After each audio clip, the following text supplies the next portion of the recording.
Made in Japan. Breed. Passionate about a life in racing? Circle track, drag racing, drifting, or monster jam. Find it all at the University of Northwestern Ohio. If you want to get everything you need to know about Monster Jam, about motorsports, you got to go to UNOH. It's been the best opportunity I've ever taken. I've gotten so many opportunities, so many different connections. It builds every basic skill that you need to be able to work in racing and get your foot in the door. See where your future can take you with a high-performance motorsports degree from the University of Northwestern Ohio.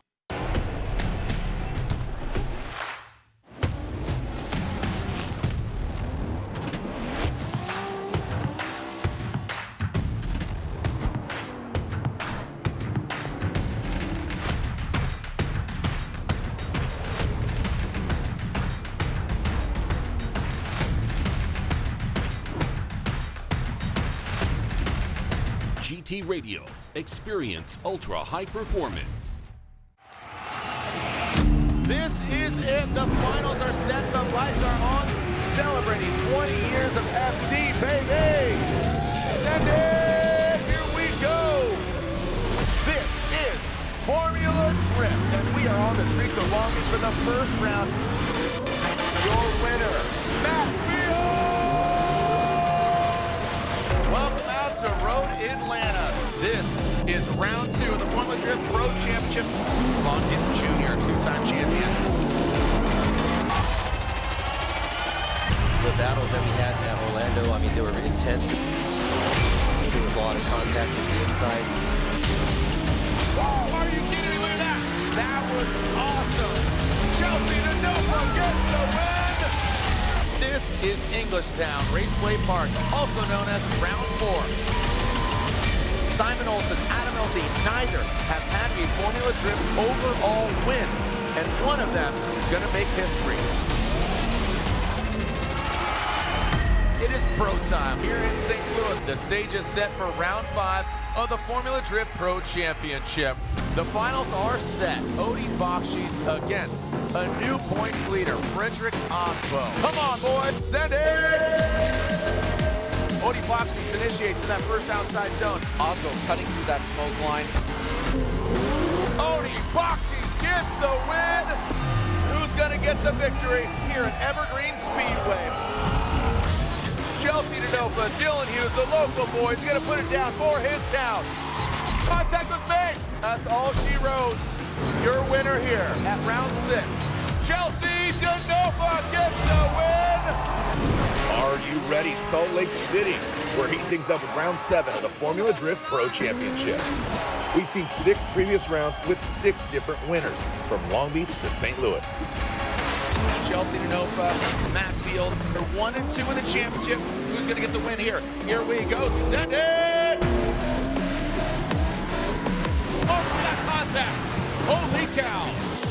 If Denofa wins this final battle, he gets a 53-point lead over Matt Field. Chelsea Denofa gets the win! Congratulations on your 3rd win of the season. Join us there, the final round, round 8, Irwindale, California. Formula Drift is brought to you by Toyota, let's go places. Royal Purple, the official engine oil of Formula Drift, the synthetic expert. Rockstar Energy, the official energy drink of Formula Drift. It has been one weekend for the books, and a notable weekend because Formula Drift is officially 20 years old at the end of this round of competition. Yeah, our hair might be a little grayer. Some of you might not have been born when we kicked these things off in 2004, but I've been here since day one, and I couldn't be prouder of where drifting has been, where it's at, and where it's going. Drifting isn't going anywhere but up, and obviously sideways. It is Formula Drift. This is round 8 of 8, the Type S title fight. This is round 8 of the Formula Drift Pro Championship, Irwindale Speedway, the House of Drift. And here's our United States Air Force opening ceremony. That's right. My name's Jared Dean. I'm going to be joined by Ryan Sage, president of Formula Drift, and down on the ground, our field reporter, the beautiful Lorette Nickel.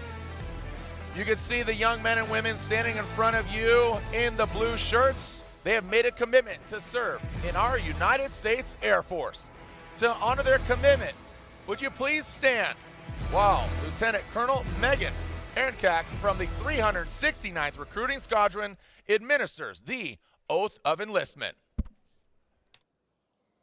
Good evening, Irwindale. How's everybody doing tonight?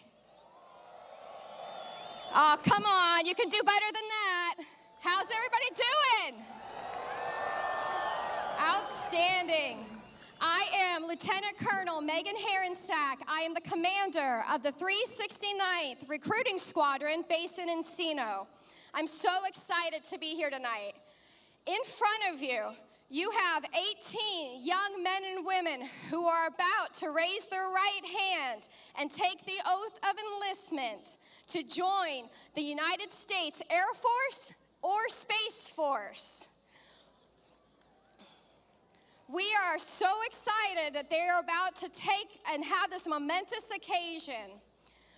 Those of us in uniform here today, as well as those around the world, are excited to welcome these young men and women into the long blue line.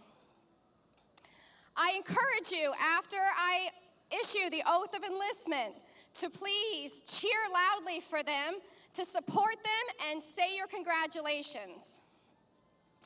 All right. Recruits, attention, and raise your right hand. I state your name. Do solemnly swear that I will support and defend the Constitution of the United States against all enemies, foreign and domestic, and that I will bear true faith and allegiance to the same, and that I will obey the orders of the President of the United States and the orders of the officers appointed over me according to regulations and the Uniform Code of Military Justice. So help me God. Congratulations. Thank you so much to these young men and women. Please remain standing and please remove your hats. Presenting the colors are the March Air Force Base in Riverside, California, the March Air Reserve Base Honor Guard, and singing the national anthem is Staff Sergeant Jesse Quintana from March Air Reserve Base.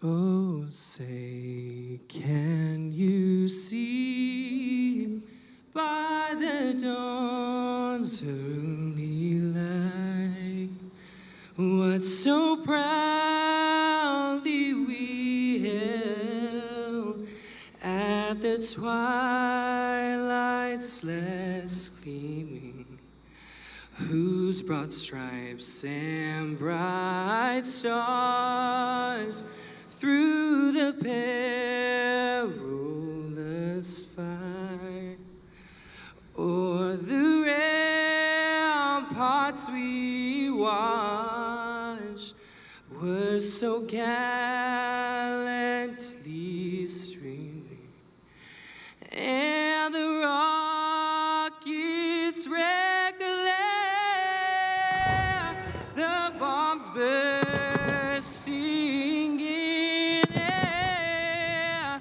gave proof through the night that our flag was still there. Oh, say, does that star-spangled banner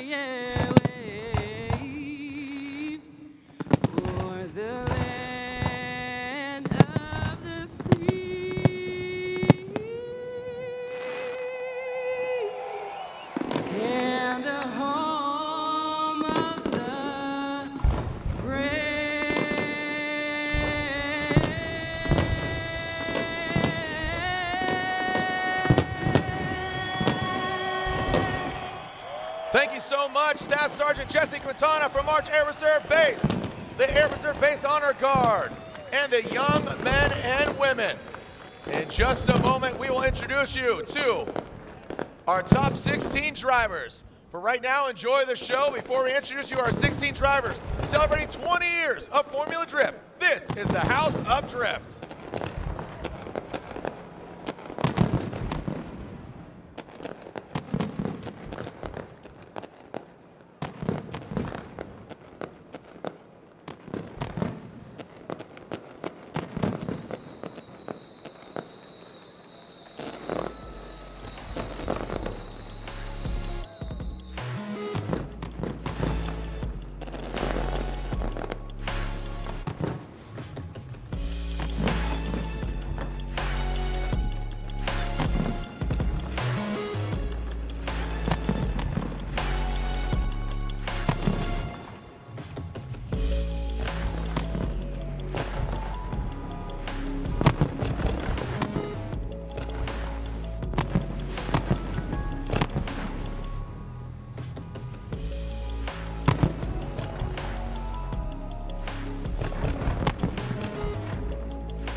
What began 20 years ago in Atlanta, it culminated in 2004 here at the House of Drift, Irwindale, California.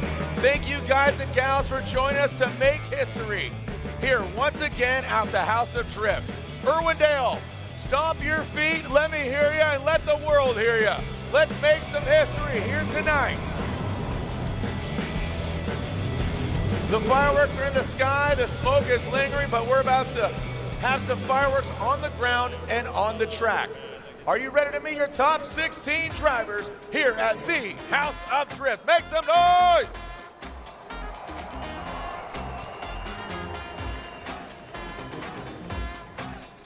This gentleman comes to us from the Dominican Republic. He pilots that LTH Mobile One Toyota GR86. It is Jonathan Castro.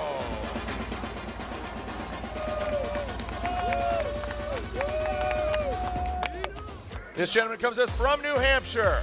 He's ripping around that Toyota Rain-X GR Corolla Nitto tires, the Rockstar energy drink driver that is Ryan Turk.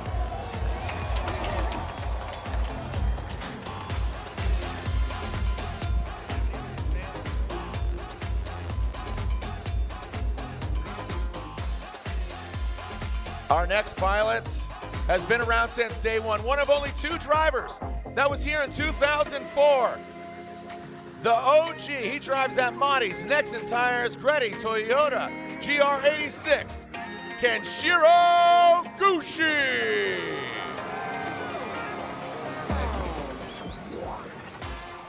Our next driver comes to us from Atlanta. This gentleman, #1 qualifier, put a big smile on his face. He lost his roof, but now he is back at it like a no-back because he drives that Jerry Yang Racing GT Radial BMW. It is Nick Novak.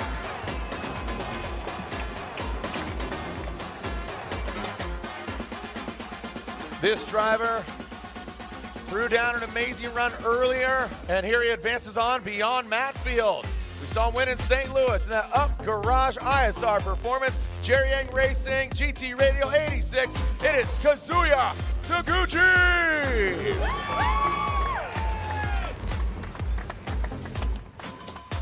This driver was last year's Pro Spec champion. Smedegard Racing, Momo, Koenig Wheels, BMW, and your potential 2023 Rookie of the Year, it is Robert Thorne.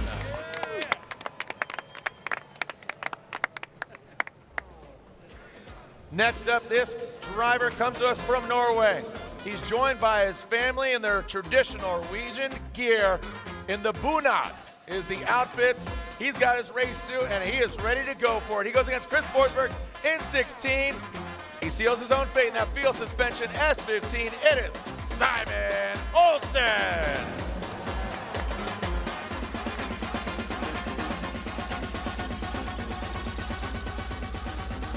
These drivers and their driver campaigning 3 cars. Ben Hobson, your Pro Spec champion, and this gentleman behind the wheel, he is out for blood. He wants to win here at the House of Drift. The field suspension GT Radial Ineos Oil S15, it is Odi Bakshi.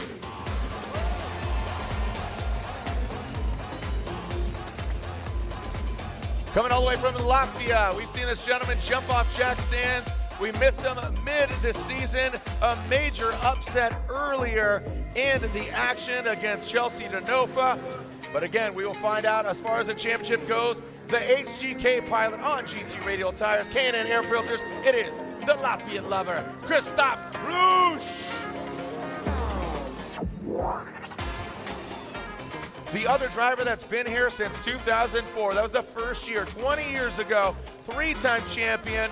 He pilots that all-new Nissan Z, the NOS energy drink, GT Radial. The gentleman from Pennsylvania, now in Southern California, recently engaged, make some noise for Chris the Force Forsberg!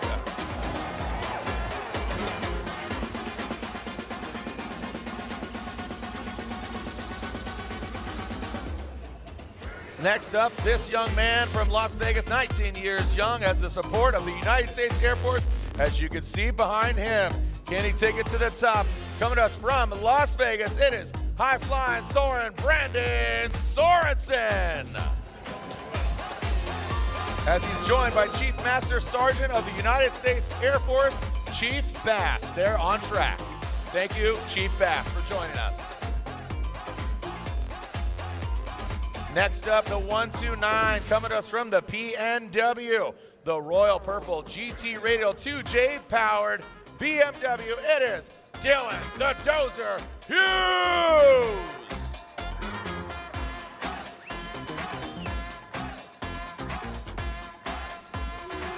Coming all the way from Ireland, once again, we got a couple Irish drivers up in the mix. He pilots the all-black, mean, lean machine, the Hyper NFT Carnage Dodge Viper. It is Dean Carnage Carney!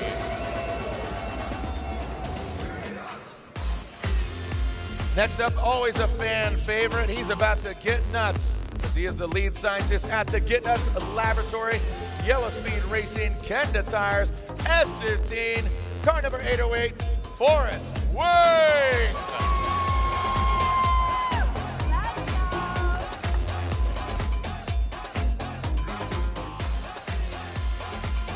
Next up, 2-time Formula Drift champion 2010 and 2020. Most recent winner at round 2 in Atlanta. It was him and Forsberg in 2004, and it was him and Forsberg in 2023. He got the win. He'd love to win here at Irwindale. Piloting that Monster Energy Nitto Tire Ford Performance Mustang RTR Spec 5 FD. Here comes the windmill, Vaughn Gittin Jr. Yeah! Whoa!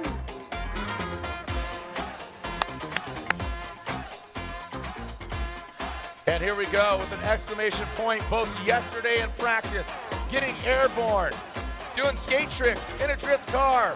Don't ask for him to raise his right hand, but he's going to try to get the win and raise the trophy here at Irwindale. Make some noise for a 3-time Formula Drift champion, pilot of the AutoZone Mustang RTR Spec 5 FD, car number 130, James the Machine D. Woo. Thank you. There are your top 16 drivers ready to do battle. All the cars, all the drivers, all the excitement of Formula Drift. Thank you so much for joining us here. The fastest sold out Irwindale in the history of this event, which now is 20 years deep. We're not stopping until we find out who wins here at Irwindale, and of course, who is going to be our overall champion. You know, we're culminating a season. I'm Jared Dienda. I'm joined up here by Ryan Sage. Ryan, president of Formula Drift. Here it is, 2024 season. What do we got? Well, you didn't have to wait till SEMA. We're telling you here tonight, the 2024 championship, starting off, of course, at Long Beach and making our way through the wonderful season that we had, more or less mimicking what we did in 2023, and coming back, I think, to start a brand new 20 years. You're going to be around for year 40? I'm ready. I'm ready, man. And again, you know, we've had this conversation, and, you know, Chelsea DeNofa announces retirement. Ryan Lontaine announces retirement. Pat Gentili up here, he announces retirement. There's so many people that are just departing the Formula Drift family, but they'll always be family. And in regards to my role, do I still have a job? Well, I think you and I are going to be hanging around for a while. We'll be walking through the paddock with canes. 20 more years. Let's go. And I can't wait to send it. I would happily be, you know, LA Dodger, Vince Scully legend in that space, or, you know, for me, Jerry Coleman, the Padres. But thank you for having me, Ryan. Thank you for celebrating 20 years alongside you. And again, I'll go on record. I'm the only dude that's ever seen every single head-to-head battle in the history of FD. Claims. You're making claims. And I am making claims because I'm so proud to have Formula Drift in my portfolio and resume, because I love where, as I said in the open, where it's been, where it's at, and where it's going. And it's nowhere but up and obviously sideways. I mean, you've obviously been an integral part of the sights and sounds of Formula Drift since the beginning, you know, and spending a lot of time with you in the booth, but also all the other things that we've done have been like really a cherishing moment for me many, many times over. And I can't wait for you to call this last round. We obviously still have a championship up for grabs, and it wouldn't be Irwindale without craziness, and that's what we've seen. But to me, I just feel like, we talked about this pre-show, the vibe is so amazing here right now. You know, last year we had rain and it was really wild and out of control. The weather's beautiful. The drivers are just going absolutely insane. We're seeing people like James Dean, who it's amazing the car even got out on track yesterday, let alone doing so well and digging deep, doing his own version of Rocky Balboa to come out and take part in this top 16. Yeah, you were talking, you know, how he's feeding the wheel. Lorette asked such great questions at the culmination of our 32. Now we go into the Royal Purple Top 16. You know, thank you to all our sponsors. Thank you to Rockstar Energy Drink, the official energy drink of Formula Drift. As again, even the drone getting a little wild there. You know, that just goes to show you just how bonkers. We got my man Liam Doran down there, the British bomb. Looks like he's joined us here in the building. But you know, so much talent is here in the building. I don't know any former champions. I know Sam's joined us in the past, Reese, Tanner. Everybody comes out. You know, we got David Egan from Drift Games. We have the Shanahans, you know, from Ireland. I mean, we have so many, you know, so many drivers that really look forward to some. I saw Leticia Buffoni, you know, pro skateboarder. She's in the build. Coco Zarita, pro BMXer. The degree and just the encapsulation of what Formula Drift brings out is really exciting. Again, just really, really cool, Ryan. So thank you, man, and let's party. Yeah, let's do it. I mean, this Irwindale is extremely special to drifting as a whole. It's where it all started, and this venue really does bring home a lot of memories and always captures the hearts of everybody involved. Thank you so much. Ryan Sage, president of Formula Drift. He's not going anywhere, but when we come back, I have a special guest here. Again, Chief Bass, and we're going to have some words with her because, again, absolutely legendary to have the United States Air Force and their support. This is Type S, title fight, round 8 of 8 of the Formula Drift Pro Championship. Tell the world, we're going live, baby. Send it. Don't go anywhere.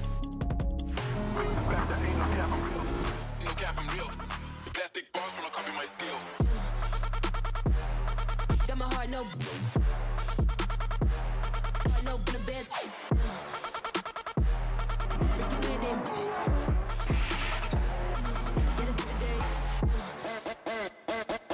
Got my heart no in a bed.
collected they are, man. Fucking Junior!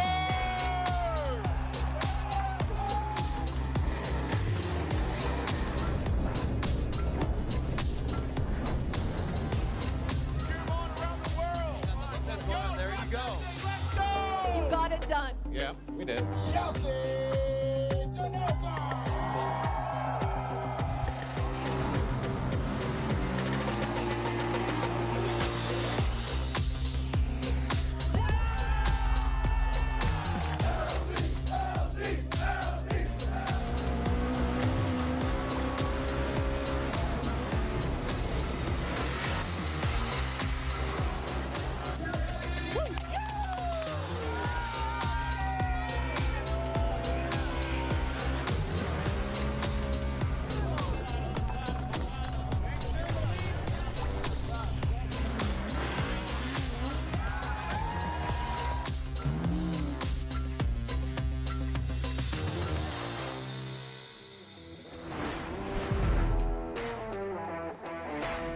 Well, we have a packed house. It's sold out. We have a very special guest, Chief Master Sergeant of the Air Force, Joe Bass, joining here. Chief Bass, thank you so much.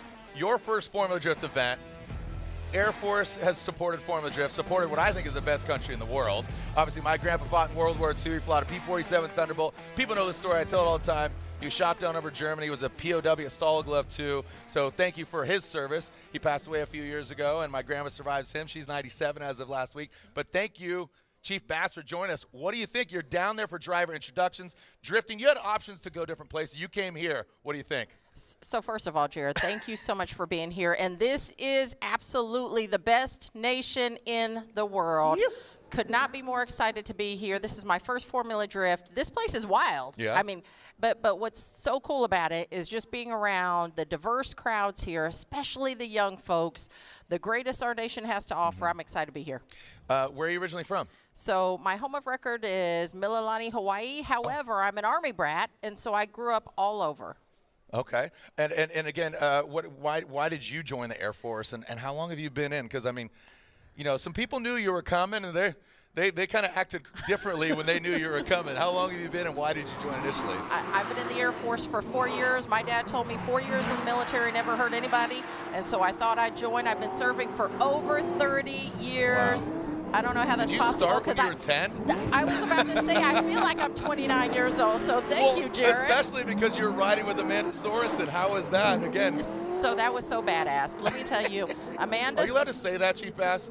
I can't. So that was so bad, Bass. That was so bad, Bass. Sorry. So Amanda Sorensen, amazing human being. I couldn't be more appreciative of her and her brother representing the United States Air Force and what we stand for. And what is your job in the Air Force? Like I said, people kind of tighten their tie, maybe button some things up, maybe even shaved, knew that you were coming here. Why is that? So I have the distinct honor to be the Chief Master Sergeant of the entire Air Force. Over 689,000 total force members that serve our nation proudly. But my biggest job is really being a United States Airman. I couldn't be more proud. And to everybody who's out there, what I would say to you is you all have a place serving in our United States Air Force. And you hold obviously a special accolade between, you know, male, female, and your role, right? Am I correct in saying, like, yes. you being in a particular role? That was brought up to my attention. That's kind of, we're going off script there, but what is that? Because there could be some people that are like airmen. You use that term.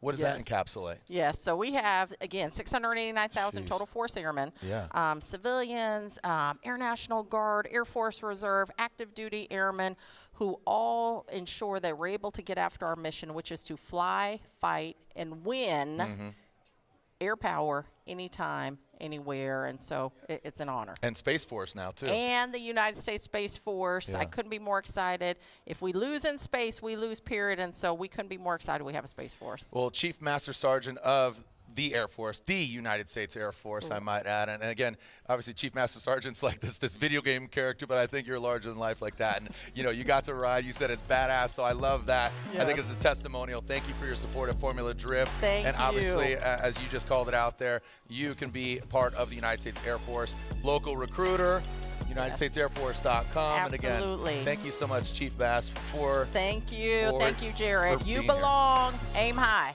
There it is. Thank you so much. Again, we'll be right back here. We're going to kick things off and send it with with our first battle of the Royal Purple Top 16. Chief Bass, now you just get to kick back and watch the show. I love it. Here's some popcorn. There you go. All right, when we come back, we are here with the Top 16. It's a packed house here at the House of Drift Irwindale Speedway. Don't go anywhere.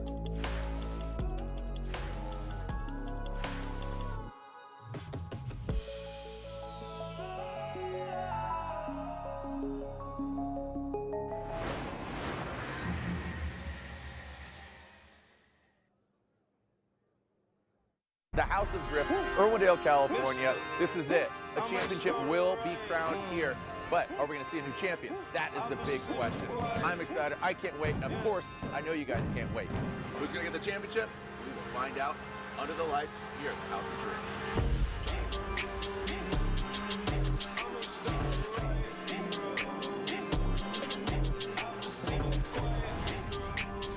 Great way to kick back up. Get the vibe going, baby. Surges to the side of the boom.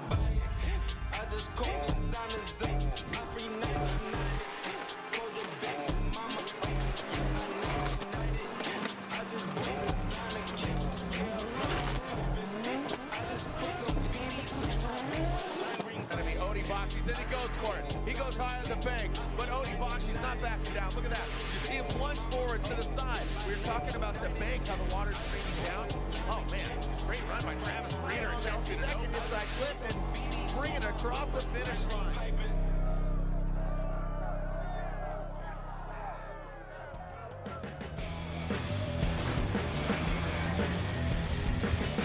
This is the Type S title fight. Ding, ding, do you hear that?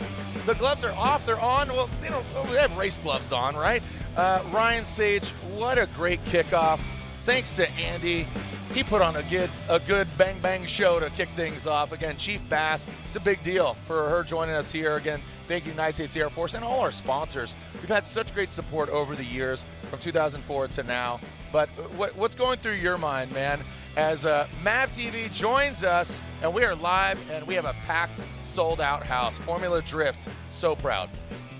It's goosebumps all over, man. It really is an amazing experience for me personally, and just the way that it all comes together. The support from the fans, the support from the sponsors, the drivers after a full year of attrition in those vehicles, trying to hold it together, the glue, trying not to fall apart. Here we are, the final top 16 of the 20th season, and we're about to get it on. You know, and from yesterday to today, we already had an action-packed 32, but you're joining all killer, no filler, top 16. Here's the Drivers' Championship coming into this round. And if you haven't been watching the live stream, guess what? You are in for one heck of a story. You cannot write this. Chelsea DeNofa, he's out in the 32. Matt Field, who's in contention, out in the 32. Who's still in it? Simon Olsen. And we will see him in the second battle of the top 16. And that will dictate our 2023 champion. Again, never saw this coming. Two-time and defending champion Frederick Osbo goes out early to his Toyota teammate Jonathan Castro. Yeah, I mean, this is what happens at Irwindale. You see Matt Field there making a mistake. Now, Matt Field was before the Chelsea DeNofa incident, and you have to wonder what Field's approach may have been if DeNofa had been after. Right. And if what the approach been something that he could have maybe held back a little bit, not pushed as much. But you can see the sorrow and the disappointment there from Chelsea DeNofa, who said explicitly, I want to win it on my own. Now for Simon Olsen, who's going up against three-time champion Chris Forsberg, he has to run the table. Yep. He has to win the event. If he wins the event, Simon does. Yeah, Simon has to win the event. If he does, he will win it by 7 points. The moment that he loses in any battle, any round, for the fans that are watching at home or here, Chelsea DeNofa will be your 2023 champion. So that is the anticipation that's going to be building every single round that we go through, and particularly when Simon Olsen is up. And again, just to recount the story, look, this is live. We're live. Chelsea DeNofa is the biggest Chris Forsberg fan he has ever been. The irony. The irony. These guys they've had their spats, they've had their worth, they've buried the hatchet, and that's just competition. You got all these Type A personalities. I'm Jared Deanna, this is Ryan Sage, and we are your storytellers, but actions speak louder than words, and the action is on the track. This is the House of Drift. We're celebrating 20 years of the Formula Drift Championship. Right in front of us, 3 and 4 talented judges. We got Robin Ishida from Japan, Brian Eggert, we got Chris Yule, Ryan Lontaine, he's somewhere around here. We got Jacob Woods, our podcast, Pat, we got Sean, we got everybody in the building. Thank you so much for joining us out here. Here's our season schedule. This is how the season has unfolded. We kick things off. Matt Field lost the championship in 2022 in the wall that he very well crashed in today. Isn't that insane? It was wet, Yeah. 22. Today, bone dry. I hate to pick the scab, Matt. I know you're listening, but congratulations on a great season. But it started just down the freeway. Vaughn Gittin Jr., and then that started the RTR. Walk us through real quick. Let me just say this. Yeah. Chelsea DeNofa and Matt Field are what I consider to be part of the second generation of drivers. All the way from the beginning of Formula Drift up until last year when Frederick Osbo captured his third, those drivers that won those championships were part of the first generation. This is the first time in the series history where somebody from the second generation, somebody as unique as Chelsea DeNofa, somebody as powerful as Matt Field, as crazy as it can be for Matt Field fans and people that root against him because of the dark horse that he can be sometimes, he is part of that second generation. These are the new faces of Formula Drift that are going to be driving the sport forward. Except for Chelsea's actually going to be doing something else. But right, the second generation of drivers are the ones that are pushing the first-gen guys to say, hey, look, we're here. We want to get championships. We want to get name recognition. And you're seeing the guys like Vaughn Gittin Jr., Chris Forsberg, they're holding on. They're holding on for dear life. They're saying, no, young kids, not right now, not right now. But this year, that's going to change. Yeah, and it's a new name amongst the legendary names. Sammy Hubinette, Reese Millen, Tanner Faust, Chris Forsberg, Vaughn Gittin Jr., Dio Shihara, Michael Essa, James Dean, Frederick Osbo, Daigo Saito. These are all legendary names, and there will be a new one added to that list. Rightfully so, deservedly so. And I'll tell you what, if Simon Olsen takes out Chris Forsberg, that is a massive changing of the guard. I spent time with Chris at the K&N booth earlier, K&N, the official air filter of Formula Drift. Simon Olsen, there he is. He's part of the conversation. Second place in New Jersey. Adam LZ, YouTuber, content creator. Guess what? He gets his win in an RTR in New Jersey. Odie Bakshi's always part of the conversation. Always a bridesman, never bride. Once again this year. But look at him. His driver wins Pro Spec. He has another driver in top 5 who's in contention for the championship, and Odie's even in top 5. So talk about hard work and paying off.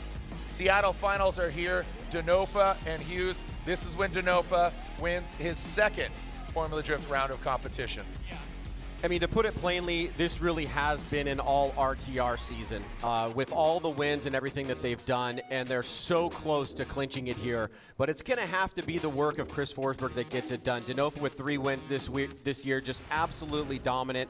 We always have known that he's had it in him, and it's almost as if he decides to win, he's going to win. Sometimes he wants to drive a certain kind of way, and you have to appreciate that. And those are the things that he brings to the table as a unique athlete. This was the last round that we saw there at Salt Lake. Matt and Chelsea getting into it. They've been the story all season long. And tonight we're going to crown a new victor. Yeah, and we saw that in Utah unfold. That was our previous round. The emotions, they wear them like a bad suit. But guess what? A driver that doesn't have his fate in his hands. He's the biggest Chris Forsberg fan right now. Lorette Nickel is with Chelsea DeNofa. Lorette, what is going through Chelsea's mind? Where are we at? Well, you saw Chris Forsberg drive by, and the entire DeNofa team cheered him on, and Chelsea just goes, "I love you," and it was a really funny moment. At this point in time, standing here on the track, what are your emotions doing? I'm just like everybody probably needs to keep it together and do the best they can. You guys didn't see me give Olsen some hype too as well, because I obviously would love to see him go all the way. Obviously I'm in a pivotal moment, but there's nothing I can do, so everybody should just do the best they can and put on a good show. Yeah. Well, Chelsea, again, that video went out, a little bit of a surprise to many of us that you are stepping away from FD. We are going to miss you so much. Thank you so much for everything you've done for this sport. Yeah, likewise. Thank you, Formula Drift, and everybody who's supported everything and given me an awesome platform to come shred and drive with the best drivers in the world, and that's what it's all about. I love that. That's for you. Chelsea, thank you so much. Let him hear you, Irwindale. Come on. You got to love the kid, man. I mean, he is something special. Yeah, he's done it his way. You know, I remember seeing him, I'll just call it out, XDC, Cocky as all get out. Didn't really like him, to be quite honest. Driving a BMW, and then he came into Formula Drift. He did it his way. He got his win at Long Beach, and he progressed and grew and grew and grew. And again, it was his choice to drive with Vaughn Gittin Jr. He goes to Vaughn, I'm going to drive for you. Yeah. And he made it happen. And he is moments, maybe longer, to potentially being a champion. You know, all the champions. Our first battle, Nick Novak, Jonathan Castro. Okay, yeah, all the champions have something unique about him. I think one of the things that sticks out to me about Denofa is that, to me, he is the most raw talent that's ever been behind a wheel. James Dean was the most dominant. He was drift god. He is drift god. He will always be that way. Frederick Oswald, 3-time champion. Vaughn Gittin Jr., they all have something unique about them. Here we go, our first battle of our Royal Purple Top 16. This is Nick Novak going against Jonathan Castro in the chase position. Nick Novak, notably, our #1 qualifier. Novak with amazing angle. Castro, you can see, really struggling in that chase position. The car is not settled. It's kind of going all over the place. Nick Novak with a very aggressive flick around that inside clip. Second outside zone. They want to drag their back bumper on the wall. Castro having a real tough go. Maybe slower than he was anticipating, or the angle. Think about this, though, Ryan.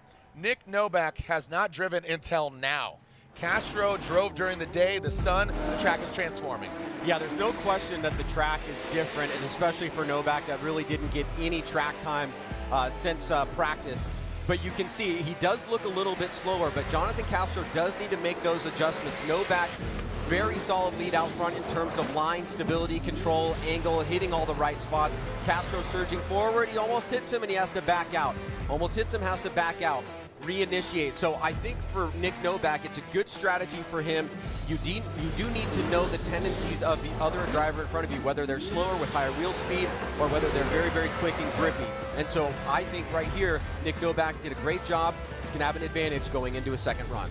So you really don't think he was slow crawling or slow rolling or anything like that? Slower. Okay. All right, just clarifying, because it did look like he had the control, but now would be an opportune advantage for Castro to maybe showcase a little of his speed, and really separate. Yeah, get it moving, get out, separate himself, take him to Gapplebee's. Here's an appetizer. I'm going to go ahead and take this win. But we will see as, again, Jonathan Castro will lead LTH. Mobile 1, Toyota GR86. He initiates. Hey, look at Novak, slides right up there. They're both dropping down. I think Novak got a little nervous there. He got to pump the brakes, tapping them, both of them. But here it is. So there's a little separation. I don't think it's massive, but let's see how they handle that second outside zone. Castro, Novak dragging bumper, but he does need to get that proximity. Boom, ask for it, you shall receive. Novak goes wide around that inside clip.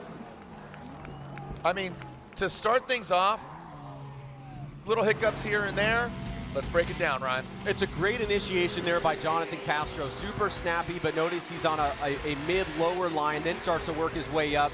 Novak here trying to chase him down, navigate through that smoke line. One of the main differences here is that Novak keeps angle in the car pretty much throughout the entirety of the run. Even though he doesn't have proximity throughout the entirety of the run, Castro did have those really big adjustments in angle, and it's not until the end of the course that we really start to see a 4 or 5 car separation between the two drivers. Ryan, this is our first battle. Bear in mind, for those that have been watching and tuning in for the championship, our next battle will potentially dictate, given the outcome of that battle. Forsberg versus Olsen. Chris Forsberg, 3-time champ, versus a driver that has debuted a new team that he is working with, or he's on a new team, I should say, and that's the Bakshi's Camp. And again, if Simon Olsen advances on, he stays alive, and Denofa's championship solidification still is lingering. Waiting for the outcome of this battle, educating our fans who are just joining us. Ryan, here's our K&N keys to victory. So many points were taken off in qualifying for not being high on outside zone 1. Obviously, there's a balance between the angle and the pace that the judges are looking for, and making sure that we decel in the right spots, especially for outside zone number 2. You can see the smoke lingering now. Chase driver, chase car, utilizing that lead car as a moving clip point, but what else? Yeah, proximity, mimicking, staying on course after inside clip 1. Obviously, there's areas of the course as the judges now are looking at this side by side, which tells us that it's closer than potentially we may have thought. Both drivers making some mistakes. We see that there's a little bit of separation with Castro on the lead, And we did see Novak look visibly slower, but Castro really didn't give himself much room to make those adjustments. You can see right here, as he surges forward, he's almost going to fall out of drift and nearly straighten up. Now, the judges obviously want you to know the tendencies of your competitor, and if they are slower, we want to slowly reel them in without losing angle like that. And that's where it gets a problem for some of these drivers. And again, Castro's car, it might be set up in particular. Like I said, he went day tonight. Did you see they started the instant replays at the same time? Did you see with Castro out front when they finished? Nick Novak's replay out front was all the way back to outside zone 2, not even to that inside clip. Well, here you go. Yeah, here we go. Slide him left to Novak, right for Castro. There you go. And it's one more time. I agree with that call. I think both of them made, major mistakes. But again, you have to modify. We're in the top 16. So again, it'll be one more time for our number 1 qualifier, Novak. Let's go to an easy battle next. You want to go to an easy battle? Let's go to a battle that has massive repercussions. Von Gittin Jr., Chelsea DeNova, RTR Camp looking on, and they are the biggest Chris Forsberg fans out there because this day 1 driver, Chris the Force Forsberg, has been competing since 2004, 3-time champion. Simon Olsen making the jump. He parks his Mark V Supra that he's been campaigning for a few years and joins forces with Odi Bakshis. He is a Norwegian drift champion. Here are the repercussions. Here are the scenarios. If Chris Forsberg beats Simon Olsen, Chelsea DeNova will be your 2023 Formula Drift champion. And this also on the heels of him announcing his retirement on Thursday, regardless of the outcome. If he's a champion or not, he was parking it. What do you say, Irwindale? The House of Drift, again, if Simon Olsen wins, he keeps going, and the championship is still lingering and in limbo and has not been dictated who is our champion. Keep in mind, Simon Olsen needs to win the entire event, 16-8-4, and win the finals. What a story to be told. Here we go. I have anxiety. Formula Drift folklore is being created once again. Chris the Force Forsberg in the all-new NOS Energy Drink Z against the Fuel Suspension GT Radial Enos Oil S15. Chris Forsberg initiates into that first inside bank. Quickly gets to that wall, sticks it high. Simon Olsen now, a little wavering there, and not being thrown off by Chris Forsberg. Big angle by Forsberg, passive initiation into that second outside zone. Here comes Forsberg and Olsen. Now Forsberg will navigate past that second inside zone. There goes Olsen, surges an attack, has to straighten out, makes a correction, and they both cross the finish line. Ryan, I'll tell you what, Forsberg did everything he needed to do to really dunk on Simon Olsen, and Simon had some mistakes. I'm just going to call it like I see them. If you're checking the boxes as the lead driver, Chris Forsberg did a tremendous job. It's a nice snap initiation, and he's on a mid-high line all the way up on the bank for the majority of the bank. That was one of the things that a lot of drivers got deductions for yesterday. Huge angle through inside clip number 1, and again, sticks into the deepest part of outside zone 2. Most of the time through this run, we're seeing Simon Olsen not in the pocket, not fully pushing the pace, a little bit lower on the line. Forsberg has put himself as Chelsea DeNova's best friend after run number 1. Yeah. Yep, and that's it. I mean, it's not over just yet. Do not count your championship trophies before they hatch. Meaning that, let's alternate the order. Simon Olsen will lead. Chris Forsberg will give chase.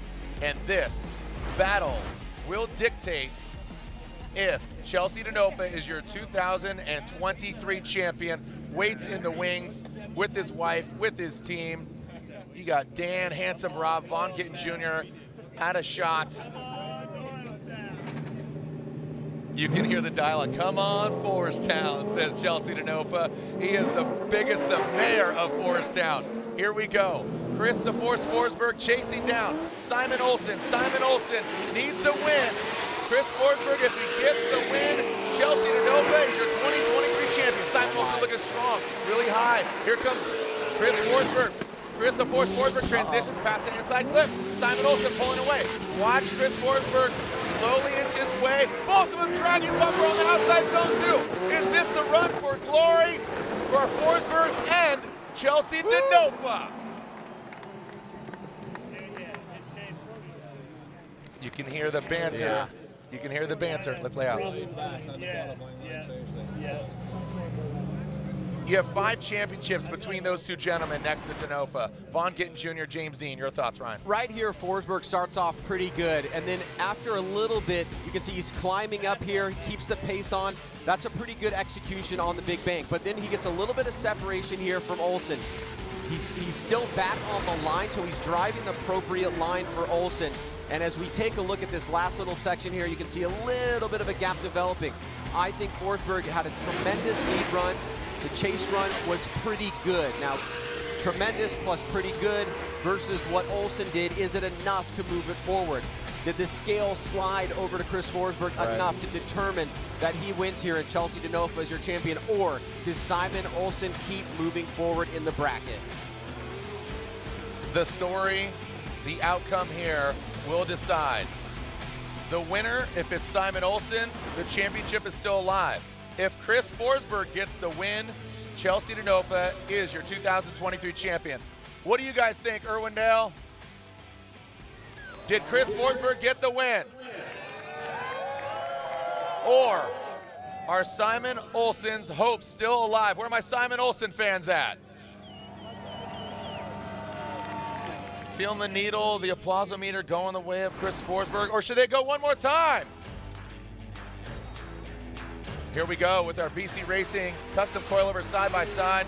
Forsberg leading on the left in that all-new Z. Simon Olsen leading on the right. Yeah, I mean, Forsberg lead is so good, and the chase run, you can see that it's very comparable, and he had these moments where he was surging. There's a little bit of separation there towards the end, but it seems to me like Forsberg overall had more consistency and checked more of the boxes, and the question is it close to a one more time, or did Forsberg get the edge? Some fans are saying one more time, maybe selfishly, maybe they just want to see him run, maybe they truly believe that. But the RTR camp, 3 drivers. Absent here is Adam LZ, who got the win in New Jersey.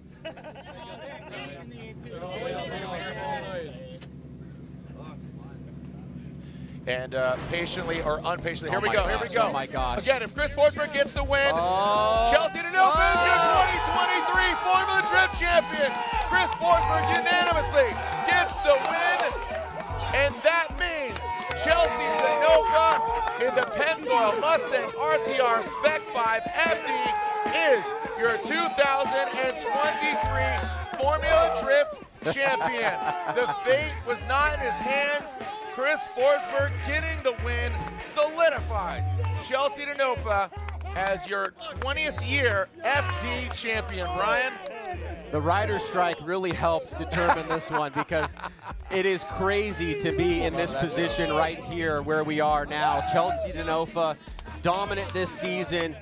Some bad luck here this afternoon, leaves it in the hands of another driver, but it's not about any one particular event. It's about the culmination of what he did over the course of a season. The RTR team, man, look at that. Look at these. Look at this hug. I did it for you. You could ride my tail anytime. I feel like it's a Top Gun right now.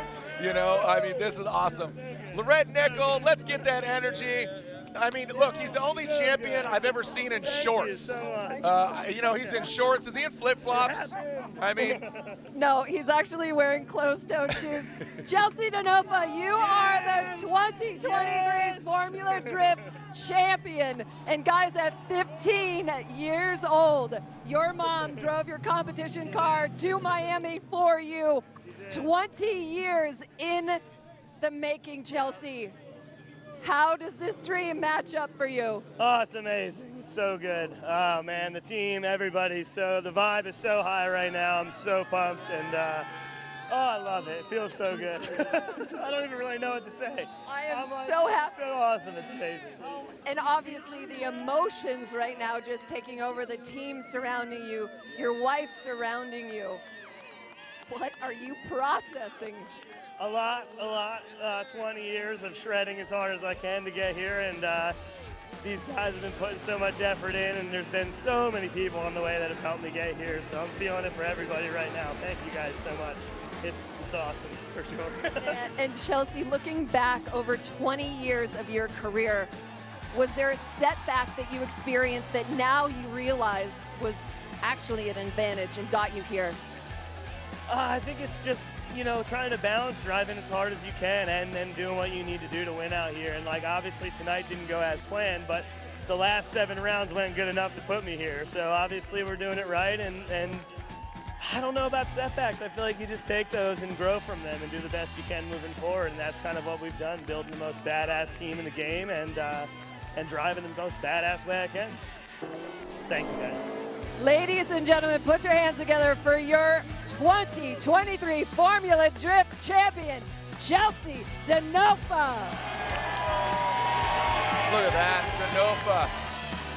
Look at Jesus even predicted it. He's in the stands. I had no idea. Thank you so much. There it is. Well, look at that. The prophecy has been spoken according to him right there. What a story. Announcing his retirement, going out the highest you possibly can. Congratulations to Chelsea and Chelsea. When we come back, the action continues. And again, who will win here at Irwindale, the House of Drift? Don't go anywhere. The champion has been crowned, but the winner here at the House of Drift has not. We save time when we buy and book online at discounttire.com. Which means more time to meet our new neighbors. That lawn. Those sconces. Those chrome split-spoke wheels. Get 30% shorter average wait time when you buy and book online at discounttire.com.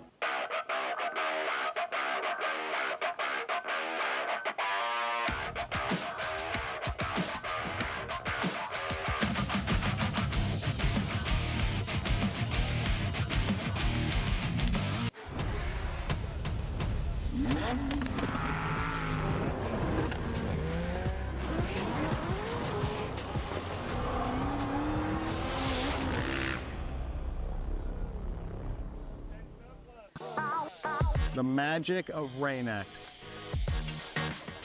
Okay, that's some serious Hollywood stuff right there.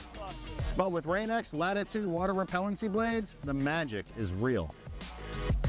These blades apply a new longer lasting water repellency formula.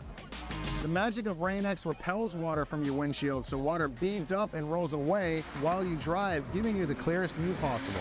Treat your windshield for safer driving visibility with Rain-X Latitude water repellency wiper blades.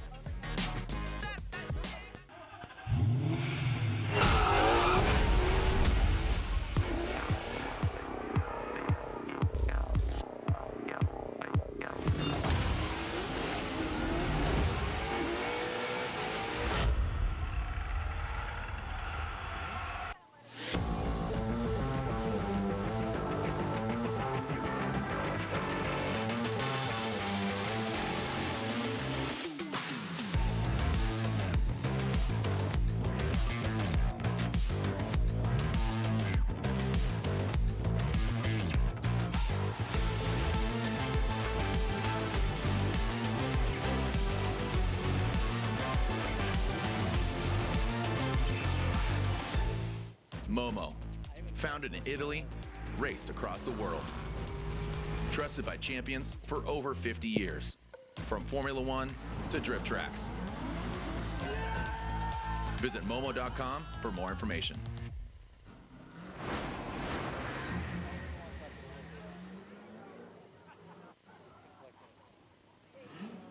And we saw fireworks earlier in our opening ceremonies, and we just saw fireworks on the track. You know, as soon as Forsberg got the win, we were more celebrating that man right there. Oh, look at this, Simon. Simon Olsen. Make some noise for Simon Olsen. What a season for him. Absolute legend. Just tremendous. Tremendous, man. I mean, from the traditional, you know, boo nod and the opening ceremonies, but from last year to this year. And absolutely, it seems like a different Simon Olsen. His demeanor, his smile, he's not, you know, he's just had such a tremendous season. It says as much about him as a driver as it does about Odi Bakchis as a team manager, driver, developer, fabricator. Being able to put driver with car at that level has made him stand out in such a way that maybe he wouldn't have had he stayed in the original vehicle. He is showing how much of a quality athlete he is under the guidance of Odi Bakchis, who is still in a very interesting fight as we look at these points, Jared. There's a lot of stories to tell, and most of them have to do with how Odi Bakchis performs here tonight. You know, Odi Bakchis, who has just been so tremendous. We always talk about him being a bridesmaid, never a bride, but Odie goes against Kazuya Taguchi. We're going to go back to the Novak and Castro one more time. But, yeah, the scenarios we'll kind of relay to you. It's not confirmed that Matt Field has locked in second place. There is a long shot, but feasible shot that he might get knocked down to third. But keep in mind, Simon Olsen and Frederick Osbo knocked out. So as far as the top 5 coming in, who's still in it? Odie Bakshis. So Odie can dictate if he holds a big trophy, meaning obviously not champion, but it could be second, or it could be third, or it could be none. Here we go. The one more time battle between Novak and Castro.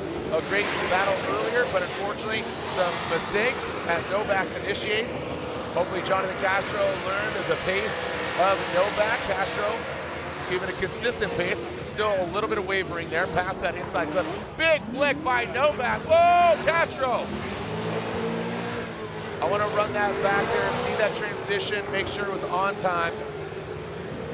And there we go with Novak and Castro.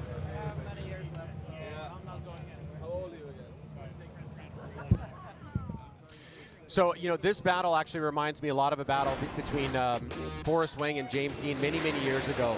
Forrest Wang, higher wheel speed, a little bit slower. Dean was having a hard time adjusting. There was multiple one more times. This is a very similar situation where you can see Novak is super stable out front, maybe a little bit slower, a lot of smoke coming from those wheels. As you can see, Castro surges forward, almost makes contact, gets out of whack, taps the wall, and has to jump back in it. So he hasn't really necessarily made the adjustments to the vehicle to slow it down and stay on the right line and angle of Novak. Now Nick has an opportunity here, so long as the judges see it as Novak having a pretty quality lead overall to be able to get this win against Jonathan Castro.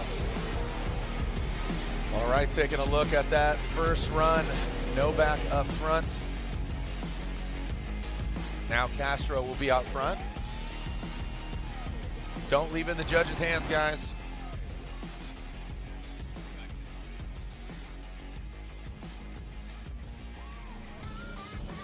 So taking a look.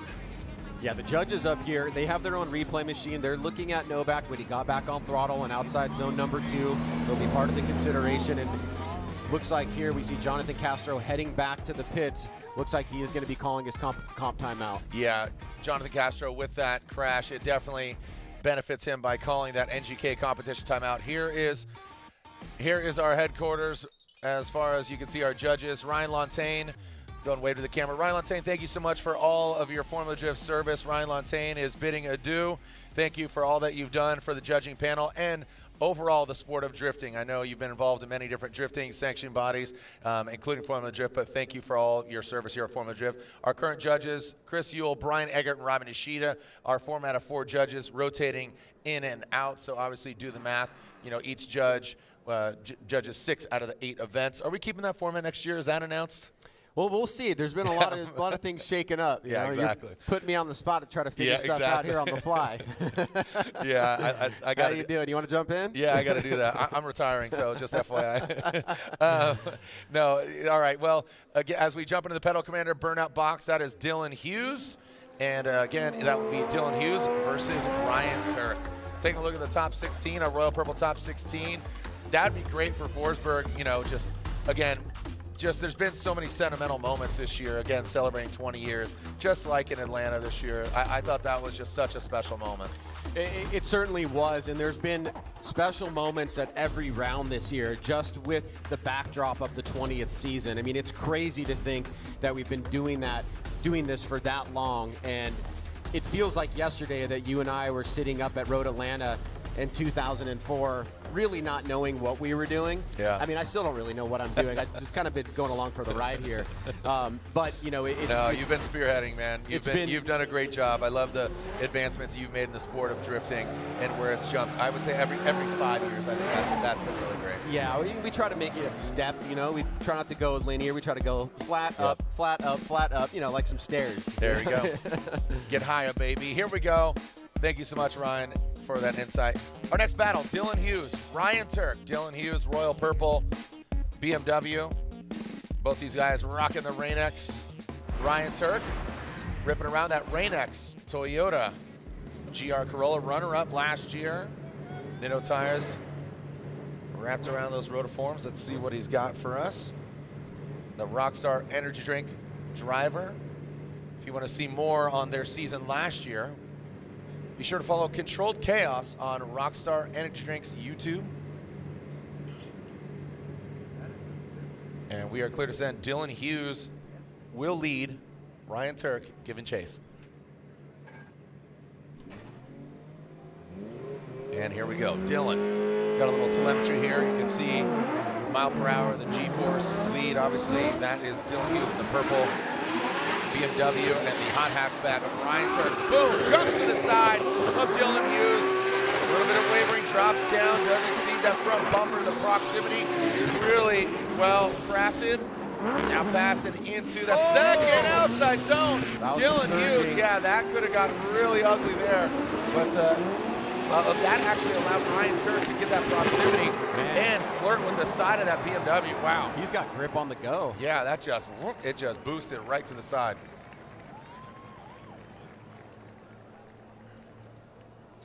Just want to remind you, do not use flash photography if it's going to impede of the vision of the driver. Please and thank you. That was a great job by Turk getting in the pocket initially. Now he does come down a little bit lower, but he's keeping really nice proximity here. Good mimicking coming through inside clip. Look at the surge right here. Boom. Right back again. But Dylan out front, pretty consistent, stable.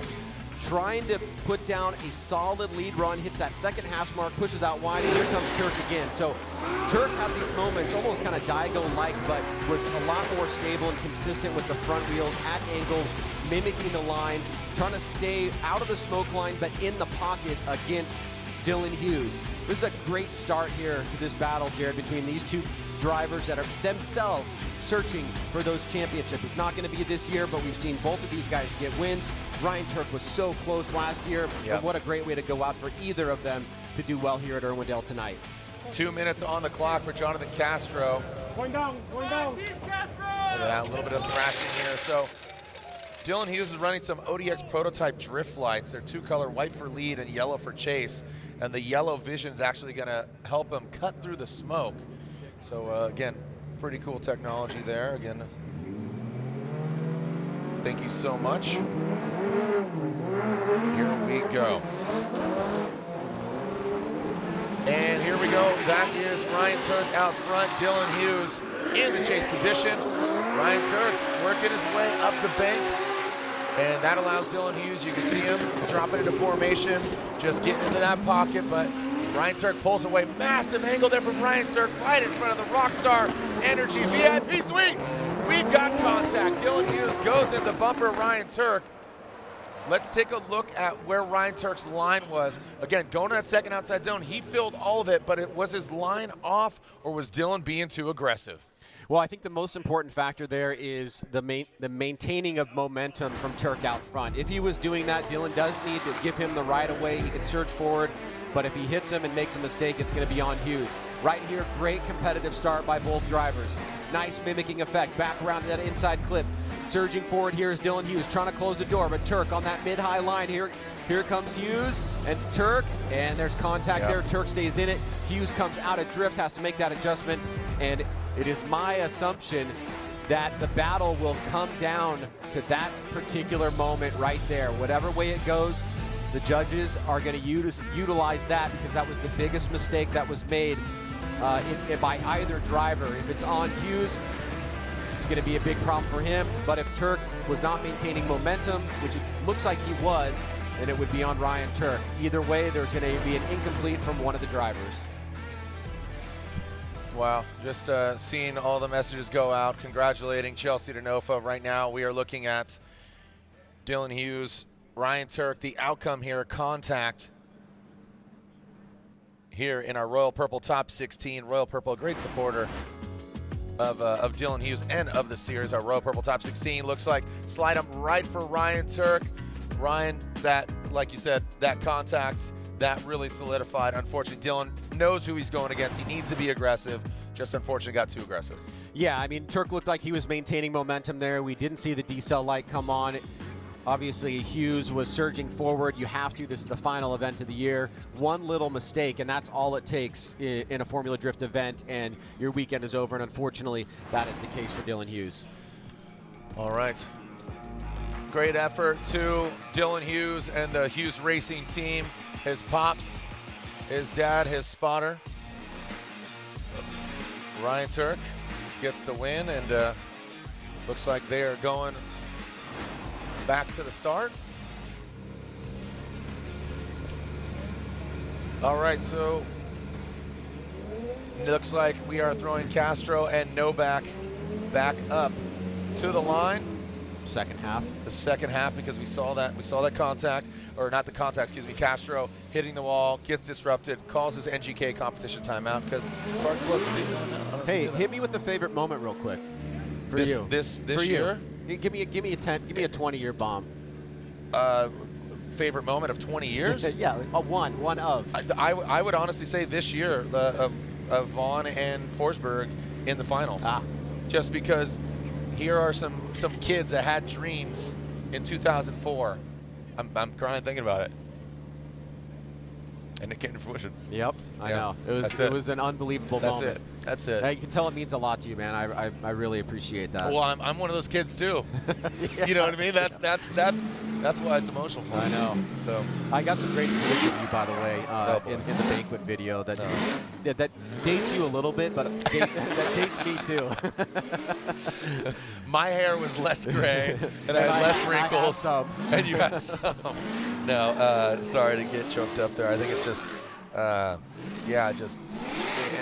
there's kids watching right now. Is like, why is he crying? When you get older, you realize that, like I said, my son's down there announcing for Rockstar. My 9-year-old's up in the booth. He gets excited about it. My wife works in the industry herself, and we've made a career out of this.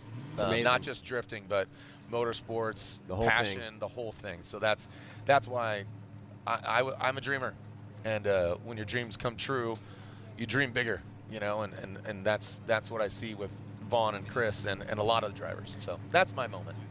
So here we go with the second half of this battle. Jonathan Castro, Nick Novak in that chase position.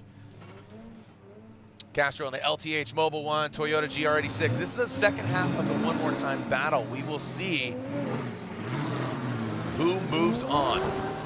Castro and Novak. Novak, our #1 qualifier. He needs to rise to the occasion, literally. And there we go. Castro, he jumps up, but he quickly falls down that bank.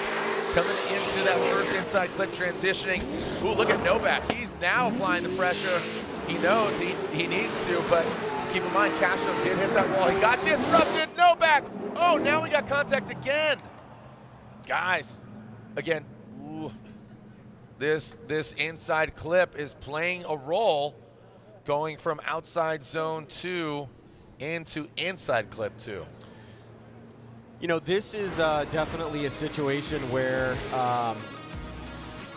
everybody's pushing because it's the last event of the year. Yeah. And it's trying to find that balance, being on that razor's edge, trying to capture the moment, finish well at this event. It's very, very difficult when there's so much emotion and trying to really stomp your name into the Irwindale history books, Yeah, like you said, there's so much equity. There's so many drivers that have turned and burned here so many times. There we are looking at Ryan Turk. Ryan Turk, laser focus. He's got his team. Papadakis has not won an event this year. We have our Controlled Chaos series that follows this. And, it was just so sensational last year, and rightfully so. But this just goes to show you it doesn't come easy. The talent is always present, and the opportunity to have success and failure at the same time is 50-50. So, Castro and Novak await our starter while we're waiting for this. Thank you so much to, again, Chief Bass for joining us. And here's a little Air Force Aim High trivia. Aim High Air Force trivia powered by the United States Air Force. Operation Christmas Drop delivers supplies each year to which region? Is it A, Polynesia, B, Indonesia, C, Melanesia, or D, Micronesia? So again, Operation Christmas Drop delivers supplies each year to which region? A, B, C, or D? You can find this in the description of the live stream. Go and take a moment. This is a Ryan, really, this is an interesting one because I think One more time? That's what I was One more time. kind of thinking, because I had a feeling that the judges were thinking that Novak was maybe a little bit off throttle too long in outside zone 2. But then when you turn things around on the second run, really Novak had nowhere to go as Castro was overshooting the second inside clip. So I have to imagine that that is the rationale. Obviously, it is unanimous across the board, so we're going to see it again.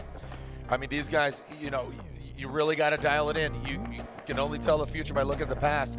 You got to refine your drive. So when we come back, don't go anywhere. Round 8 of the Formula Drift Pro Championship. This is Type S title fight here at the House of Drift.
We're having some fun now, man.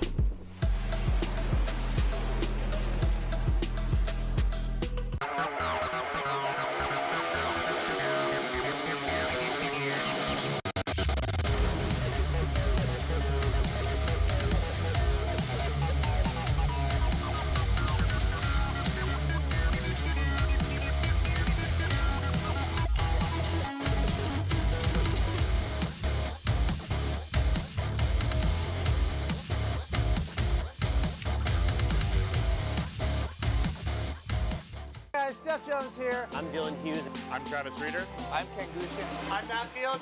I drive Lincoln. They are the most reliable ECU around, and they always deliver. Their global tech support gives me the advice I need every time I need it. Their products are super easy to install and easy to set up for the performance that I want. They stand behind their products and support their customers. They're always innovating and delivering great new products and performance features. I drive Link.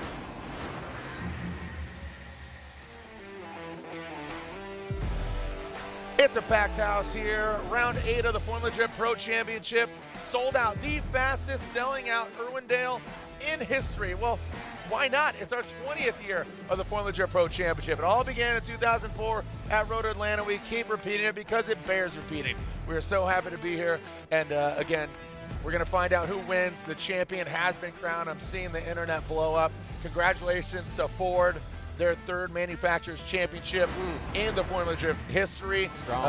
Shout outs to Mickey, and you know what? Von Gint Jr. would love to win. I mean, he's the first American to beat the Japanese in D1, right? Went to China, he won over there. He won twice over here. Von Gint Jr.'s history is thick, both on-road and now off-road. I mean, he's doing all these different forms of racing.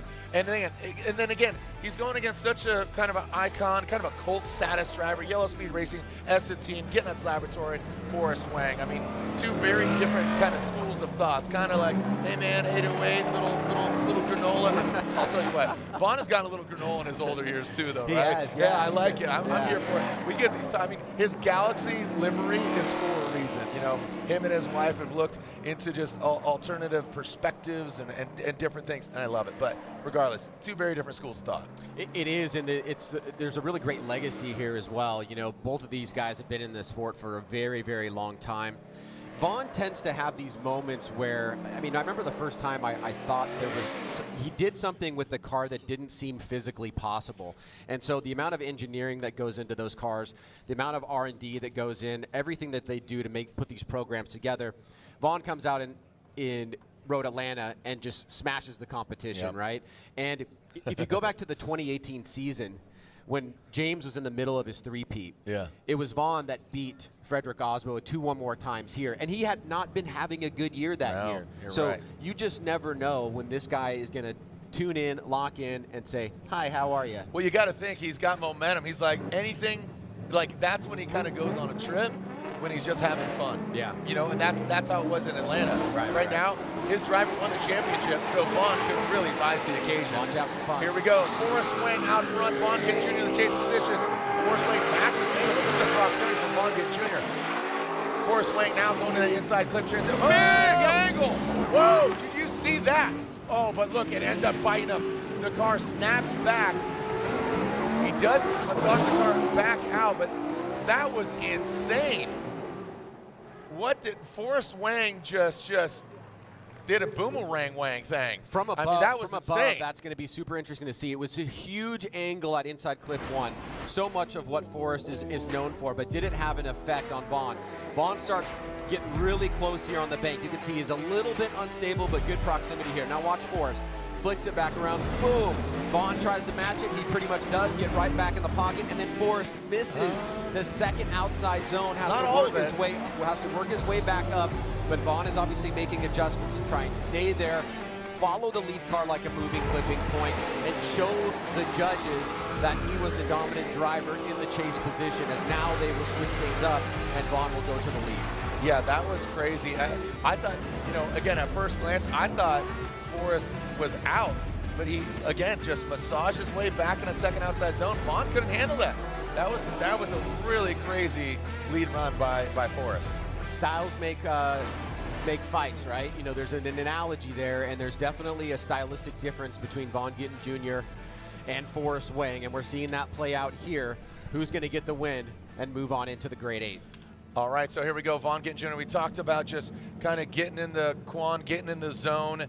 Vaughn Gittin Jr. did that earlier at round 2 in Atlanta, and again, I think he is very content, for lack of a better term, given that, you know, Chelsea Nova, you know, wanted to get that championship.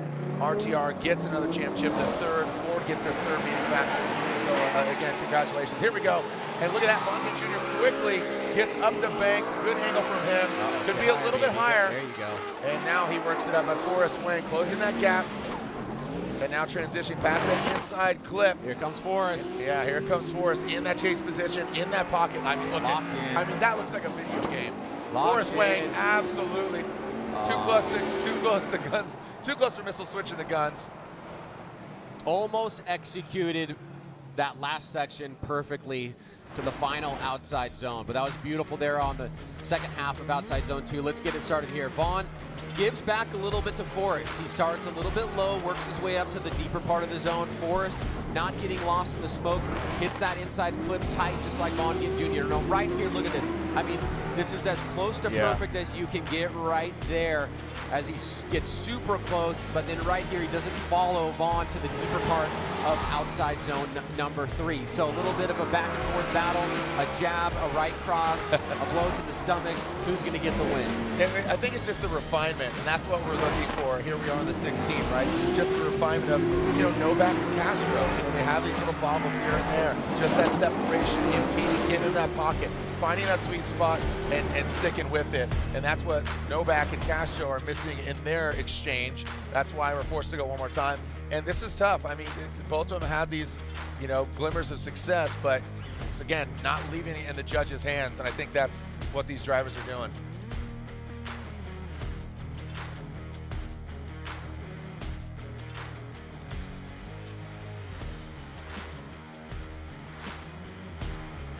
All right, so again, the judges are still scrutinizing the battles as we are seeing Matt Sopa awaits giving the verdict. Is it Vaughn? Who's going against Ryan Turk? Forrest Wang or Vaughn Gittin Jr.? And again, we have that one more time, the second one more time of Novak and Castro. Here we go. Slide him left for Wang, right for Vaughn Gittin Jr. One more time. Vaughn Gittin Jr. and one more time. They're going at it again. It's a one more time between Wang and Vaughn Gittin Jr. Not making it easy on us, Jared. No, I mean, on us, I don't envy the judges. This is what I was talking about, that refinement. They're both making these little, I'm going to call it silly mistakes. I mean, here we are on the 16, and I know they've got it in them, but I think it's just setup. You know, again, driving earlier in the day, now going into nights, you know, as the fans are hyped. That's right. Standing room only. We're sold out. There we can see Dylan Hughes and his BMW Lorette Nickel down on the ground. Look at that. The fans already being thrown on Forrest Wang's vehicle. Okay, here we go. So, Ryan, you talked about these scenarios earlier, and correct me if I'm wrong, but Odi Bakshi's, Kazuya Taguchi. We know that Chelsea Denofa is the champion, and there are two other, what we call the big cups. They're big silver trophies, second and third, right? So we have carbon fiber trophies for each round, but the championship trophy, second place and third place, are big silver cups. They're heavier because it takes more work, right? So second place is not locked in for Matt Field, okay? So second place, again, I reiterate, is not locked in for Matt Field. If Odi wins the event, he slides up to second. Matt Field slides down to third. So Denofa locked in the championship. Oh, this is how we started this whole journey coming into this. And again, journey, I feel like Lord of the Rings, 9 hours of walking over 3 movies, right? So Denofa, Field, Olsen, Osbo, Bakshis. Osbo was out early, you know, and I mean, that was crazy. Denofa, I mean, it's just been a crazy event. But again, Odi can slide into second if he wins the event. He could slide into third if he's fourth or better. Am I correct in saying? Yeah, I think that the easy way to understand it is once he gets to fourth place, things start changing in the top 3. He can go up to second place if he wins the event or get second place. So we will follow his trajectory, but he's got to get through this deadly driver right here, Kazuya Taguchi. Yeah, and we saw Kazuya Taguchi, you know, earlier he had the upset against Matt Field. To be fair, Matt Field took himself, look at that OG shirt right there. That's a G4 shirt. We used to be on G4. Yeah, throwback. My man, that's a throwback right there. I think there was a Calvin Wan graphic even. You know, shout out Calvin Wan. I mean, there's been so many, you know, Casper Canule, Ernie Fixmer. There's so many legends as you know, we've seen them pass through these hallowed grounds. And I love underneath the bleachers, the Hall of Champions. Oh, I love that. Right now, Odi Bakshi's, Kazuya Taguchi. Here we go. Odi Bakshi's will lead. Field suspension S15. Wow. Holy cow. I don't know if Kazuya Taguchi was buffering while Odi Bakshi's left the line, but Odi just slingshotted out of the hole. This isn't a drag race, but now here we go into that second outside zone, and this is what you want to see.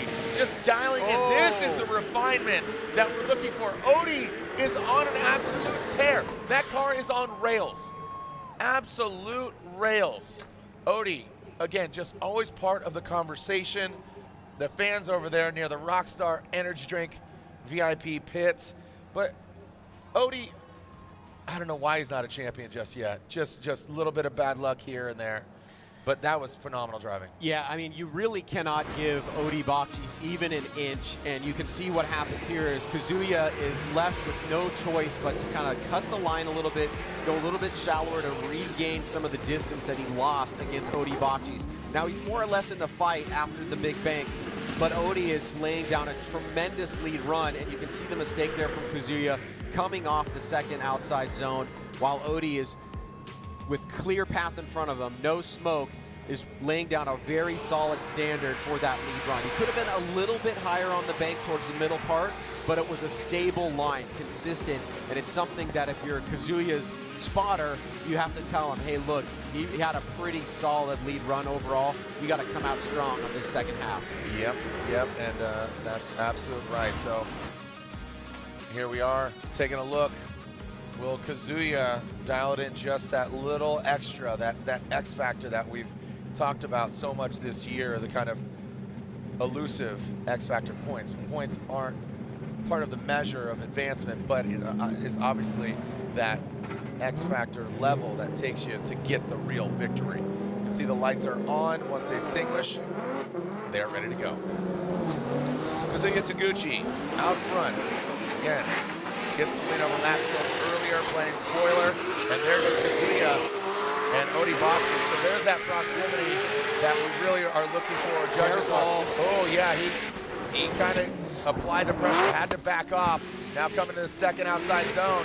There goes Kazuya, now Odi. He dives in. You can see him dragging that wall.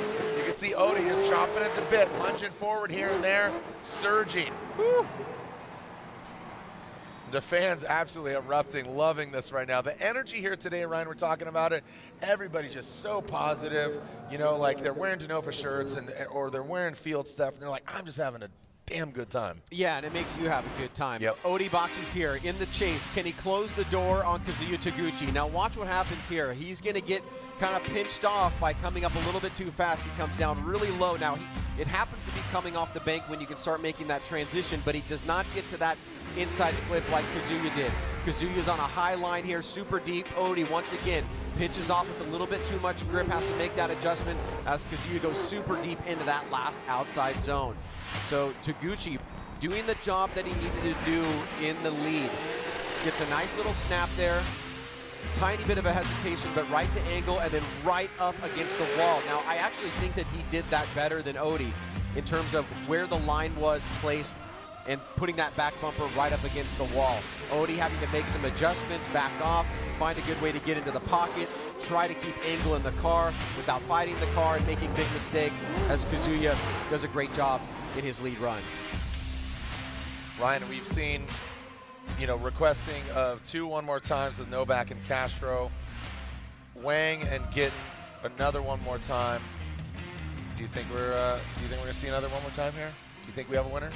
I feel like we should get rid of one more times next year.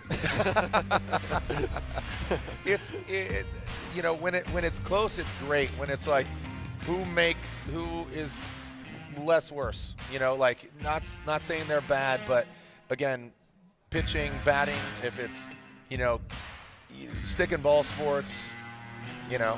Well, I mean, one more times are meant for runs that are very, very close and good. There we go. Is this close? Odi Bakshi's Kazuya Taguchi. Odi Bakshi's 1 vote, 2 votes. Odi gets the win and advances on. Odi gets the win and gets the win. When we come back, we will be seeing which one of the one more times. Don't go anywhere. More action here. Round 8 of the Formula Gym Pro Championship, the Type S title fight here at the House of Drift. Link ECU. We know what it takes to win. Pushing boundaries, performing under pressure, and having the best people on your team.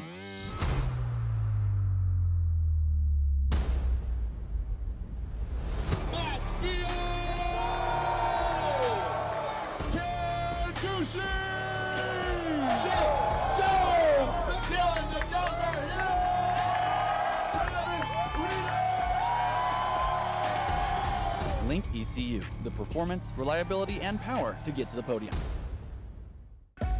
One bottle, so many great things. When your engine reaches 75,000 miles or more, like on this truck, years of carbon buildup leads to reduced fuel economy, increased wear, poor acceleration, and higher emissions. Max Restore is specifically designed for high-mileage engines with quality PEA and proprietary detergents to remove those stubborn legacy deposits.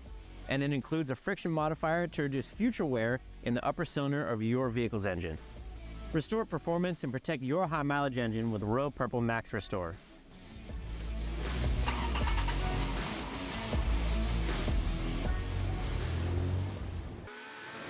Ford Star. Euro. Import. American.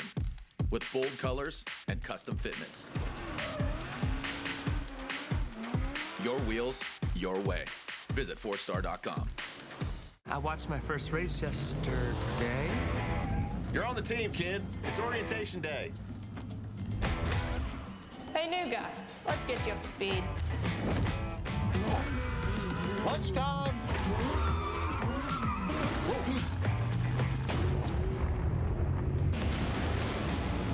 Your workspace is ready.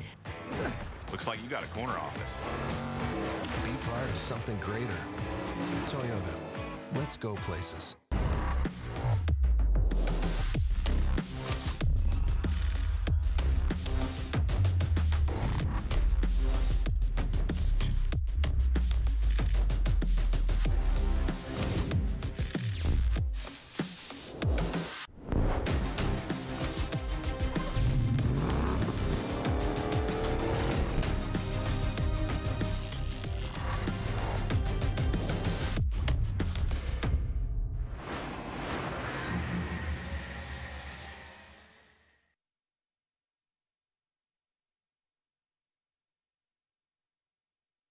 I've had some rough times over the years. I've been doing this for 20 years now, and one of the biggest challenges that I had to overcome was it was actually only my third season in Formula Drift. It was going into the 2007 season. I just lost my primary partner, which was Falcon Tire at the time, and it was only like 2 months away from the start of the year. And so I was able to pick up a partner, Maxxis Tire. They came in last minute. NOS was a supporter of mine back in 2006, and they continued into 07, so they still had some faith in the program moving forward, which was great. We had a rough year in 2006. We had a lot of engine failures and other problems with the car. It was a debut of a new V8 powered Z, the first V8 powered drift car that did not come with a V8. Big, conversion, trying to figure out spring rates, a lot of different things. We just didn't have the knowledge back then. Going into 2007, lost my primary partner, had to basically scramble something together, and basically was able to get enough support to essentially make it to the first round in Atlanta. And we're basically just run on scraps at that point. And so we get to Atlanta, and my program with Maxxis was actually they matched the contingency of FD. And so I actually went up and ended up winning the event.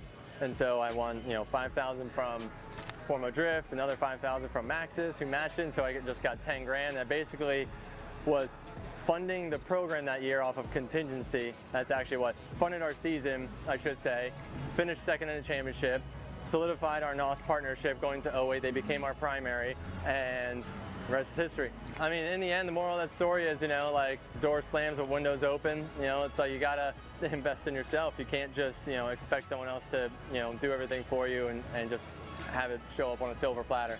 If you want to be in the game, you gotta, work hard.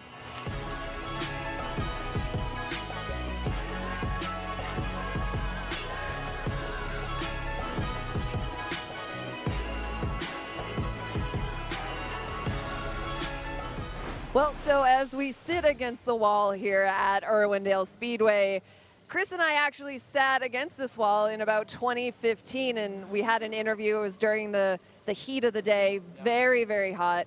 And you, as we were just rehashing some of your championship runs, tonight was your first time where you were the deciding run, and you actually thought that was a really cool experience. Yeah, that was really awesome. I didn't really feel any pressure. It was great knowing that our battle was going to be a deciding factor for Chelsea and the whole RTR team.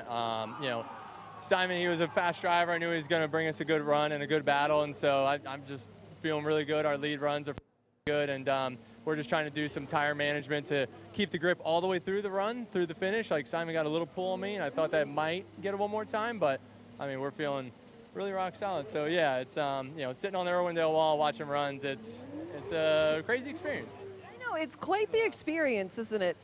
And so looking at the track that has been scraped, there was hundreds of pounds of rubber that came off. So you were talking about tire degradation, and what about setup? Are you feeling really comfortable with the setup? We've actually been taking grip out of the car all weekend, and every time we try to put some more grip back into it, it's actually a little uncontrollable. So because they took all that rubber off, there's so much more traction now. So we've been, dialing it back and making the car very drivable, and it's been helping us out. All right, on the track, now Nick Novak and Jonathan Castro. Jared, take it away. Hey, thanks, Lorette. Here we go, Nick Novak. This second one more time. Guys, come on now, step it up. Let's send it. Novak, Castro, who's going to show up, who's going to rise and shine? Nick Novak, I mean, both of them are looking actually better and solid more than they did earlier. Both of them dragging that wall. Come on now.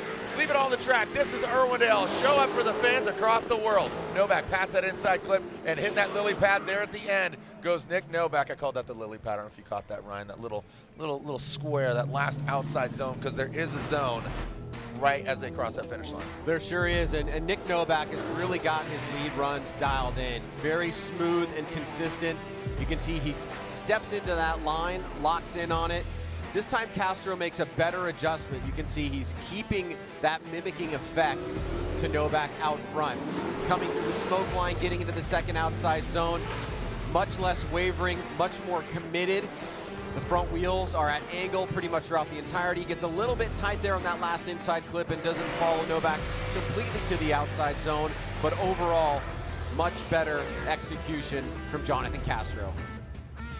Well, Nick Novak just really dialing it in. Don't leave it in the judges' hands, guys. This is just where it's at.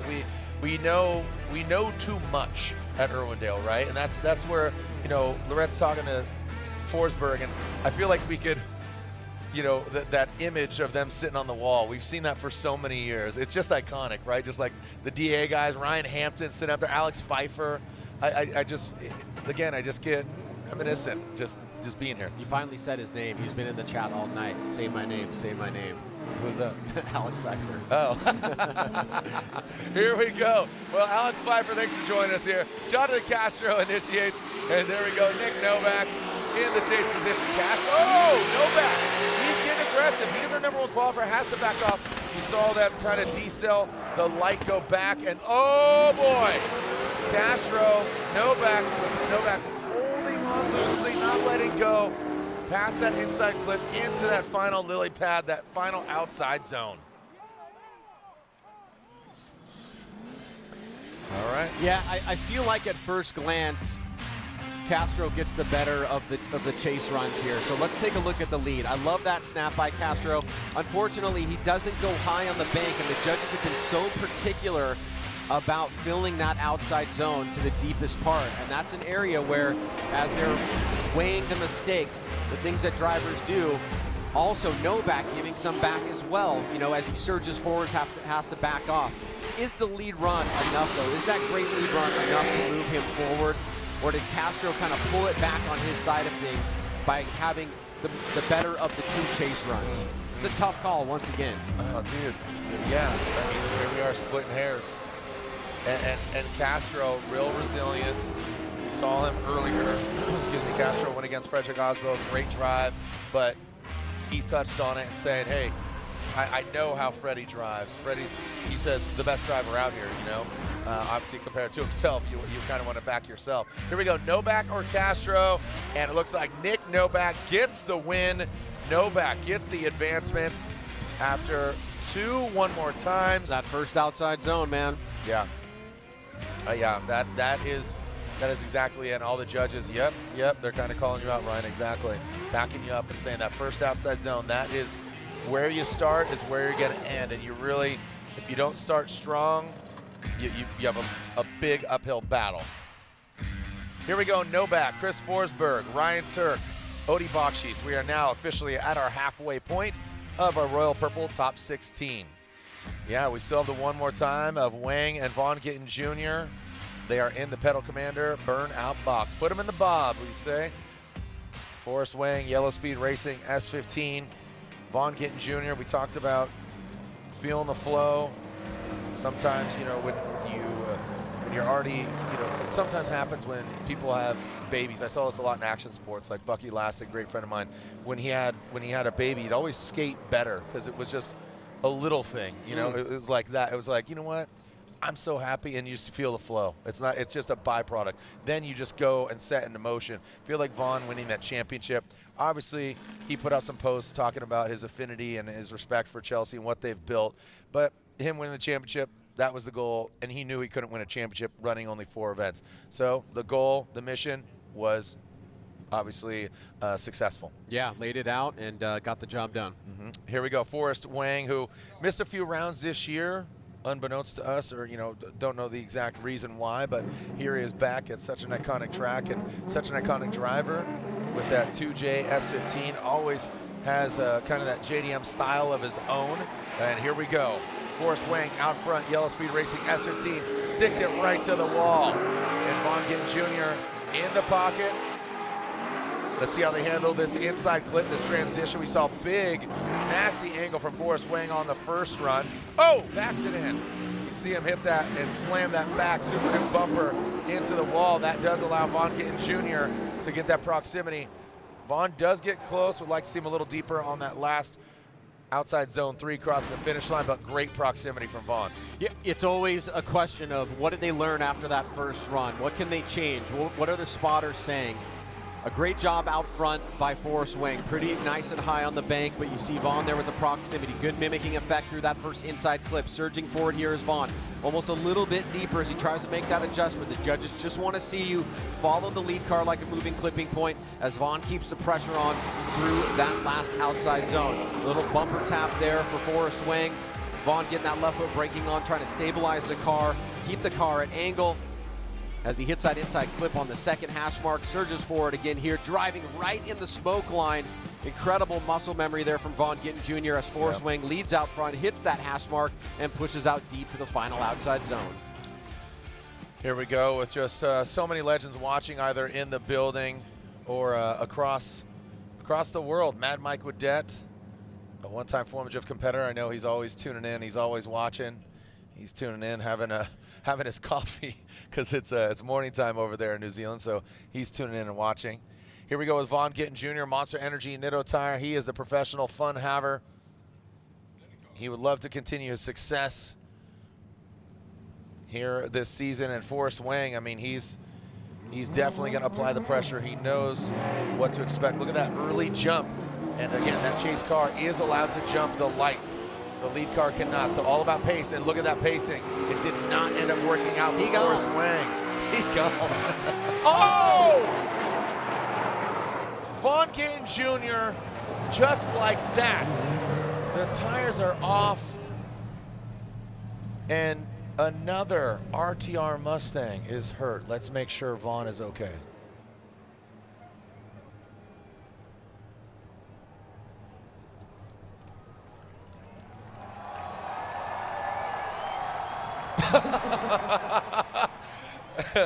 Jeez, man. Help me, Tom Cruise.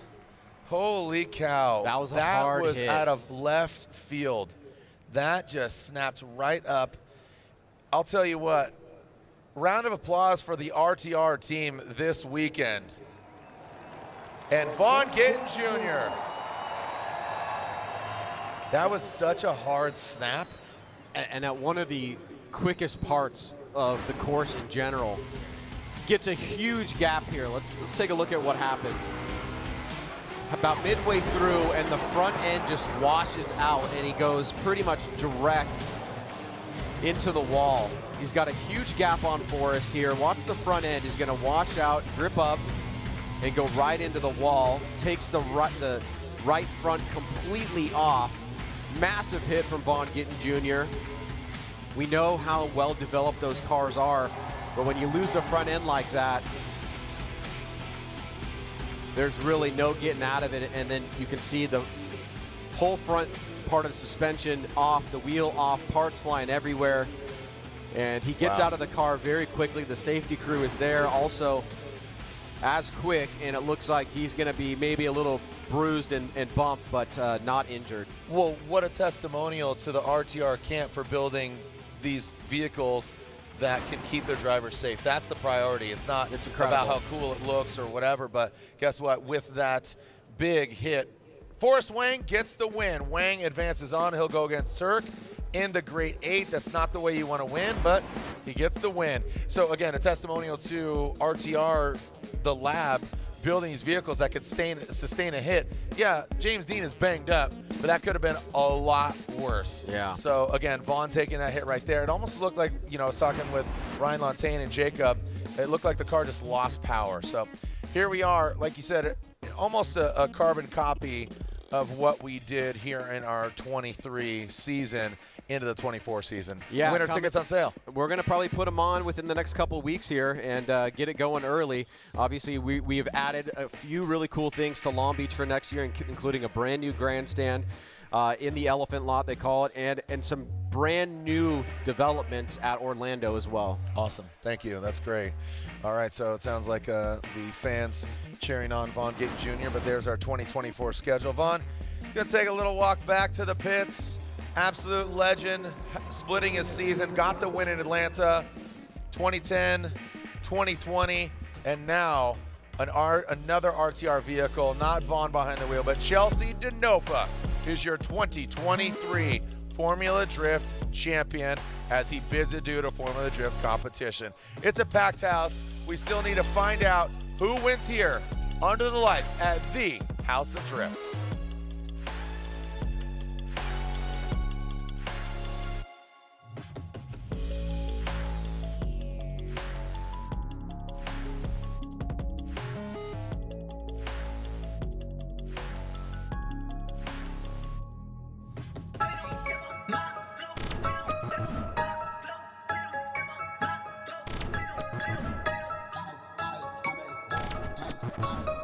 This is Torque Motorsport.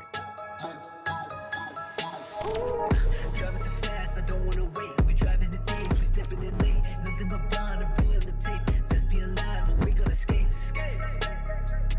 Best be alive, but we gonna Holy skate. You wanted to ride, you wanted to ride.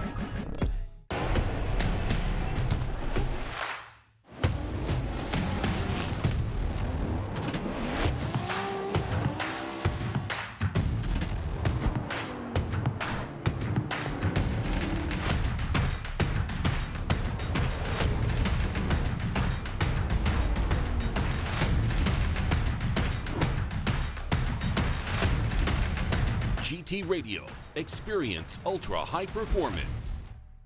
For 30 Formula Drift teams, our professional Tire Stacks crew will mount over 1,000 tires during a weekend to keep our drivers on track, competing at the highest level. TireStacks.com, the official tire service of Formula Drift. Something has awakened.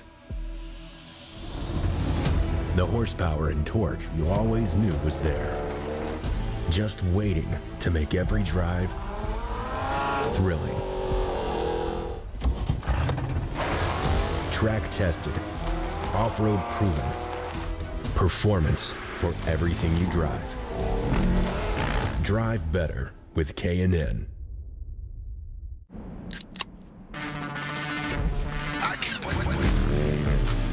Rockstar Energy gets me energized so I can go out and send it. Hustle on.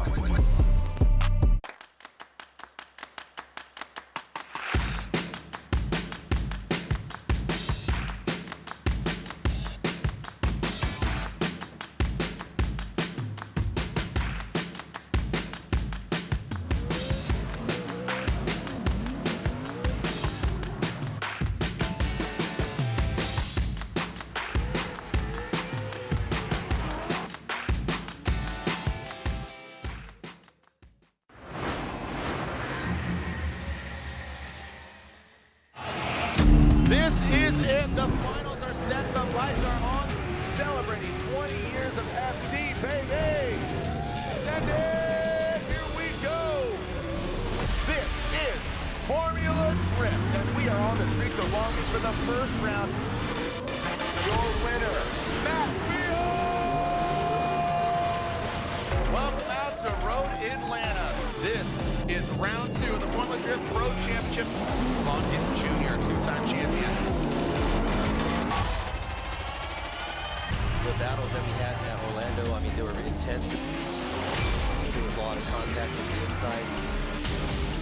Whoa, are you kidding me? Look at that. That was awesome. Chelsea DeNofa gets the win. This is Englishtown Raceway Park, also known as Round 4. Simon Olsen, Adam Elsey, neither have had a Formula Drift overall win, and one of them is going to make history. It is pro time here in St. Louis. The stage is set for round 5 of the Formula Drift Pro Championship. The finals are set. Odie Bakshi's against a new points leader, Frederick Osbo. Come on, boys, send it! Odie Bakshi's initiates in that first outside zone. Osbo cutting through that smoke line. Odie Bakshi gets the win. Who's gonna get the victory here at Evergreen Speedway? Chelsea Denofa, Dylan Hughes, the local boy, is gonna put it down for his town. Contact was made. That's all she wrote. Your winner here at round 6. Chelsea Denofa gets the win. Are you ready, Salt Lake City? We're heating things up with round 7 of the Formula Drift Pro Championship. We've seen 6 previous rounds with 6 different winners from Long Beach to St. Louis.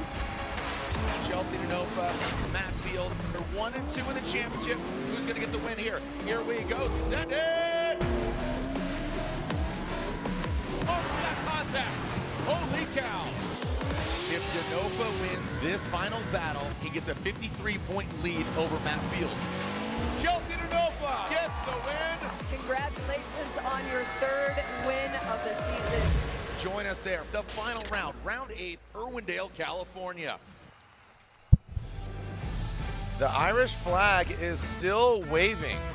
The Monster Energy t-shirt is still waving, but unfortunately the car is not advancing on. Ryan, you just said it. How crazy would that be if James Dean, he goes against his Irish compatriot, right? Another Irish driver, so Irish flag, right? So I guess it'll wave into the 8, but depending on which driver, how crazy would that be if James Dean moves on after just a sensational crash? I mean, I say this every year, all the time, every event, every round. We will never stop finding new crazy things that happen in this sport, you know, and I would not be surprised, Jared, that very well likely could happen. Yeah, there's no stone left unturned, and again, there is no drift car or drift story that is not that, you know, I don't know, just, I mean, what an event this guy's had. James Dean, boing, look at the flight path. That front right, I mean, RTR and their front right suspension has been tested time and time again. Again, manual. There is James Dean getting out of his vehicle. And again, he is still driving. He was gonna call it. I saw him this morning, he was like, yeah, and this was last night, so keep in mind, you know, his adrenaline's running. The team thrashed, so that was in practice. The team gets the car back together. He drives it out, battered, bruised, but not knocked down. And kind of insane run, too, all things considered, right? Like, he goes out there, the team puts it back together so it's drivable. He has no idea whether or not it's going to be exactly the same or 90%. Yeah. That just goes to show you how awesome the RTR team is. And then today, he's on fire, even though he's injured and not feeling well. He's using a modified driving style. I know. Feeding the wheel so he, with his left hand, his inputs are on his left, and then he's just kind of managing a little bit because his arm, look, he can't take his own race suit off. This is Formula Drift folklore, man.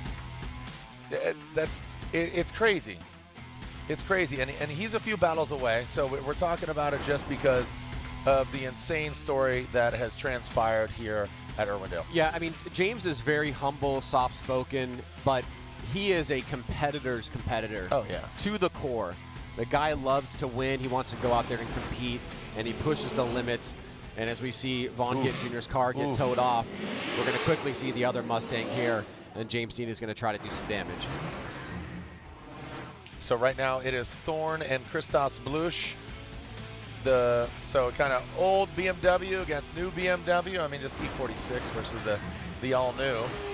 But again, Robert Thorne. This should be a good one. I mean, two very, you know, Thorne has really just jumped in head first, not feet first. He has jumped in head first to the Pro Championship. He won the Pro Spec Championship last year.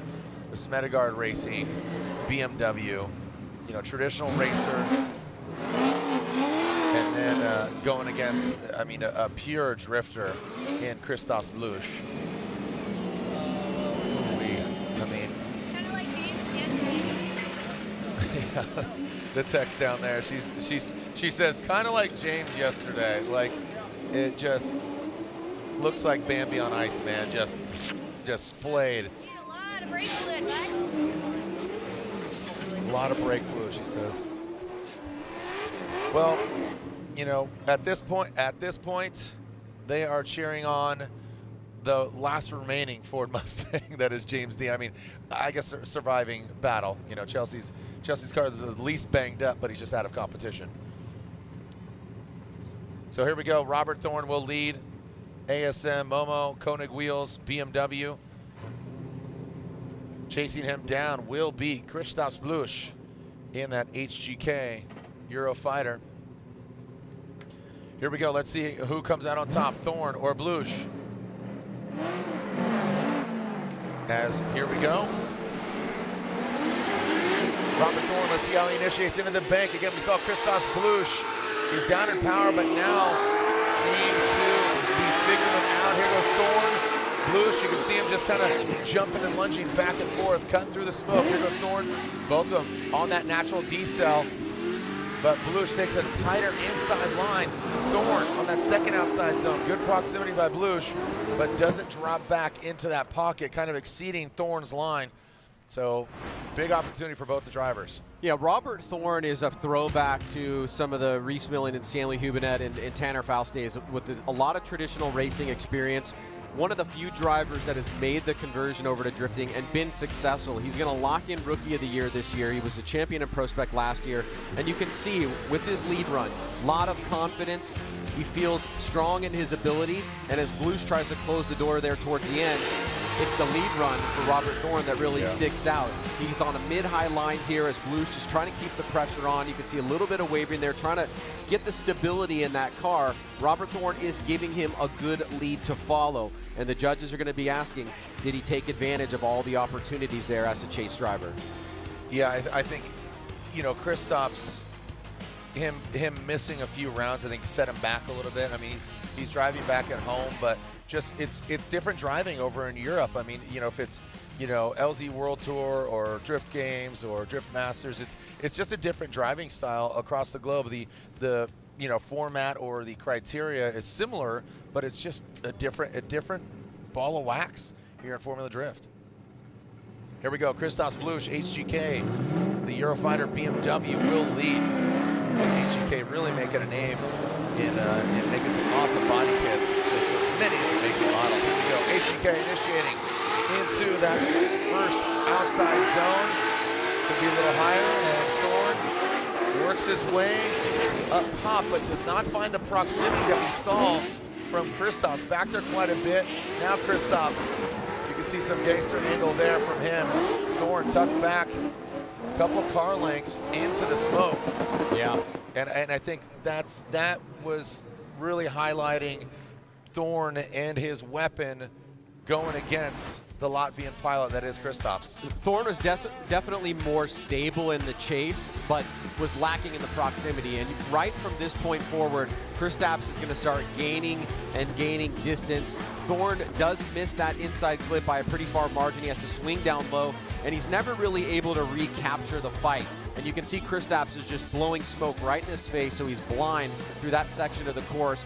And he wasn't really in the fight after that pretty solid lead. And you have to wonder, are the judges going to say, hey, you know, we didn't really see a lot of proximity from you. You were stable, and you had this moment here on the bank, but is it enough to overcome or draw one more time against Christoph Blusch, a very dangerous driver?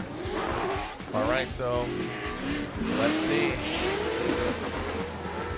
Let's see what we got again. Drivers from all across the globe tuning in, and here we are. We're going to take a look at the BC Racing Go for Gold side-by-side BC Racing, the official suspension of Formula Drift. That's always a hint, isn't it? Yeah. It's an indication of splitting hairs, leads, chases. You ever tried to split a hair before? I have. You know, How'd it go? I was in 8th grade. It was a science project. I failed miserably. I cut my finger. Yeah. You got to be real careful. Yeah. It's just a finite craft. Just kind of like judging. Let's go. Just kind of like judging here. Do you think we have a winner? Was that necessary? I do think we have one. Was that necessary?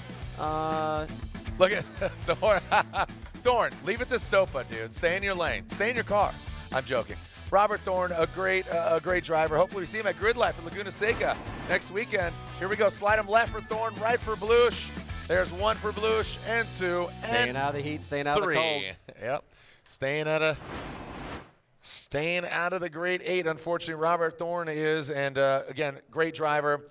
He should, again, mathematically, again, unofficially, I don't want to go on record because I have been chastised before. You can go on record. Be your I mean, that was my fault. That was my fault. I'm feeding Wait, what? you. Say that again? I'm feeding what you was stuff. Your fault, Ryan? They didn't put the R next to his name on the website. Okay. See, unlike you, I'm willing to admit my mistakes. I said I know I took the fall for you, but you bringing it in and saying it was my fault. Thank you. Just say that a little louder for now. I know. Yeah. You're my best buddy. You're my big boy. I know you and Kemp love calling me big boy or big dog. Big dog. Talking about big dog, Kenshiro Gushi and Brandon Sorensen. Look at this. How poetic is this? Ken Gushi started Formula Drift when he was about Brandon Sorensen's age. Oh, I know where you're going with this. I like it. And here's Ken Gushi, 20 years, generational. Yeah. And this is about the dreamers, the believers, the 2 youngest, the drivers, the rippers. Yeah, let's go. So here we go. So again, Gushi was the youngest at one point, and Brandon Sorensen exceeded him being the youngest driver ever to compete in Formula Drift. Insane. Here we go. Ken Gushi, Monty's Toyota GR86. Brandon Sorensen, he is driving right to the side of the OG Kenshiro Gushi, coming into that inside clip. Brandon right there, tucked into the smoke. I can just see Gushi kind of down on some horsepower, but Brandon Sorensen, and that allows him. Look at the car control that Sorensen's got. He is like a dogfight. He is like a fighter pilot, rocking that U.S. Air Force livery. All right. Gushi knows his course as well as anybody. Oh, yeah. He's a local. He spent a lot of time here. Nice, smooth initiation. He's on a middle line on the bank, and you can see right there that Brandon Sorensen is in the attack. He's almost a little bit too gripped up to keep that consistency, but he does have angle in the front wheels. He's really putting the fight to Ken Gushi, trying not to hit him, staying back enough, but keeping proximity on as Gushi pushes out wide to that final outside zone. You have to wonder how Gushi is going to deal with being in the chase position. Does he have enough grip in those tires to keep pace with Brandon Sorensen? Brandon Sorensen has been putting in a lot of work. You know, Amanda Sorensen took Chief Bass for a ride earlier. Whole Sorensen family, heavy in the motorsport world, side-by-sides, karting, dirt, monster trucks. They're doing it all, side-by-sides. I mean, just absolutely very talented family. Brandon Sorensen will now lead that V6 turbo setup of the GR86 and locking it in and unlock it. There we go. You lock it. You lock it up. Here we go. Brandon Sorensen will lead. Ken Gushi giving chase. Sorensen gets up the bank. Big angle there from Sorensen. And Ken Gushi, unfortunately, falls back a significant amount. Big, massive angle from Sorensen. That was aggressive, almost too aggressive. He didn't really need to do that, as he has a big, massive advantage. That was a solid run from Brandon Sorensen. Again, the 19-year-old Las Vegas resident, United States Air Force, pedal commander. He was on the podium last year. Can he better it? You know, getting a win, like how great would that be going from 23 going into 24? When you see that surging attack in the chase position and he's having to back off and go forward, you know he's got a lot of forward bite in the vehicle. He does gap Ken Gushi here, and Gushi is not really able to fully engage. You see a little mistake there from Sorensen, but overall this lead run is pretty good all around. Pushing forward to this last little section, we finally see Gushi there get with about a car length and a half, but on the big bank, quite a large gap there. The kid is impressive, showing us what he's got here as he tries to make his way into the next round. Yeah, Brandon has a lot of talent. I'm excited to see what he does for the years to come. You know, just motorsports in general, but obviously specifically Formula Drift. A big talent. And Brandon Sorensen getting the win, as we talked about Ken Gushi, you know, just his history, Formula Drift, year 1, 2004. And here's Brandon Sorensen, been competing in Pro Spec Pro, you know, seeing him drive out of LS Fest and multiple different events. So it's great to see him rise to the occasion on just a global platform that is Formula Drift. So Brandon will live to see another day. And now we got the Fighting Irish here. Happy birthday, James Dean. James Dean going against Dean Carnage Carney with that hurt wing. Again, It's a right-hand drive Ford Mustang. With that accident earlier, he landed on the wrong side, which was the right side. So that absolutely threw him back. And we'll see here in the Royal Purple Top 16 which Irishman will advance on. James Dean or Dean Carney? Do you know where either of these two towns are? Unfortunately, I do not, and I don't want to speculate. I was just thinking into my mind, though, you know what's scary about James Dean and where he's at in his career? The kid, I mean, the young man, the gentleman is 32 years old. Right. And look at what he's accomplished in his career all over Europe. 3 championships here. I mean, you have to imagine he's got at least another 10 years in him if he wants to, and he's driving at the peak level, coming in a chassis that he's unfamiliar with and doing very, very well. And wouldn't it just be the highest bit of irony if he were to get to this last round, his teammates are out, and he was able to get to the finals or even win the event? Yeah, and this is, you know, he got on the podium in Utah, and he was just so elated. Yeah, you know, it wasn't a win, but he was just, he always says, I'm buzzing, you know, and that you could tell that's kind of his, I'm at a loss for words, like, and he has just this very authentic emotion that you know, you hang out with his mom and his dad, and you get that same kind of cadence. Great people. Yeah, fantastic. His sister's DM me right now, blowing me up and say thank you so much.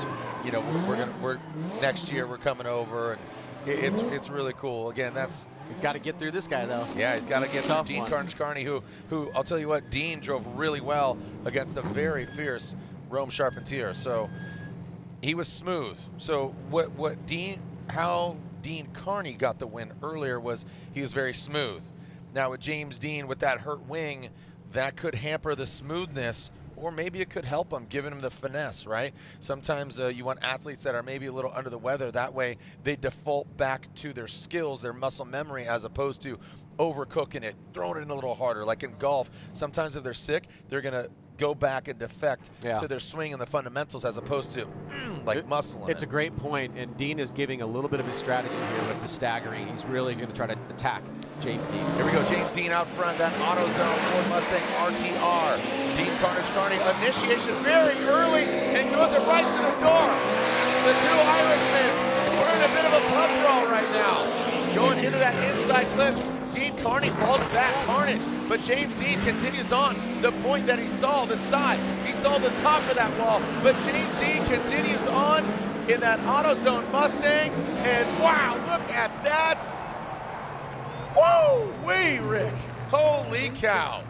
I mean, if you told me James Dean can't lift his arm more than 45 degrees, I would not believe you. Dean Carney dropped down so low to get in the pocket right here, moves right back up. Great job by him, almost exceeding the front wheels, but amazing proximity. James Dean, beautiful lead line up top. Huge angle through inside clip one, and Dean Carney misses it by quite a ways, but he's got that distance. He's keeping the attack on. Overall, incredible lead run by James Dean, and watch this, boom, right there, just a glancing blow towards the end of that outside zone 3. Great job by both guys, Dean leading the way, putting down an incredible standard in his lead run. Well, let's see. Let's alternate the order. You know, you see James Dean out front with such great confidence. But like I said, him out front in the chase, two very different, obvious positions, but also mindsets. So look at that staggering.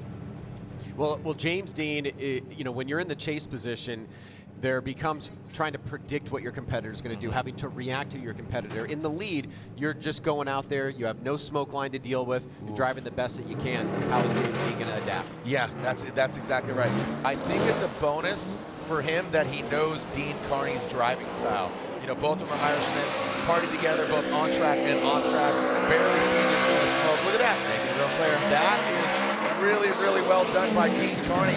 This is how he got the victory I'm talking about. Dean Carney got the win by being smooth, but the adjustments by James Dean, he takes a shallower line, but Dean Carney locked and loaded in that lead position. James Dean came up a little bit short and shallow. I think this is going to warrant a side-by-side. Yeah, I mean, I think him coming off that second outside zone was as a result of him trying to react to what Dean Carney was doing in the front. And we have to look at the first inside clip. Dean Carney was way down low. James Dean was on it. So as we're going and looking at both lead runs, both chase, look at the stability here from both drivers. James is mimicking Dean Carney very well and comes through that inside clip just along with him. Now this is where Dean Carney starts coming off the bank and then starts moving back up, and James Dean is also making that adjustment. So it'll be interesting to see how the judges take a look at that. It's a good run by both drivers overall, and it's a matter of looking at the mistakes, putting weight to those mistakes, and seeing if one driver or the other can move out front. Here it is side by side. Dean Carney with that low dip right in the pocket. James Dean mid-high line on the bank. Dean Carney, good line for him as well. Great proximity here, but this is where Dean comes down really low, misses that inside clip in the chase position. James doesn't do that on his side. James comes down as Dean is a little bit lower on the bank in the lead position, and so we see a little bit of a tit for tat there on that second outside zone. Well, if we have a winner here, our grade 8 is set. Slide him left for James Dean, right for Dean Carney, and look at this. James Dean gets the victory. James Dean gets the victory and advances on. He'll go against Brandon Sorensen, the young rising star, and our grade 8 is set. He's going to let out a big sigh of relief no matter when the event ends for him tonight, you got to imagine. Oh my gosh, yeah. So again, the Royal Purple Top 16 is a wrap. Royal Purple, the synthetic experts, the official engine oil Formula Drift, as we move into the Torque Motorsport Grade 8. Torque Drift 2, the official drifting game of Formula Drift. You can see Novak, Forsberg, Turk versus Wang, Bakshis versus Blush, Sorensen versus James Dean. Again, don't go anywhere. We are live around the world here at Irwindale Speedway. This is the House of Drift. And that man, wow, that car, that body, everything has seen so much, and you're about to see even more. Who's getting the win here under the lights at the House of Drift when we come back? I watched my first race yesterday. You're on the team, kid. It's orientation day. Hey, new guy, let's get you up to speed. Lunchtime.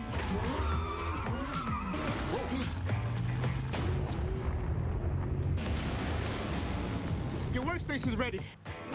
Looks like you got a corner office. Be part of something greater. Toyota. Let's go places.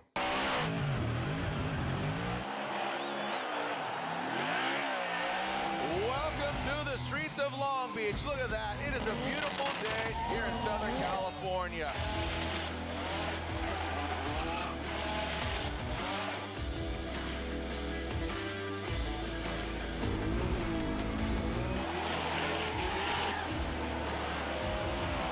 K&N, the official performance air filter of Formula Drift. NGK and NTK is more than just high ignitability spark plugs and precision sensors. They're about growing the car community. This is why they're introducing Shop Squad, an automotive meeting place for shop owners, service writers, technicians, students, and industry professionals to come together and share knowledge and encourage self-growth. Enrolling is free, and you have access to on-demand training, digital newsletters, product launch information, and more. Woo!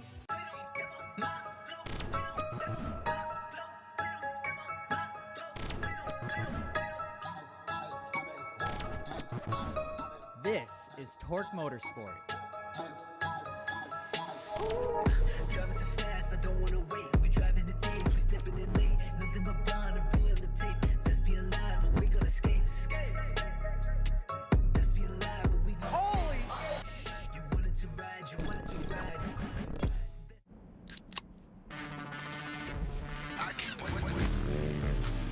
Rockstar Energy gets me energized so I can go out and send it. Hustle on.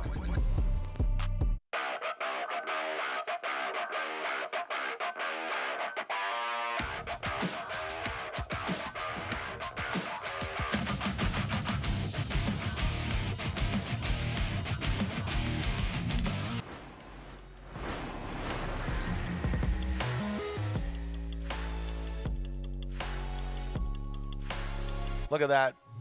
Little Dan had to jump up to give him a high five, but it was cute. It was totes adorbs. Look at, again, the dude's arm is just hammered. I mean, go back and watch the in-car from the Type S camera. His head is just, the car, just unreal. Watch the footage. The in-car is insane. Take off the cap. Oh my gosh. It's just, Irwindale, man. I'm glad Mother Nature didn't show up. You know, everybody else did. You know, Calamity Jane, Insano Bobby, Crazy Ricky. I mean, everybody did, man. I mean, it's just. I'm joking, but I'm glad that Mother Nature didn't. And yeah, Nick Novak, he advances on after a couple one more times. Here we are, another generational gap here. A day oneer, 2004, compared to a driver that jumps up into pro a few years ago. You know, Nick Novak, he making a name for himself. #1 qualifier score, 92. Didn't come easy getting here to the great 8, but Forsberg, you know, taking out Trenton Beecham earlier, and then going against Simon Olsen, taking him out to give Chelsea Denofa the win. You can see that Pike Bar sticker right there on the windshield. Might be partying there tonight. I don't know. Chris, or maybe go down to the Pike Bar, cheering fourth, and tear it up a little bit. We'll see. TBD. What do you think, Sean? Hey, you're driving. Sean Adriano. He's going to be our Uber. He's going to drive us out there. We're going to stop by Best Buy real quick and do a little bit of shopping, and then we're going to be headed over there. All right, so here we go, our first battle of the Torque Drift. Grade 8. Nick Novak will lead, being the #1 qualifier, going against 3-time Formula Drift champion Chris the Force Forsberg, piloting that all-new NOS Energy Nissan Z GT radial tires. Here we go. Nick Novak initiates. Forsberg jumps up to that VR-powered Z. Oh, no! The wall consumes another vehicle. That was... Novak's got to finish. Novak does have to finish. That was just... What happened there? Like, he got squirrely and just jumped up. And look at this. Novak talking about this changing the guards, you know, and it's not changing the guards because, Chris, it's just generations, right? And again, I always reference action sports and stuff, and, you know, skateboarding, you know, you get your Bones Brigade, you move on to this, you turn on to, you know, the Baker, or all, you know, even snowboard, anything. You just have these different generations. You know, you talk about generations. Jacob Agajanian down there, his family owning Ascot Raceway, not too far from here, him investing into the motorsports community, Formula Drift, and look at this. Yeah, I think this is just a matter of Forsberg trying to stay close to a slower vehicle in Novak, surging forward, the front wheels gripping up right here. He's going to start going forward, the front end is going to wash out. He actually saved it really well. The car looks like it didn't sustain too much damage, but obviously it will be an incomplete for Chris Forsberg. Yeah, that front right. Let's see. Looking at some body language, obviously just taking a look. Yeah, I think you're right. He tried to attack. Look, he's on the brakes. Yeah. See how much Chris is on the brakes? He's like, dude, I don't know. It felt like he's like, go. And unfortunately, you know, Nick was going. He didn't see brakes on for Novak. Make some noise for Chris the Force Forsberg, everybody. 3-time Formula Drift champ. Thumbs up from him. We'll see if we can get it back together. As we got to clean up here on aisle 1. I mean, this gentleman's, he has, again, I think he, Ryan, would you agree he has the most laps here at Irwindale? I think so. Would you agree? I mean, I wouldn't bet against it. Yeah. All right, well, as we clean things up, let's throw it down to Lorette Nickel. Lorette, what's cooking?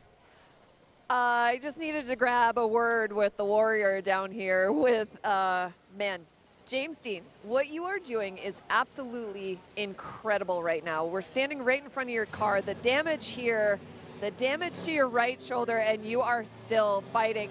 And this is a really scary track, you said. Yeah, it's a scary track. It's a scary track on a good day when everything is going perfectly to plan. But after a weekend like we've been having, it's intense. But I believe in the car, I'm believing in myself, and just taking it lap by lap. It's not easy, but we're giving it our best. I'm in pain like earlier, but it's okay. Like, I'm dealing with it. So what to expect now, so it's okay. I can deal with it and worry about the rest tomorrow. I'm still not 100% confident, but I'm trying my best, and that's all we can do, take it step by step. It was great to battle my great friend Dean Carney from Ireland. It's been a while since we battled. The last time, I think, was in the finals in Atlanta back in 2017, so we knew it was going to be a great one. Halfway through the second run with Dean, his wastegate separated from his manifold, so he actually lost a lot of power on the inner bank. So the correction was from losing power. But fair play, he stayed in it, we both stayed in it. It's a really good battle, really fun. And yeah, top 8, a lot better than I thought I would be anywhere close to this morning, because I wasn't sure if I was going to drive, so I'm very happy. So you said earlier today that you have a new driving technique that you're using. Are you doing any further adjustments in the car? Not really. I'm really relying on being comfortable with the steering and just trusting it's going to be there. And it's just I'm trying to do the same thing every lap. And the car is doing what I predict it's going to do. So it's making my job easier. Of course, in the event of you have to make a sudden big adjustment, that's when it gets trickier. But right now we're feeling pretty comfortable and just doing our best. So, but when you're sitting in the car, your car is a right-hand drive, and you're obviously shifting with your left hand, holding the steering wheel with your right? Yeah. How are you finding the power? So I have a lot of, I have strength in it. It's just pain. So it's like a nerve feeling of pain. So it's very painful when you're doing that, but I still have the strength. I just have to force myself through the pain to do it. So, yeah, it's fine. It's just not ideal. It's not comfortable, but it's fine.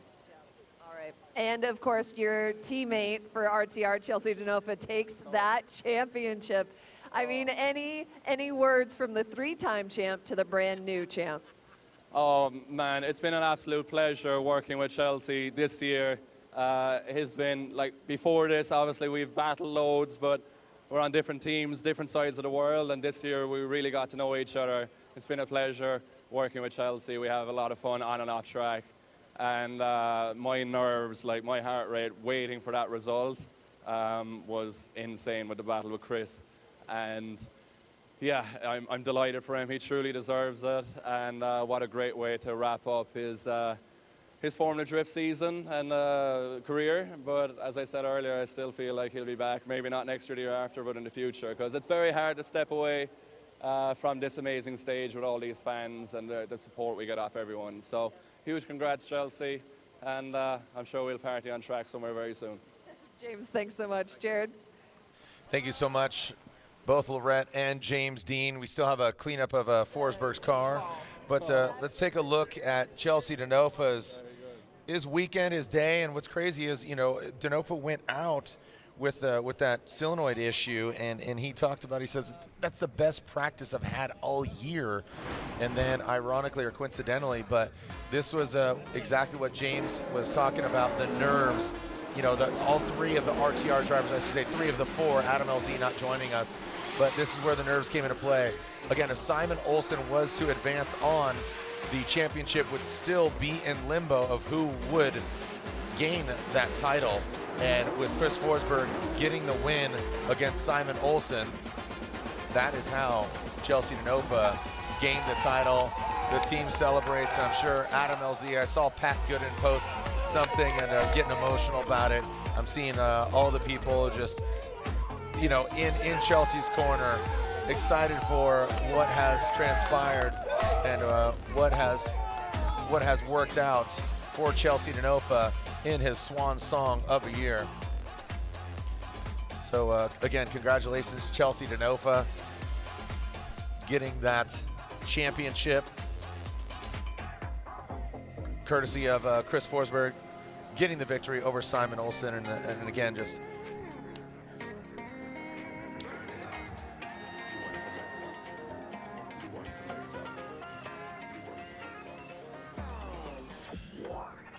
all right. You can see cleanup here on aisle 1. Local time, just 2 minutes before 9 p.m. Our first battle of the Grade 8 saw Chris Forsberg And I just remember over the years, Chris, you know, he's had some hard hits into that bank, and that's why I go back to Chris Forsberg having probably more runs on this track collectively than any other driver.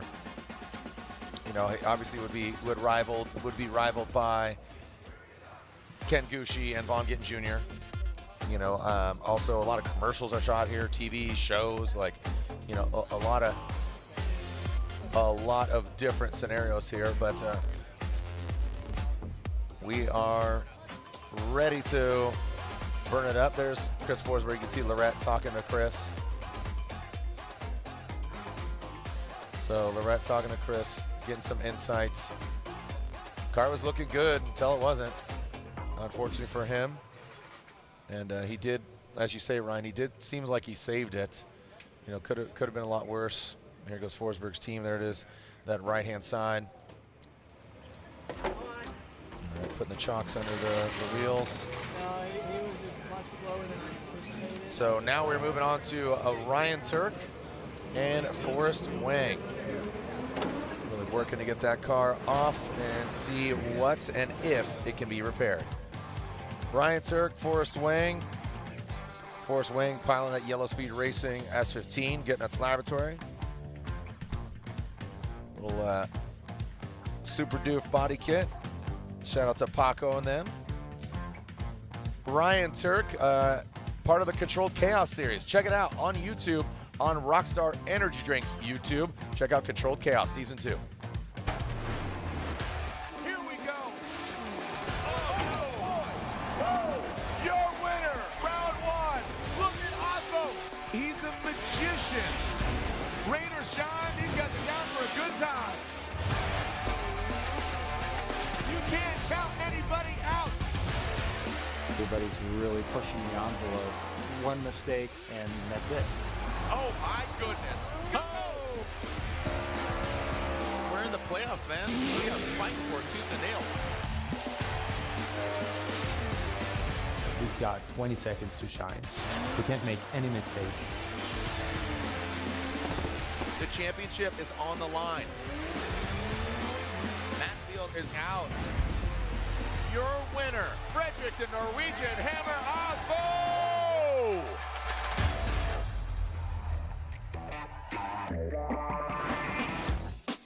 Here we are with our next battle. This is Forrest Wang, who will lead, and Ryan Turk, that Rockstar Energy Drink driver, ripping around that Toyota GR Corolla.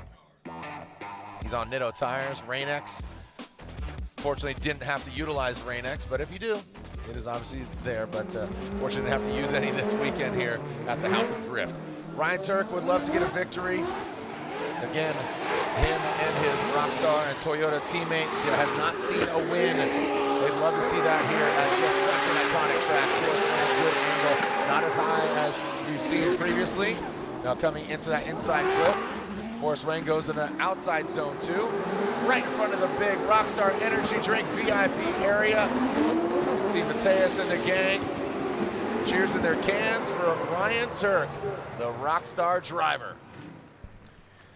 Huge opportunity here for both drivers. Forrest Wang starting to put together a campaign here tonight, and Ryan Turk starting off strong. Great job in that mimicking effect, surging forward, keeping angle in the car. Trying not to make any mistakes against Forrest Wang as they hit huge angle through that inside clip. Now moving back around pretty deep into that outside zone as, again, the consistency by Turk. Very, very clear there. So nice start by both drivers. Forrest Wang with the solid chaseable lead, and Ryan Turk taking advantage of it. Let's see if we can maintain the proximity here. The hot hatchback, the 2JZ S15. Past the VIP. How we doing out there, Irwindale? Make some noise!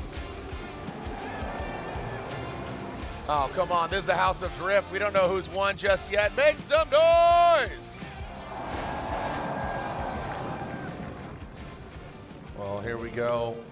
Ryan Turk will lead. Forrest Wang giving chase. Who's advancing on? The winner will be going against either Novak or Forsberg. Forsberg, an uphill battle after going into the wall in the chase position. Novak has an advantage. But Ryan Turk loves to advance on regardless of who he's going against. Right now, it's Forrest Wang. Let's see the aggressive initiation from Ryan Turk. No, not aggressive at all. Nice, just fluid initiation, just goes right into it, but good angle. And Forrest Wang, the headlights ducking into the smoke. In that second outside zone, Ryan Turk really dragging bumper on that wall, and that back bumper is tiny. That is a sliver of a bumper into that last lily pad. Goes Ryan Turk. So the biggest noticeable difference there is Ryan Turk was able to pull a bit of a consistent gap on Forrest Wang through a pretty good majority of the course in the lead position. But let's take a look at how Forrest adapted, and then we'll have to consider both leads together. Here it is. As you said, nice smooth roll in there for Turk. Forrest stays on that line. Tries to close the door here, but Turk has got a lot of forward grip. He's able to pull a little bit of a gap as Forrest does a great job on that inside clip coming through the smoke line. And the chase run is pretty consistent overall, but you can remember that Turk had more consistent proximity. You know, he was making some adjustments, but he had more consistent proximity.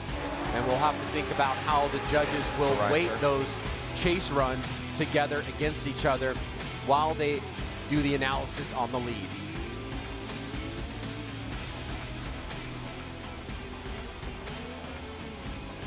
And Ryan Turk with some great driving. If he advances on to the Final Four, this will be 3 Final Fours in a row. A win just evading him. So let's see who comes out on top, who's advancing on. Wang, good driving. Let's see if Ryan Turk will advance on. Here we go, slide him left for Wang, a right for Ryan Turk. The Rockstar driver advances on. Score, and it's goal for Ryan Turk. Like the LAFC firing off and scoring a goal, Ryan Turk does the same. And he finds himself in the Final Four for 3 rounds in a row.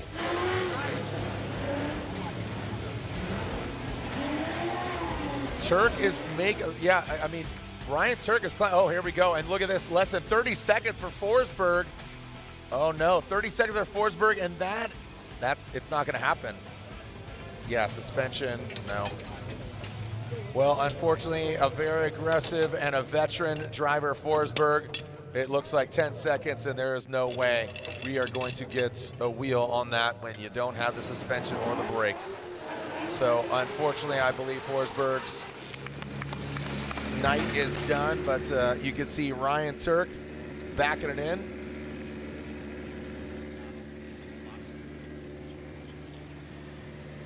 So let's see, Ryan Turk finds himself in the Final Four. Here, I'm getting an update here from Ryan Sage. He says, if Odie wins this battle against Blush, he jumps up to 4th place in the standings.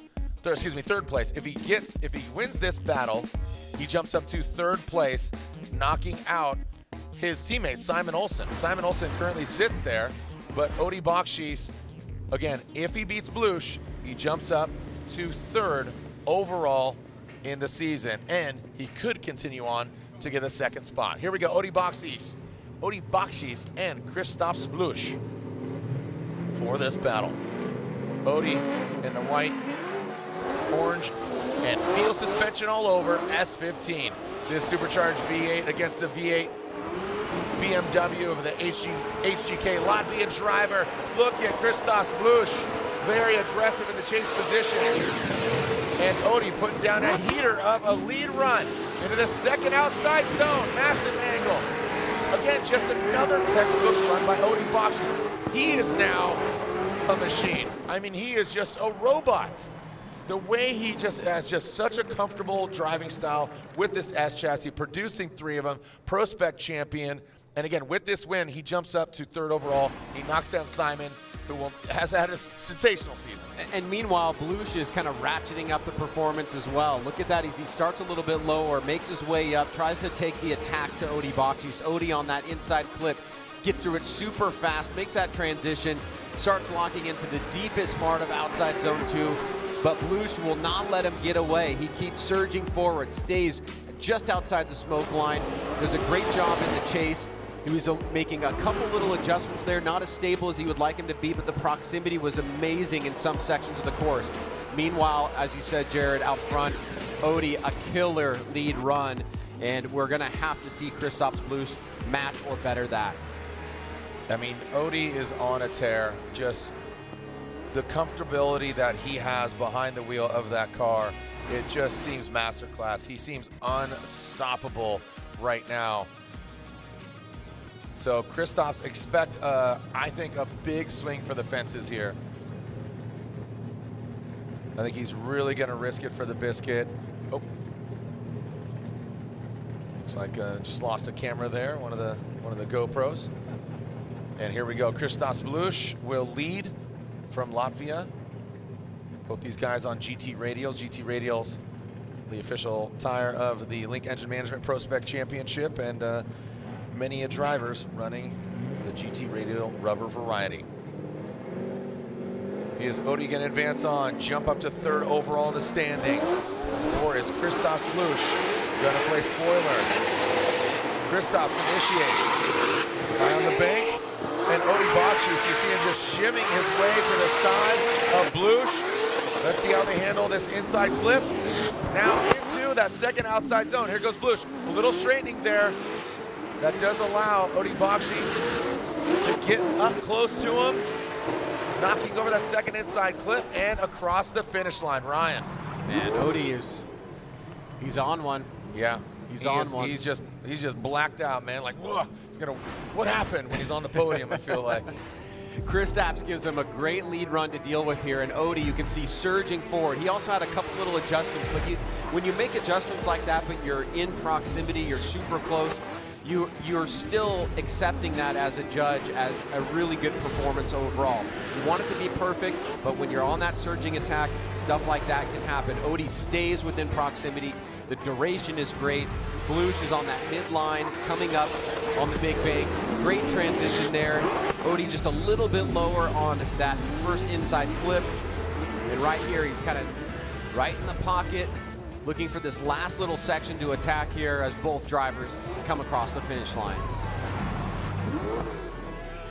Our judges zeroing in really finite details.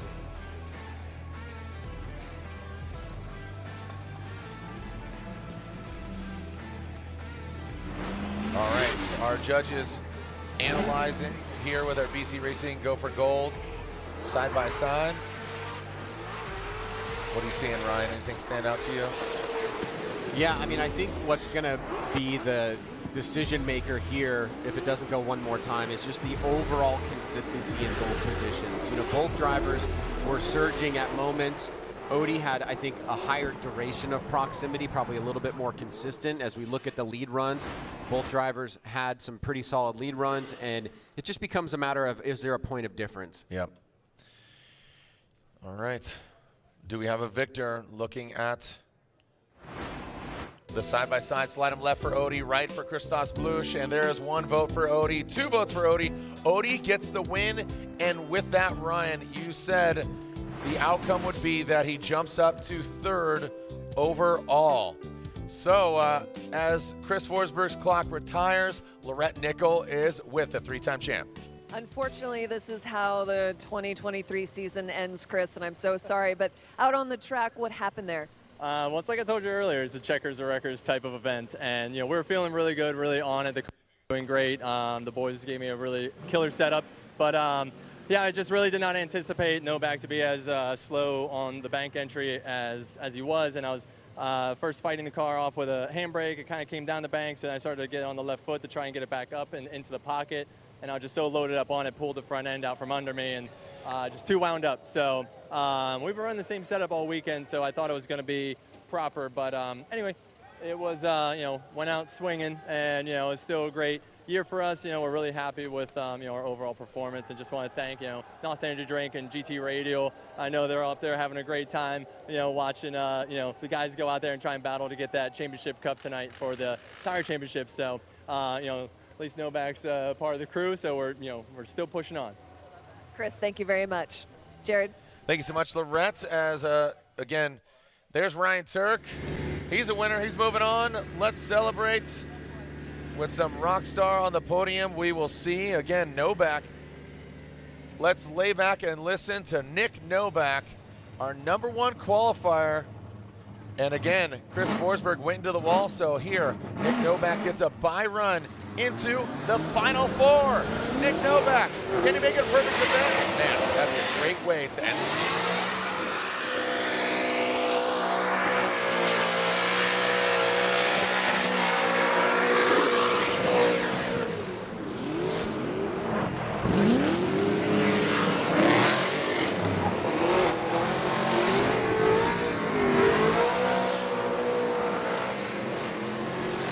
There it is, the bye run for Nick Novak, Jerry Yang Racing, GT Radial.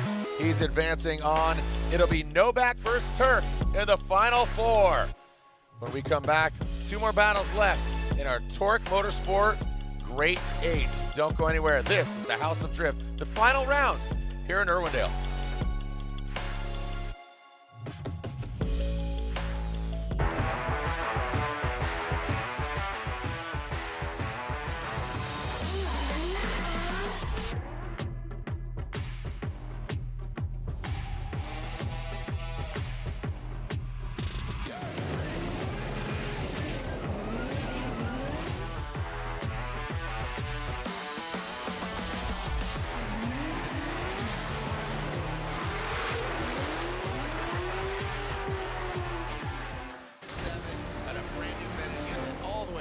Just throws a lovely early transition.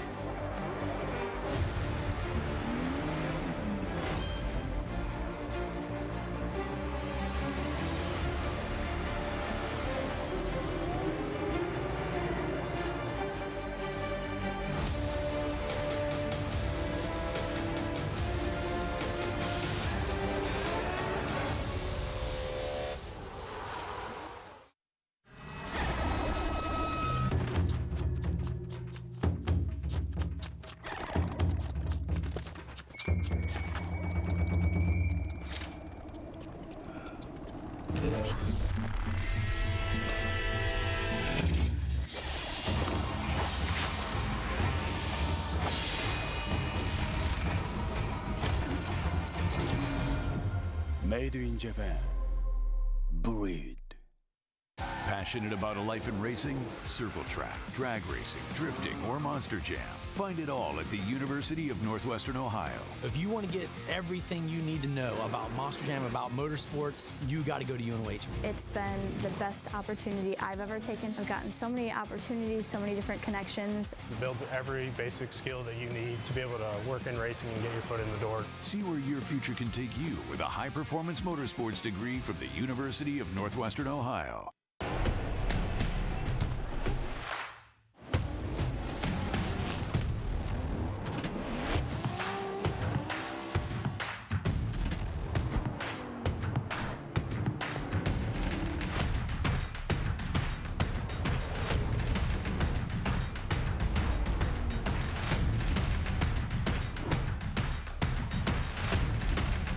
GT Radio.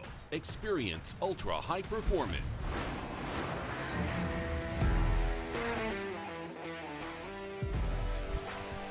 Welcome back to Irwindale Speedway.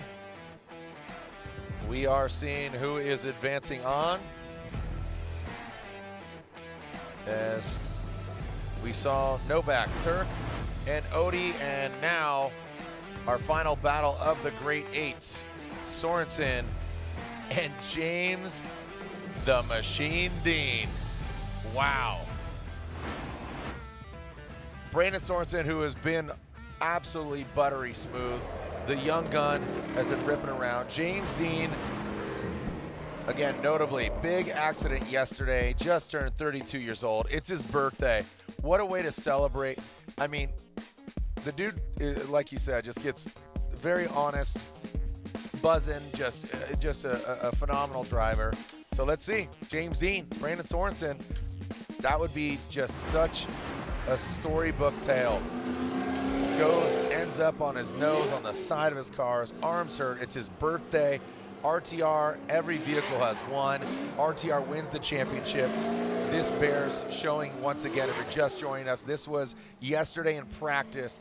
Matt Field, the championship contender, who currently sits second in points, could get knocked out if Odie gets the win second in points. But this is what happened to James Dean. The in-car is absolutely sensational. Definitely recommend it. But here we go. James Dean, our final battle of the Grade 8 to advance on into the Final Four. And that Final Four brought to you by Type S. Type S, the official lighting of Formula Drift. The red lights are on. Once they extinguish, we will send it. Here we go. James Dean out front. Brandon Sorensen in that chase position. James Dean transitions into that big outside zone. Big on the bank. Brandon Sorensen, great proximity. Look at Sorensen sweating. The three-time champ. This 19-year-old young buck from Las Vegas comes now into that second outside zone, and he is right there. Brandon Sorensen rising to the occasion against James the Machine Dean. Wow. Gaining some applause from not only fans. Stop your feet, Irwindale. Trying to extinguish the flame. Wow. And hey, cool, what you did yesterday, all that stuff. Brandon's like, cool, man. Hold my juice box. Hold my Capri Sun. I love the way he gets right in the pocket, right there on the line that James is on. I mean, this is an incredible chase run. And as you know, the lead dictates a lot of that. So James is doing everything that he should be doing in the lead. He's mostly in the deeper parts of the zone. He comes off a little bit early there in outside zone 2. But Sorensen is keeping the pressure on, and he's just made the job that much harder for James Dean. Unbelievable. Some great driving there by both of them. And you know, I think there's a big confidence level for Sorensen going against James, seeing what he's done. Know that you're going to get the highest level. Right. And even with a limp arm. And you always talk about this, you know, peaking at the right time and rising to the occasion. James, like I said, I think he's defaulting. He's just going not through the motions, because that's not going through the motions. That's putting the car exactly where it's at, and an amazing qualifying run. Now he's probably got to be running off all adrenaline. Yeah. Oh, yeah. And you heard him say, yeah, it hurts. It hurts, but I'll deal with that tomorrow. Yeah. He knows that smelling like champagne and holding a carbon fiber trophy up, that'll numb the pain. That's nice. That's nice. Here we go. We are looking at Sorensen and James Dean. Brandon Sorensen, James Dean. Sorensen, United States Air Force, BMW. James Dean, that AutoZone, Ford Mustang. Can he absolutely just come back from a sensational crash? Brandon Sorensen sticks it to the wall, high on the bank. Coming down now into that inside clip. Transitioning in, here goes that second outside zone. Sorensen and Dean right there. No big deal. NBD for JD. Holy cow! Oh my gosh! That was so close. That was insane. That was trading blows What? right there. I think that Sorensen got the better of him on the big bank in his chase, but Dean absolutely ran through it right there on the second outside zone. This is going to be a tough one for the judges, but man, both guys had these moments where they just really stuck it to the other competitor, but in different ways. So there's a little bit of a gap there on the bank. I mean, it's not really a gap, relatively speaking, but compared to what we've seen. And then right here, James is in it, pocket, perfect line, rubbing up right against him all the way through for a very large section of the course. And holy bleep. It's unreal. Now, when they switch positions and we look at Sorensen, I thought Sorensen maybe had a better of the bigger bank in the chase, but Dean had the better of the lower bank. And so then let's look at the overall lead runs. Let's look at what zones were hit and for what duration. Did they get to the inside clip? Crazy run. And this is where one more time I'm like, okay, I could see. You know what I mean? As opposed to like, who sucked a little bit less? Yeah. This is one of the. Oh, here we go. That was quick. One more time. James Dean and Brandon Sorensen across the and again, it's a one more time in that roundabout way. you know, a split decision because one judge is favoring one section of the track, or they're favoring the proximity, or they're favoring the mimicking and getting in the pocket, or one's just like, you know what, I want to see that again. Yeah, You know? no, I mean, whenever you have a pure split decision like that, it means that it's right on the cusp for either driver. And for one of the judges, it was enough to give it to A. For the other judge, it was enough to give it to B. And then for Robbie Nishida, he splits it right down the middle and says, hey, it's one more time. Yep. How you doing? Well,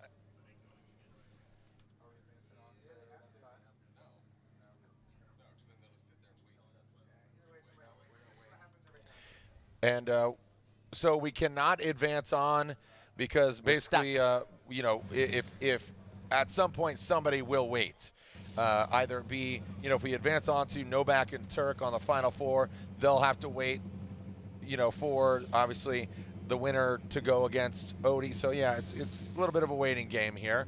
So right now we are waiting for James Dean and Sorensen to get their cars prepped, get them back out, back in action. Some great driving. How are we doing out there, Irwindale? You guys want to do a wave for me? All right. Those closest to the big bank outside zone 1, you're going to start the wave for me, and it's going to make its way through the VIP area. All right, so again, those closest to the big bank outside zone 1, that's you right there. On 3, you're going to start the wave. That's right, you close right there. On 3, 1, 2, 3, come on, get a wave going. There we go. A sold-out crowd, thinned out a little bit after the championship was crowned. It's going to standing room only. Come on now, put your hands up. There we go. All the way. There we go. Trackside, going all the way to the Rockstar Energy VIP. Coming your way, Mateus. Now send it back. Send it back. Send it back. There's a rip curl. Oh, there we go. Oh, yeah. Smack it up, flip it, and reverse it. It's, yo, standing room only. That was pretty solid. One more time, why not? Send it back. Send it back the other way. There's a rip current.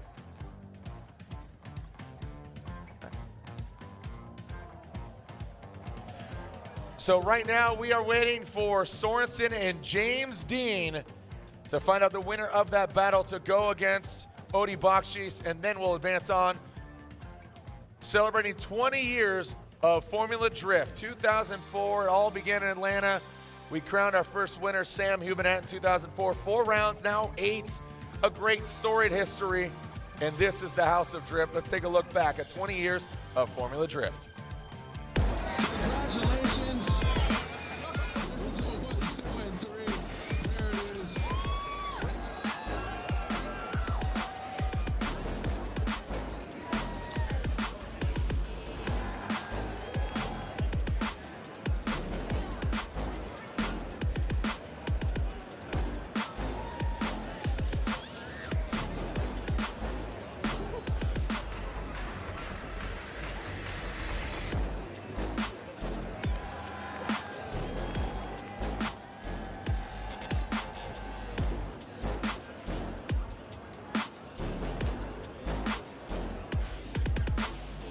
I'm Jared Deanna, and I'm joined by my co-host, Mr. Ryan Sage. Ryan, we have a beautiful day, a great track. I guess it's a win-win the way you look at it, but man, this is gonna be... Oh! Chris loses it!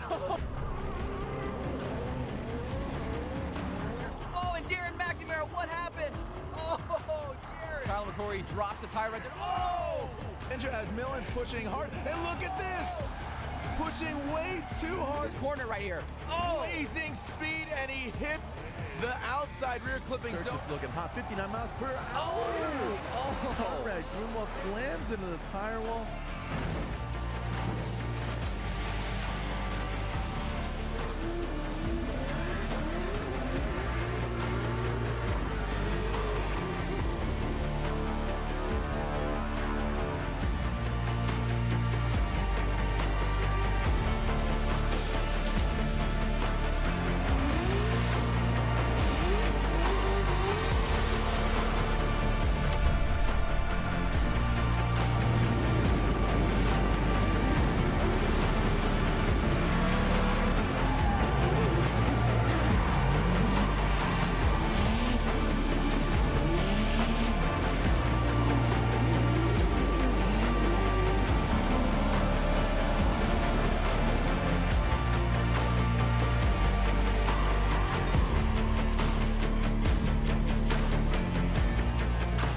I would like to see us continue to kind of move on the trajectory that we're on and continue to sell out events, grow the drivers and their programs, grow our audience, our live stream viewership, all the things that are important to us as a business. I'd love to see that continue to grow. And at the same time, what's important is that people are achieving their dreams.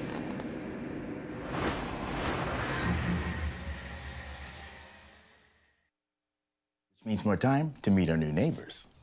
That lawn. Those sconces. Those chrome split-spoke wheels. Get 30% shorter average wait time when you buy and book online at DiscountTire.com.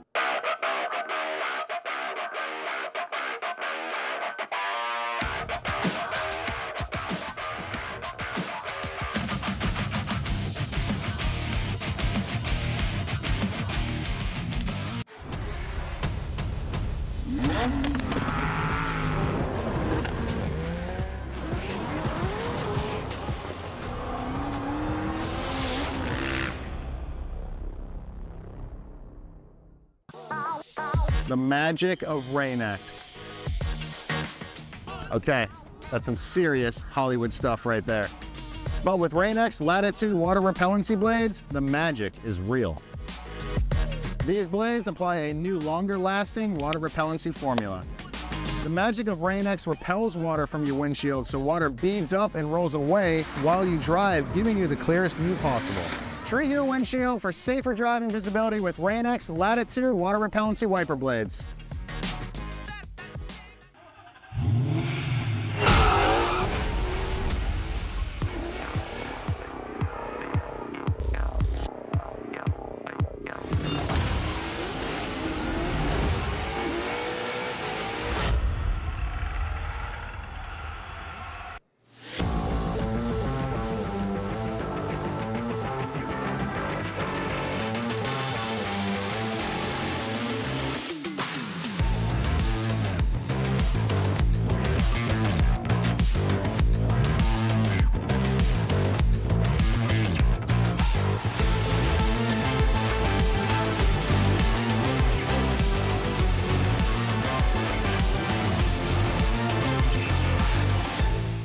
Momo, founded in Italy, raced across the world. Trusted by champions for over 50 years, from Formula One to drift tracks. Visit momo.com for more information.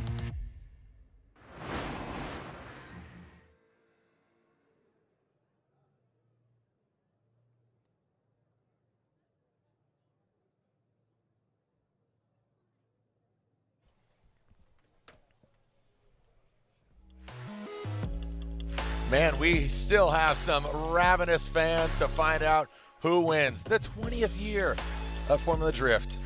So we will have an awesome podium ceremony. Join us to celebrate our 3-2-1 for the event, our tire manufacturer, our actual automotive manufacturer, and of course, our champion, which we know is Chelsea DeNofa. And we will also find out who is our 3-2-1 of our Formula Drift Championship overall.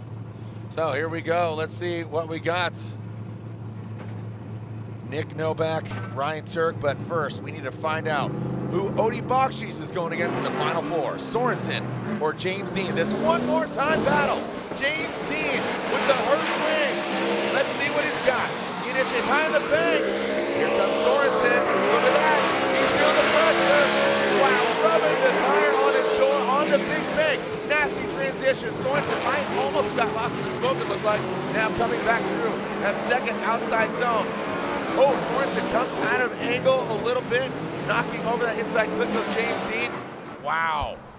Sorensen has the bigger bank on lock in the chase. That was amazing.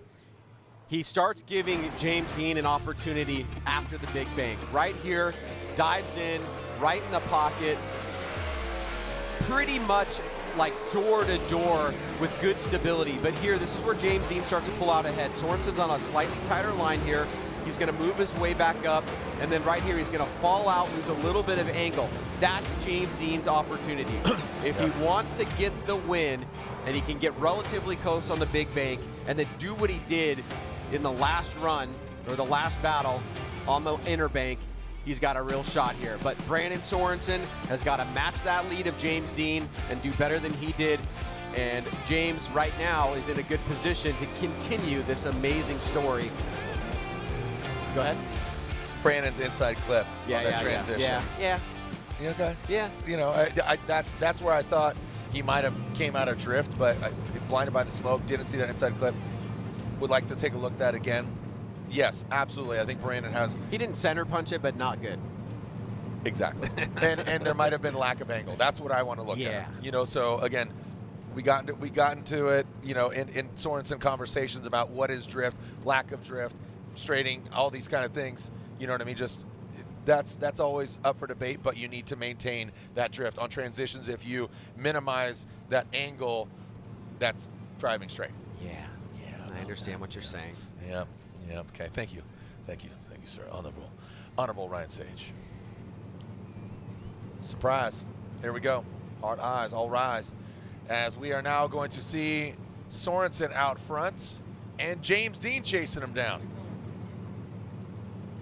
Brandon Sorensen, United States Air Force, BMW, the 19-year-old kid, going against James Dean, the birthday boy, in that Ford Mustang. Let's see again. Don't leave it up for debate. There's that gap. We talked about how dominant Sorensen was, and that does not rival what Sorensen did to James Dean in that chase position. But this is, as you said, where James Dean really shines. Not so much the second go-round, but then now he gains that proximity, reeling him in, going into that final last outside zone. Oh, wow. Yep. Tiptoe through the window goes James Dean right to the side of Sorensen on that last outside zone. Yeah, I mean, for my money, the consistency is there with James. You know, Sorensen has him on the big bank in the chase. James was really consistent with the line and the angle and good relative proximity. But this is where he was really shining in both battles. Locks in, super close, pushes Sorensen basically through the finish line by staying on the exact line, matching the angle, and excellent proximity. And now the judges have seen both runs. Once again, do we have a victor here moving on into the Final Four? If James goes into the Final Four, he will jump up quite a bit in points. It's possible that he's going to find himself in the top three. He will go to 401 points, puts him in 4th place if he wins this battle against Sorensen. Here we go. Slide him left for James Dean, right for Brandon Sorensen. James Dean gets the win. Unanimously, James Dean gets the win and advances on into, what? Are you kidding me? Bionicle, the machine. I mean, insane. James Dean advances on. Our Final Four is set. So there you are. You're seeing our Final Four. So now it's Novak versus Turk on one side of our Type S Final Four. The Type S lights are on that car and all the cars. The official lighting of Formula Drift. Turkey Time's making some progress too. Turkey Time. You know, Turk, 3 events in a row into the Type S Final Four. Here is how our Type S4 is shaping up. Nick Novak, our #1 qualifier. Ryan Turk qualifying. And look at this, Novak guaranteed a podium. Novak, you're on the box, baby. Here at Irwindale. Can't wait to see those tears. He's our #1 qualifier. Odie Bakshi's #2 qualifier. He's in it. So it is a must-win for Ryan Turk to get on the podium. Here we are, our first battle of our Type S Final Four. It is a must-win for Ryan Turk to just get on the podium. All the other 3 drivers in the Final Four are higher qualifying drivers. Nick Novak, if he loses, he locks in 3rd place. So, Nick Novak would love to make it a perfect event, but Ryan Turk, the Rain-X Toyota GR Corolla Rockstar Energy Drink driver, wants to continue on. 3 Final Fours in a row, and now would love to, again, end the season on a high. Goodness. Look at that. Got it. I mean, talk about adrenaline, Ryan.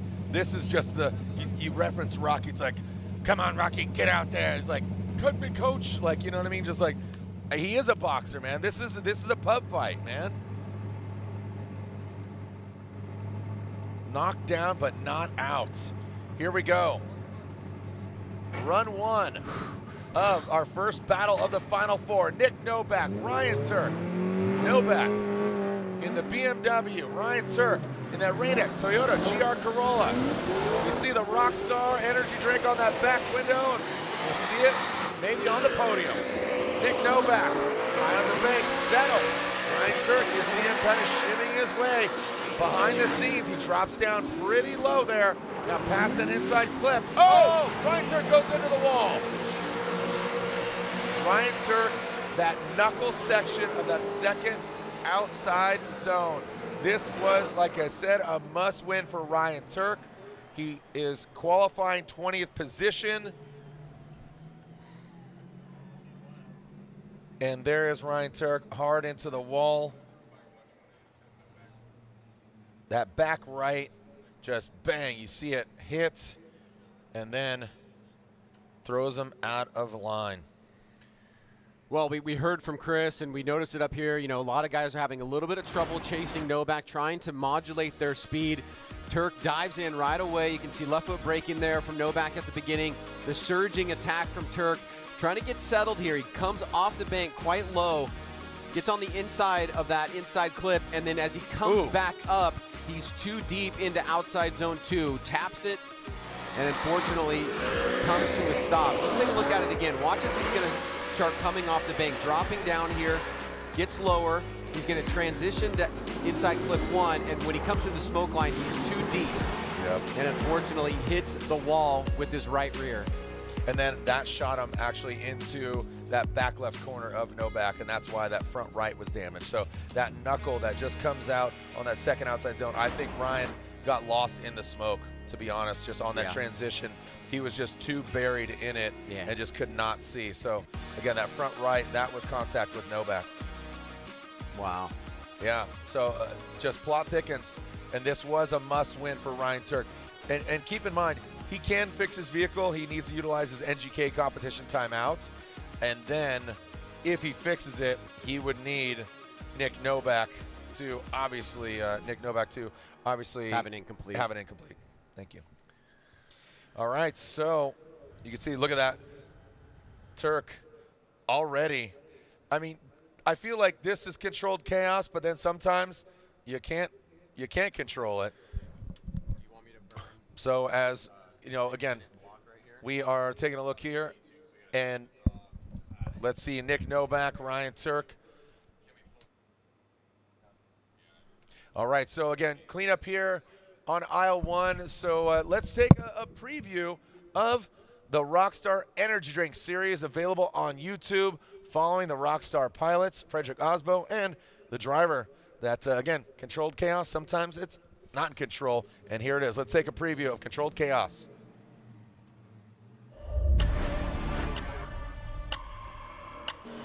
This is an absolute gladiator battle right here.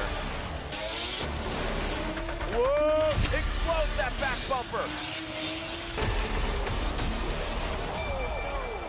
The same shit, man.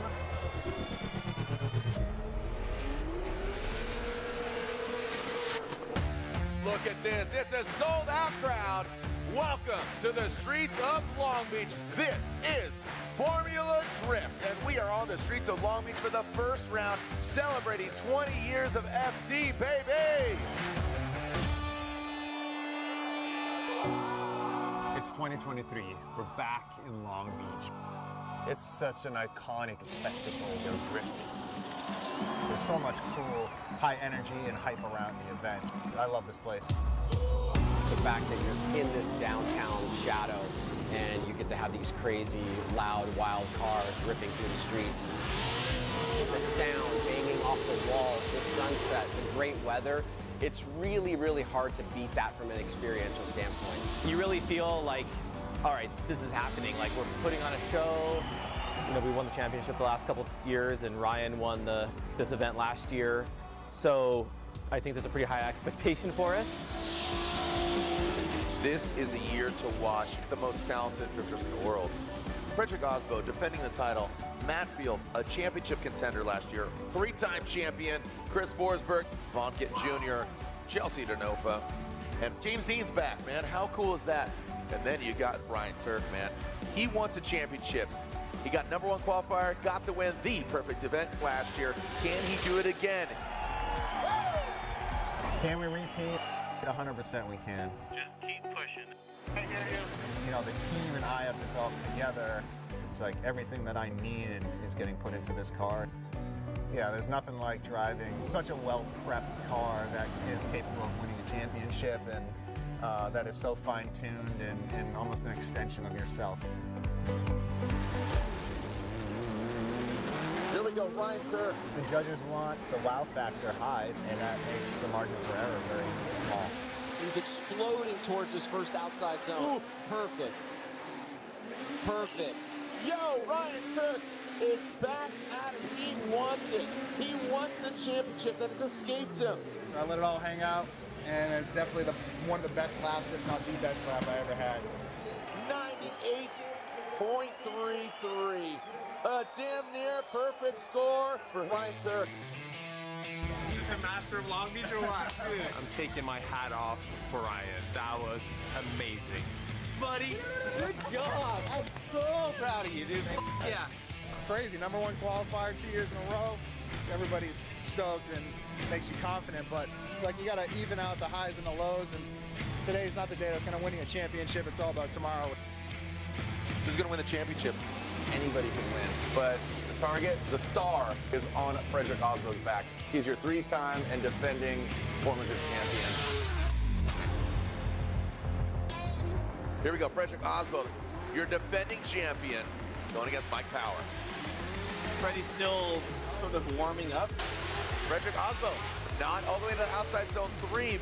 Normal for him on the first weekend. He just starts off a little bit conservative. He's not going all the way wide to the zones. I'll tell you right now, Frederick needs to step up if he wants to win this event.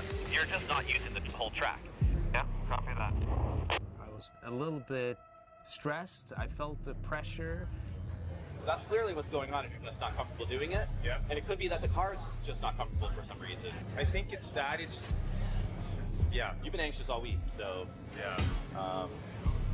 There's just something about this first event of the season, but I'm starting to get comfortable. I'm starting to kind of feel one with the car, and now it's just resetting and getting back on the horse and taking some names. Yeah. Ryan Turk, Jonathan Castro, we are ready to get at it. I'm just really pumped. I went out there and laid down a really good lead lap. Then Castro had a killer chase lap. Great way to start the top 16. Can you feel it? Stop your feet, Long Beach. Here we go, Jonathan Castro will lead. And then Castro made a mistake. We went for a ride. Oh, no. Castro, big hit. But it worked out.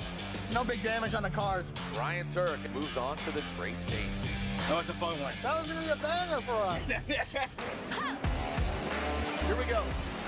Ryan Turk has something to prove, man. You know, he ended up 3rd overall last year, just behind Matt Field. But look at Ryan Turk. He wants a championship. I mean, come on. That's a hard act to follow. I'm sorry, Hurst, but wow. Ryan Turk just punishing this track right now. Jonathan Hurst, Ryan Turk, who's coming out on top.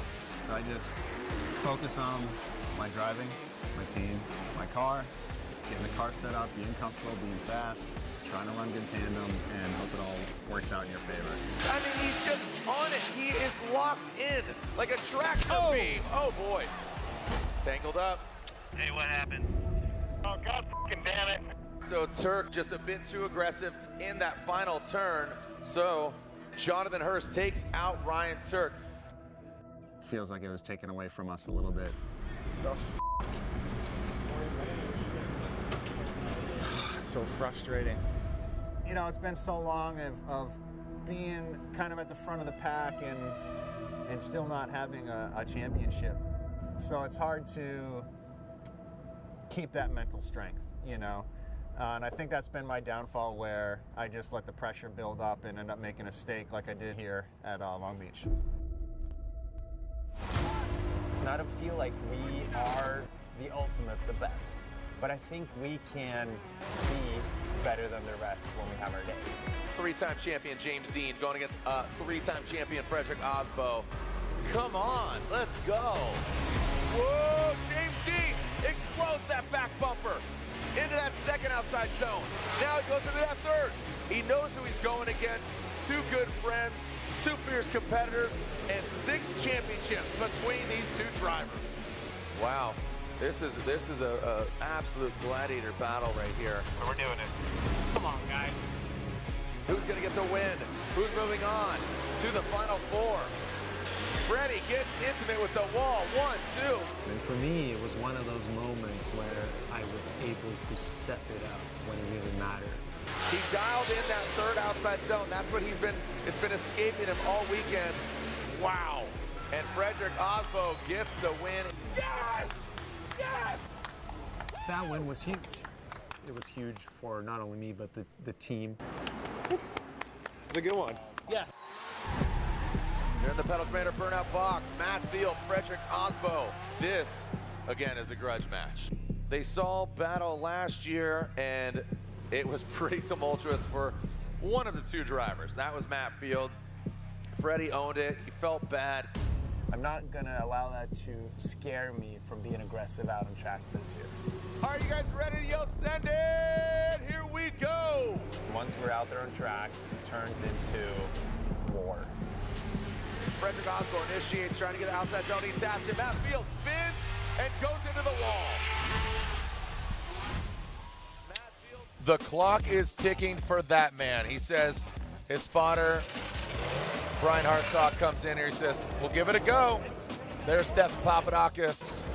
And the camp, look at that.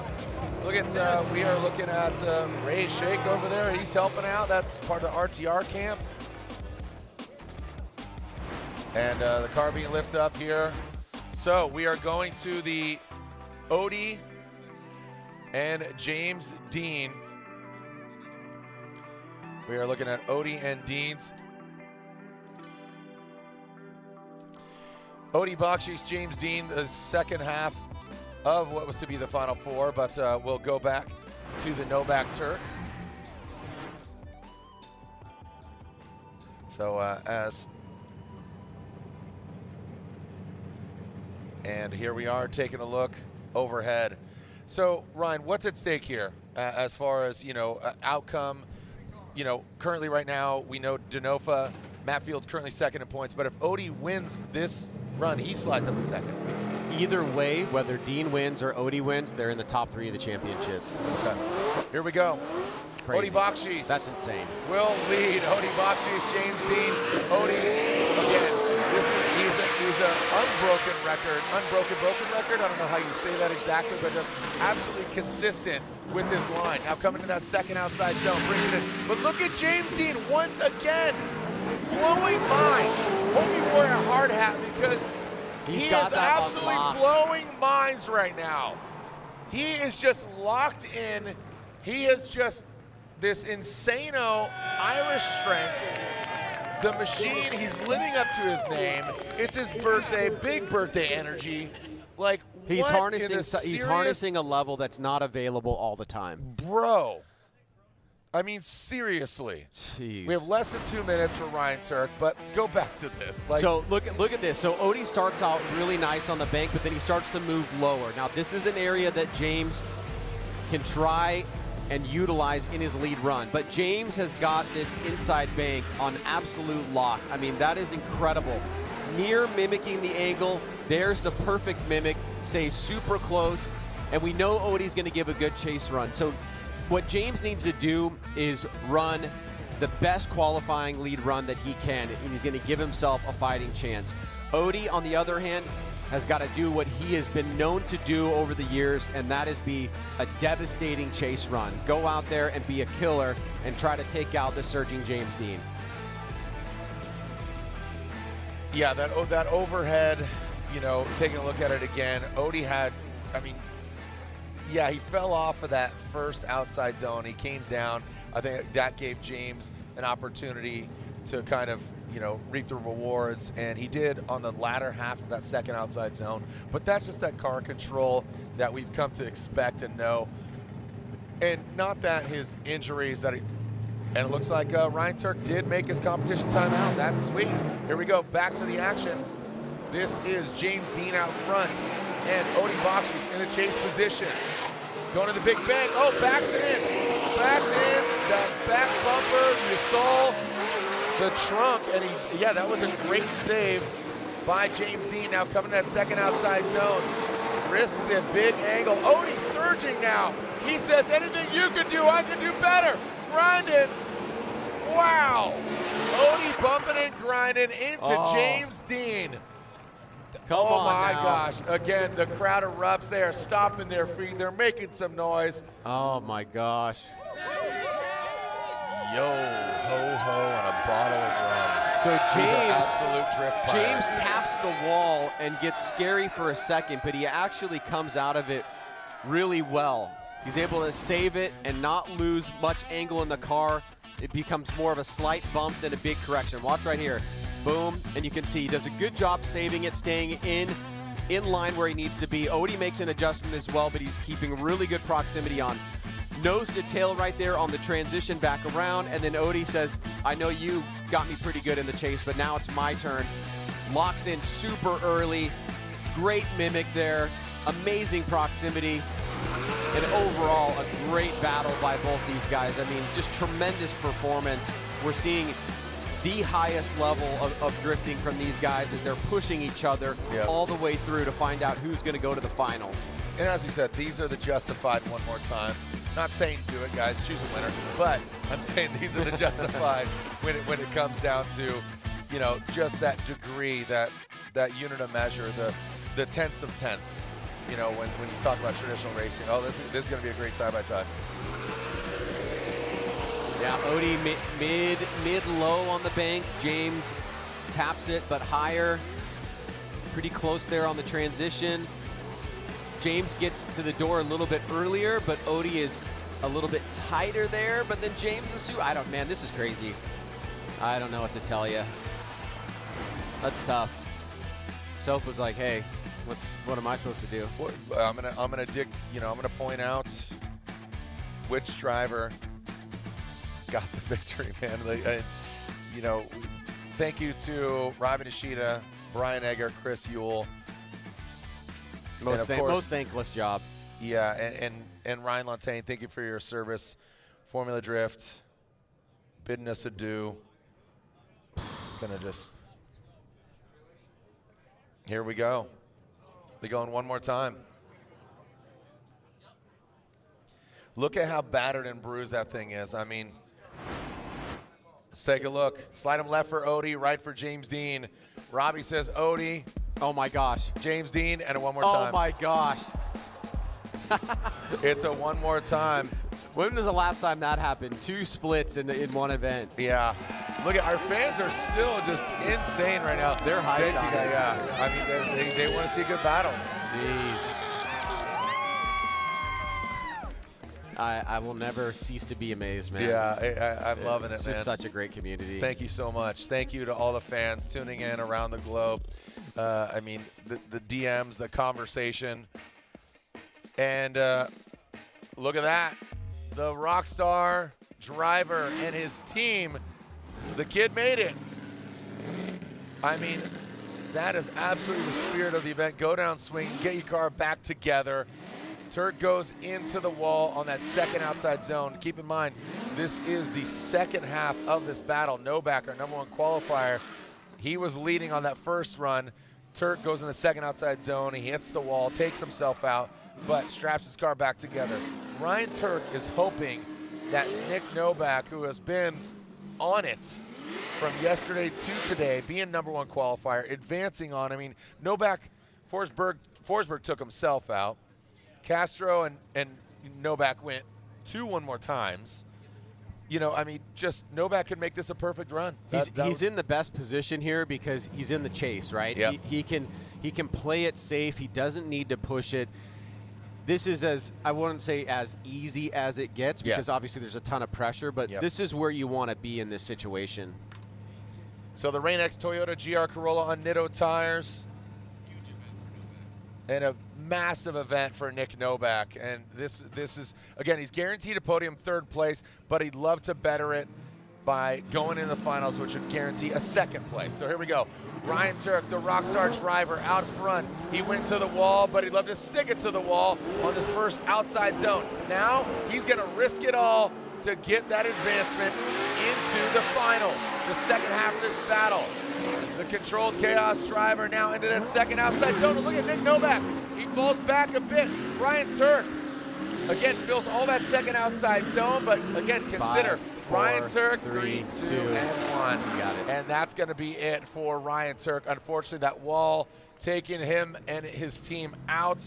They thrashed, got the car back together, but unfortunately, that hit will mean that Nick Novak will advance on into the final, one step closer to making a perfect event, Ryan. Well, I mean, it is a tremendous event for Nick Novak. Huge push for him to end the season in such a way. Ryan Turk, the spirit of the event here, pushing until the last run of the night. He's going to end his season with the 4th place finish, 392 points. He's going to be in the top 5, it looks like. And the last question that we have to answer is who's going to win between Odi Bakchis and James Dean, because that's going to dictate one of the top 3 positions besides Denofa. And it looks like Turk is just going to be about 7 points short of Osbo. They are going to be neck and neck. Osbo finished with 392, and Ryan Turk finishes with 399, and Turk finishes with 392. And that puts him in what positions was that? We still have a couple pieces to move around, but we got Okay. Denofa at 480, Field at 427, Olsen at 419, Odi at 419. I need positions here, but just want to make it official. Nick Novak gets the win and is going to the finals. Now he is guaranteed. He is guaranteed, and James Dean will be on the podium. James Dean will be on the podium once again. But we're going to find out again, the one more time battle. James Dean, Odi Bakchis. Who's going against Nick Novak in the finals? Don't go anywhere, man. This has been one heck of an event. My voice is tired, but it's for good reason, because I've been screaming, hooting, hollering, and I know y'all are too. So thanks so much. Round 8, this is the Type S title fight here at the House of Drift Irwindale Speedway.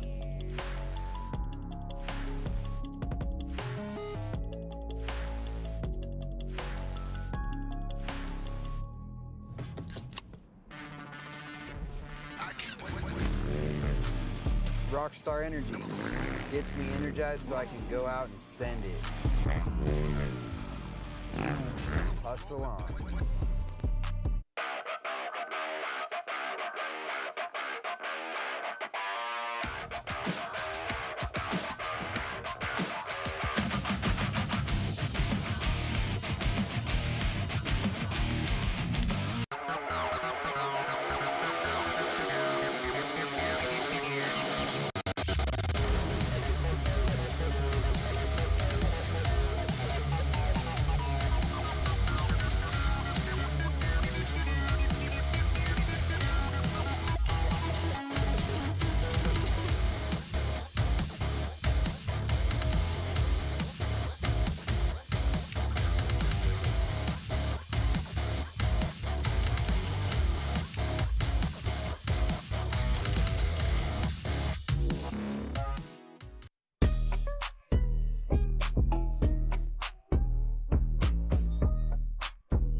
some fun now, man.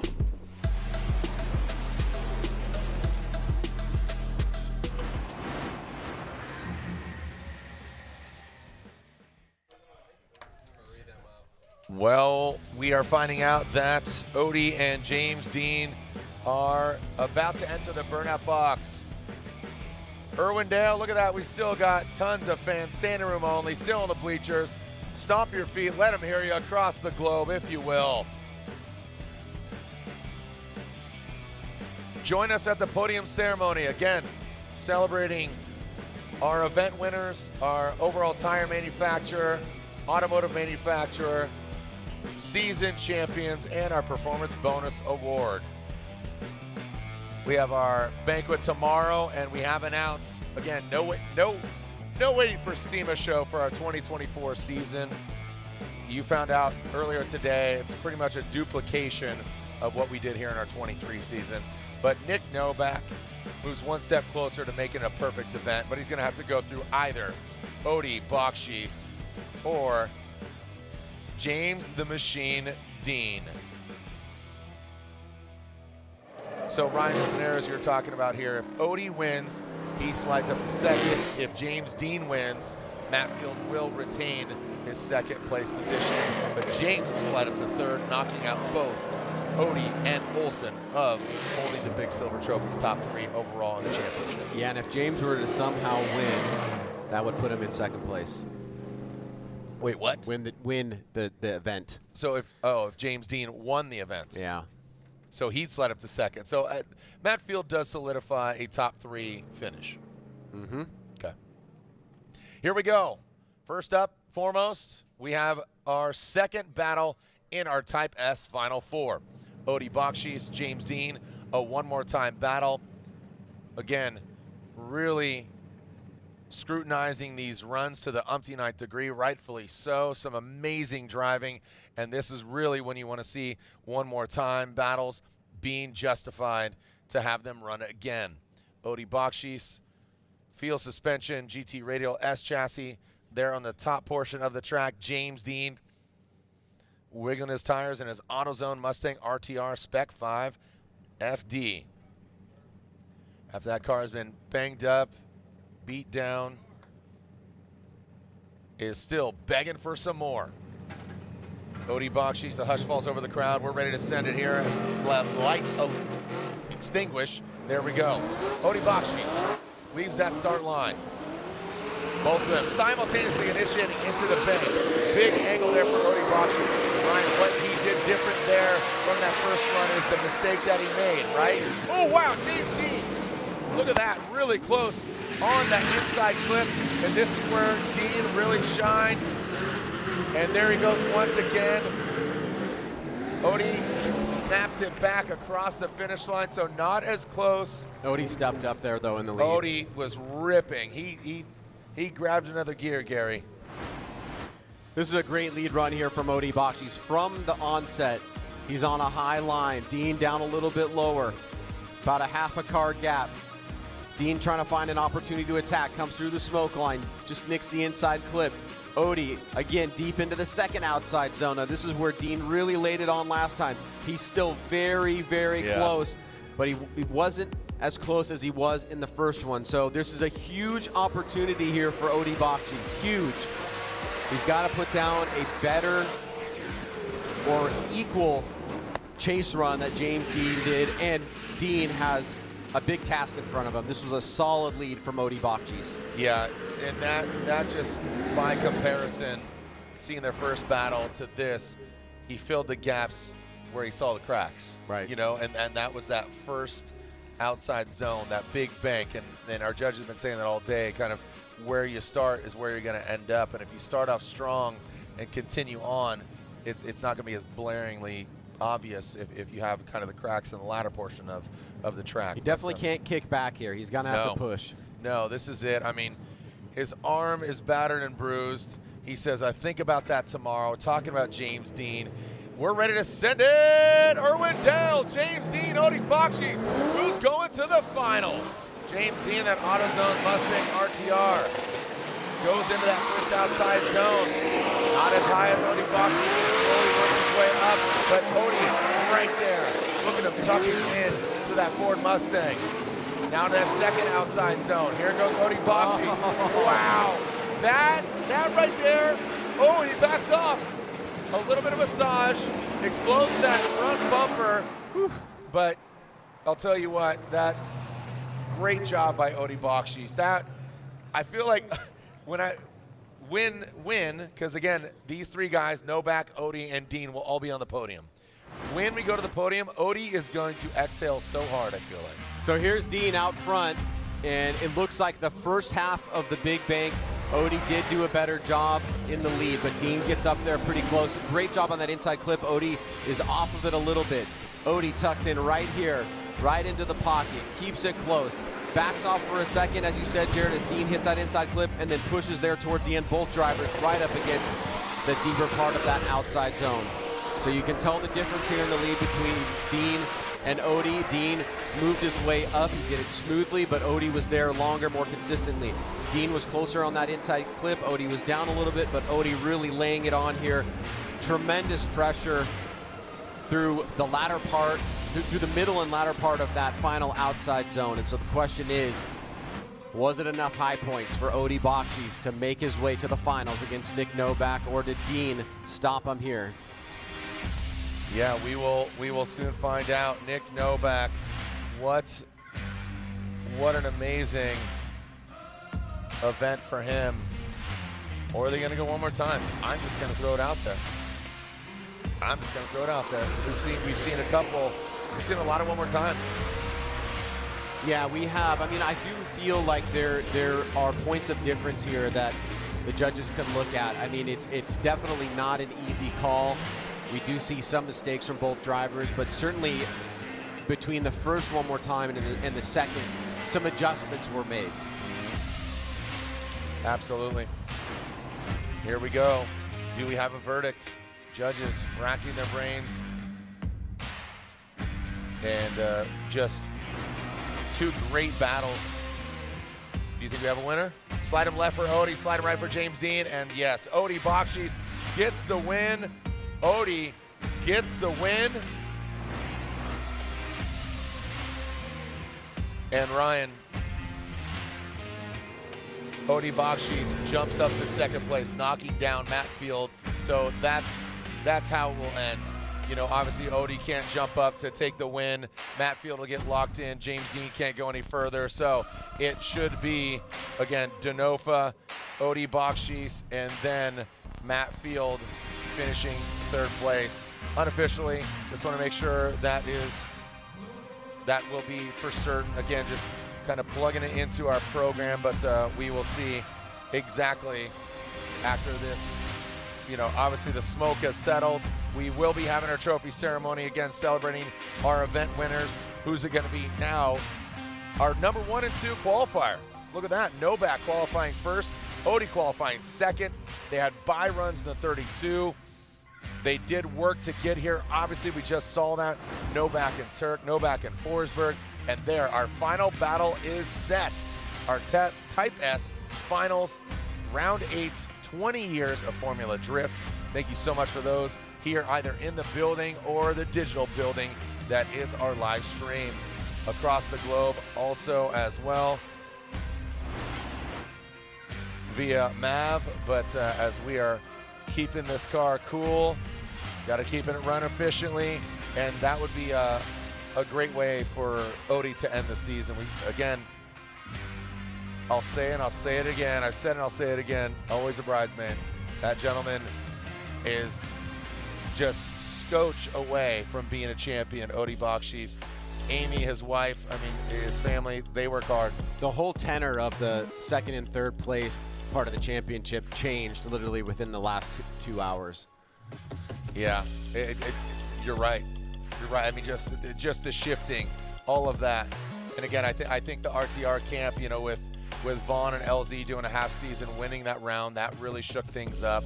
So overall, but guess what? We're going to take our final break, knock on wood, of the Formula Drift round 8 of 8 of the Formula Drift Championship. This is the Type S title fight. When we come back, our finals are set. Nick Novak versus Odi Bakshis, our number 1, our number 2 qualifier, who's going to get the win, our 20th ever round of Formula Drift here at Irwindale.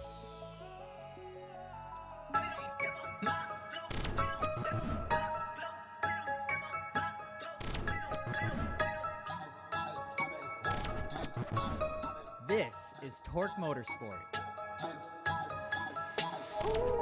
Driving too fast, I don't wanna wait. We driving the days, we stepping in late. Nothing but blind and free on the tape. Let's be alive, but we gonna skate. Let's be alive, but we gonna Holy skate. You wanted to ride, you wanted to ride.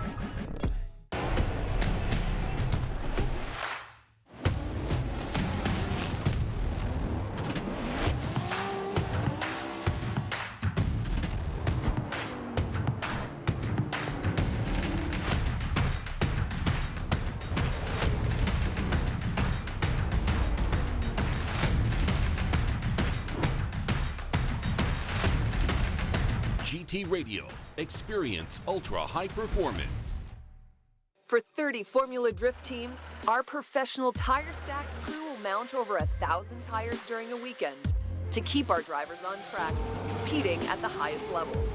TireStacks.com, the official tire service of Formula Drift. Something has awakened.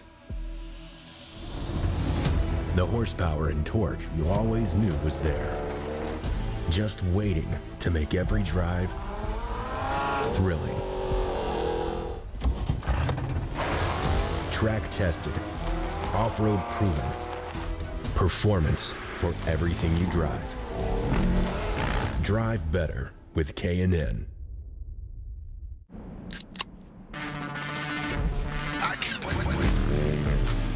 Rockstar Energy gets me energized so I can go out and send it. Hustle on.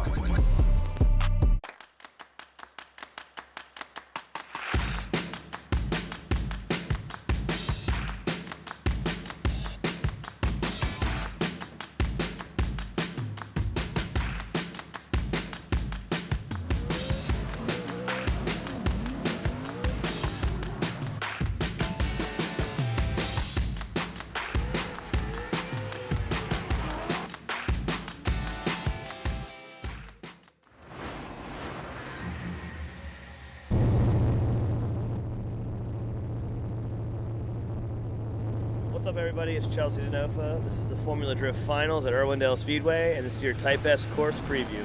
So you get through the chicane, shift to third, fourth, try not to hit the wall before you get on the run, and you flick it in. I do a quick little handbrake to get up on the bank, and in this run, the track was pretty tight, so I'm making a lot of little adjustments. You want to make sure you latch onto the wall, leaving the first zone. Then you have the inner clip here, throw lots of angle, and then drive it as fast as you can into the second outer zone here. The goal is to make sure you're latched on all the way to this little beacon at the end, and then you want to pick up inner clip 2 and finish all the way at the track right. There's actually a little storm drain right there you got to bypass so you don't DB the tire, but outside of that, that's your Type S course review.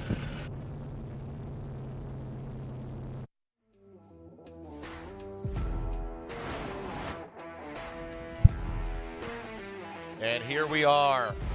One battle, two men. Only one shall be supreme here at the House of Drift. 8 rounds of competition. It began in April, just down the freeway in Long Beach, the streets of Long Beach, on to Atlanta. We saw Jersey, we saw Orlando, we saw Utah. Gotta love the battle in Seattle, Monroe. And of course, we all love the House of Drift. 2 weeks it took Kevin and his team to strip this track of rubber. I think that played a role into it, the viscosity or the porousness of the track. But again, you know, a gentleman that has no problem with the track, Nick Novak, our #1 qualifier. Can he make it a perfect event? TBD. It's pretty incredible to watch the evolution of Nick Novak. And last year, his rookie season, he finished 23rd overall. He was currently sitting in about 20th position coming here into Irwindale. That #1 qualifying position, Nick, you are now finding yourself in the finals. How do you process all this? I'm just trying to take it one battle at a time. You know, being able to put on a 93 yesterday was crazy. You know, it felt insane. And, you know, to be where I am right now today is just, it's awesome. And with that 93, no one even stepped up to you. There was no one that was close. And looking at tonight, can you pinpoint to what's working so well for you tonight and this whole weekend? I'm just trying to be as consistent as possible, just hit all my marks and, you know, just trying to drive as best as I can. All right. He's getting in the headspace, getting out of the way. Kazuya Taguchi down here as well. Nick, best of luck, guys. Thank you so much. And Jared, back to you. Thank you so much, Lorette. Great job this season. Just, you know, pressing the drivers and getting the communique that we're all looking for. So thank you to Lorette Nickel, a great member of our team. Let's get him in that burnout box and get him going. Nick Novak, Odie Bakshish. Who's going to get the win? We do know that James Dean is going to get that podium. We're talking about third place for James Dean. Ryan Turk just evading him just outside for that Rockstar driver. The finals are set. Irwindale, are you with me? Make some noise! You stuck around this far. Don't give up on me now, just like these two did not give up. Nick Novak, Odie Bakshish. You might be tired, but guess what? These guys have got to be exhausted, but now the adrenaline is pumping. The plot thickens. Who's going to win 2023 Irwindale, the House of Drift? Monaco, Talladega, never heard of them. Irwindale, duh. Yeah, of course you have. I'm joking. But that's the major role that Irwindale plays in the drifting world. An iconic track, iconic winners over the years, from champions being crowned to memories being made, tires being burned, and history and folklore being written. Ryan Sage, Odie Bakshish has been on one. James Dean, the path to get here. Nick Novak, his path to get here. But overall, well, there can be only one. There always seems to be, you know, an outlier in Irwindale. Many years ago was the beginning stages of Matt Field. Last year we saw Jeff Jones. This year it's Nick Novak, and he's on the precipice of potentially taking, you know, not just a great finish into the offseason, but the top podium at Irwindale. Odie Bakshish is in his way. He already moves up to second place in the championship. He has completely reconfigured the way that we were coming into this event, and a win here for him would be a tremendous way to end the season. Nick Novak jumps into that Pedal Commander burnout box. You can see our crew and everybody just down there on the line. Again, we will be celebrating on the podium. We had some words with Chelsea Denofa early on there in 16 with Chris Forsberg, in 16, Chris Forsberg taking out Simon Olsen to solidify Chelsea Denofa as the champion. We'll get them on the podium here, but we celebrate them tomorrow night at our Formula Drift banquet. Nice festive affair celebrating company, sponsors, staff, some of us bidding us adieu. Ryan Lontaine, thank you for service. Pat Gentili, thank you for your service. Thank you so much. We'll still be golfing up in Seattle. You get to pay, so thank you so much. And then of course, Chelsea Denofa, you know, leaving out on top. You know, this was done in Formula One with Nico, right? And retiring as champion. And I feel that is just such a Chelsea Denofa kind of thing to do, to be quite honest. Totally. And, you know, his wife getting tattooed here on, you know, she got a scorpion on her arm. She got a little this, little that. And I think all of it is pretty cool. So all of it. And here we go, our #1 qualifier to set pace, to have the perfect event. Are you ready to send it, Irwindale? Let's yell, send it as loud as we possibly can. It's great to see all y'all faces, stomping your feet, getting loud. When that extinguishes, let's yell, send it. 1, 2, 3. Here we go, Nick Novak out front. Odie Bakshish in a chase position. One step closer to a perfect event. Nick Novak goes across the nose of Odie Bakshish. The nerves are running hot, but Odie Bakshish shaking that skirt. Nick Novak settled and forget it. Look at that. Into this inside clip. How are they going to manage? Past that knuckle that Ryan Turk. Wow, Novak, perfect form. absolutely drops into that second outside zone perfectly. Odie Bakshi's knocking over that inside clip and past the lily pad.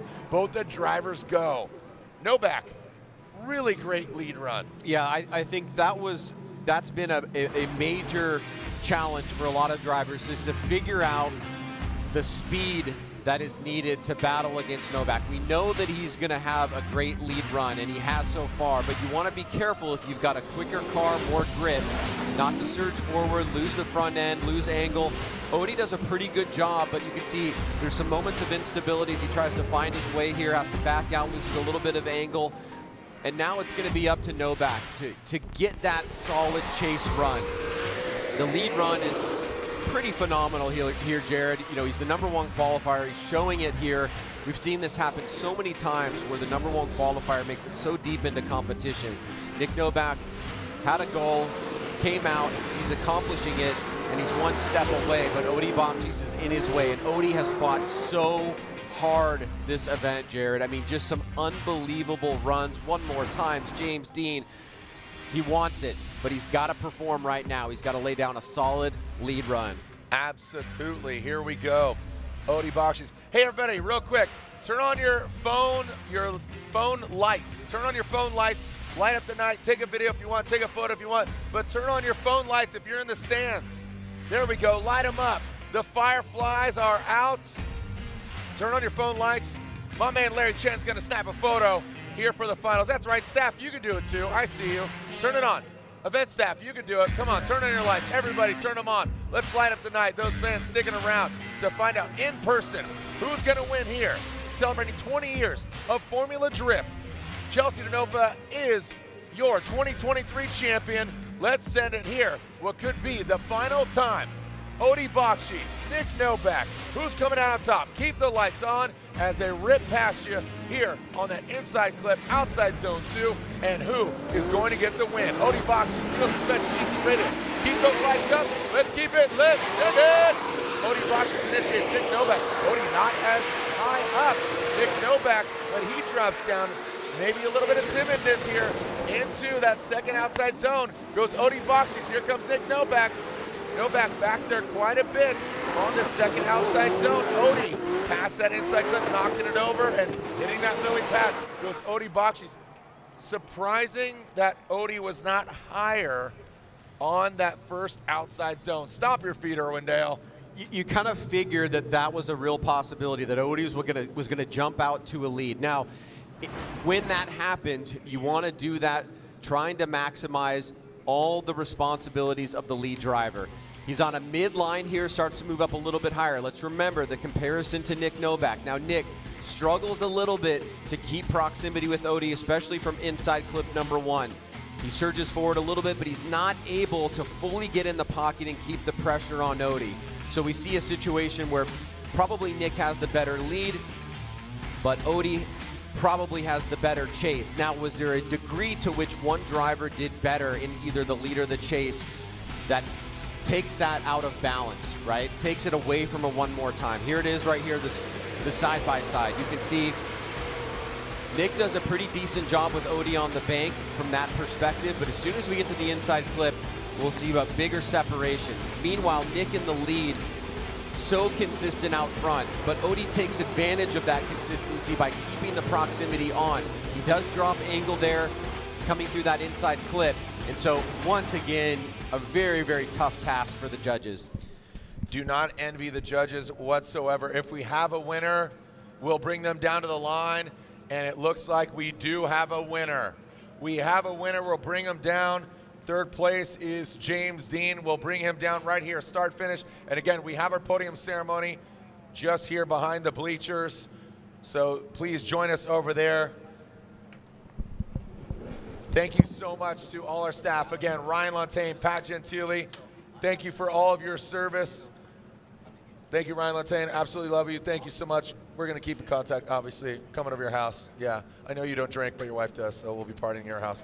And then, of course, Pat Gentili will keep golfing. That's our personal thing. And again, listen to that John Mayer, Ed Sheeran, Hodinkee interview. Really good, fantastic episode.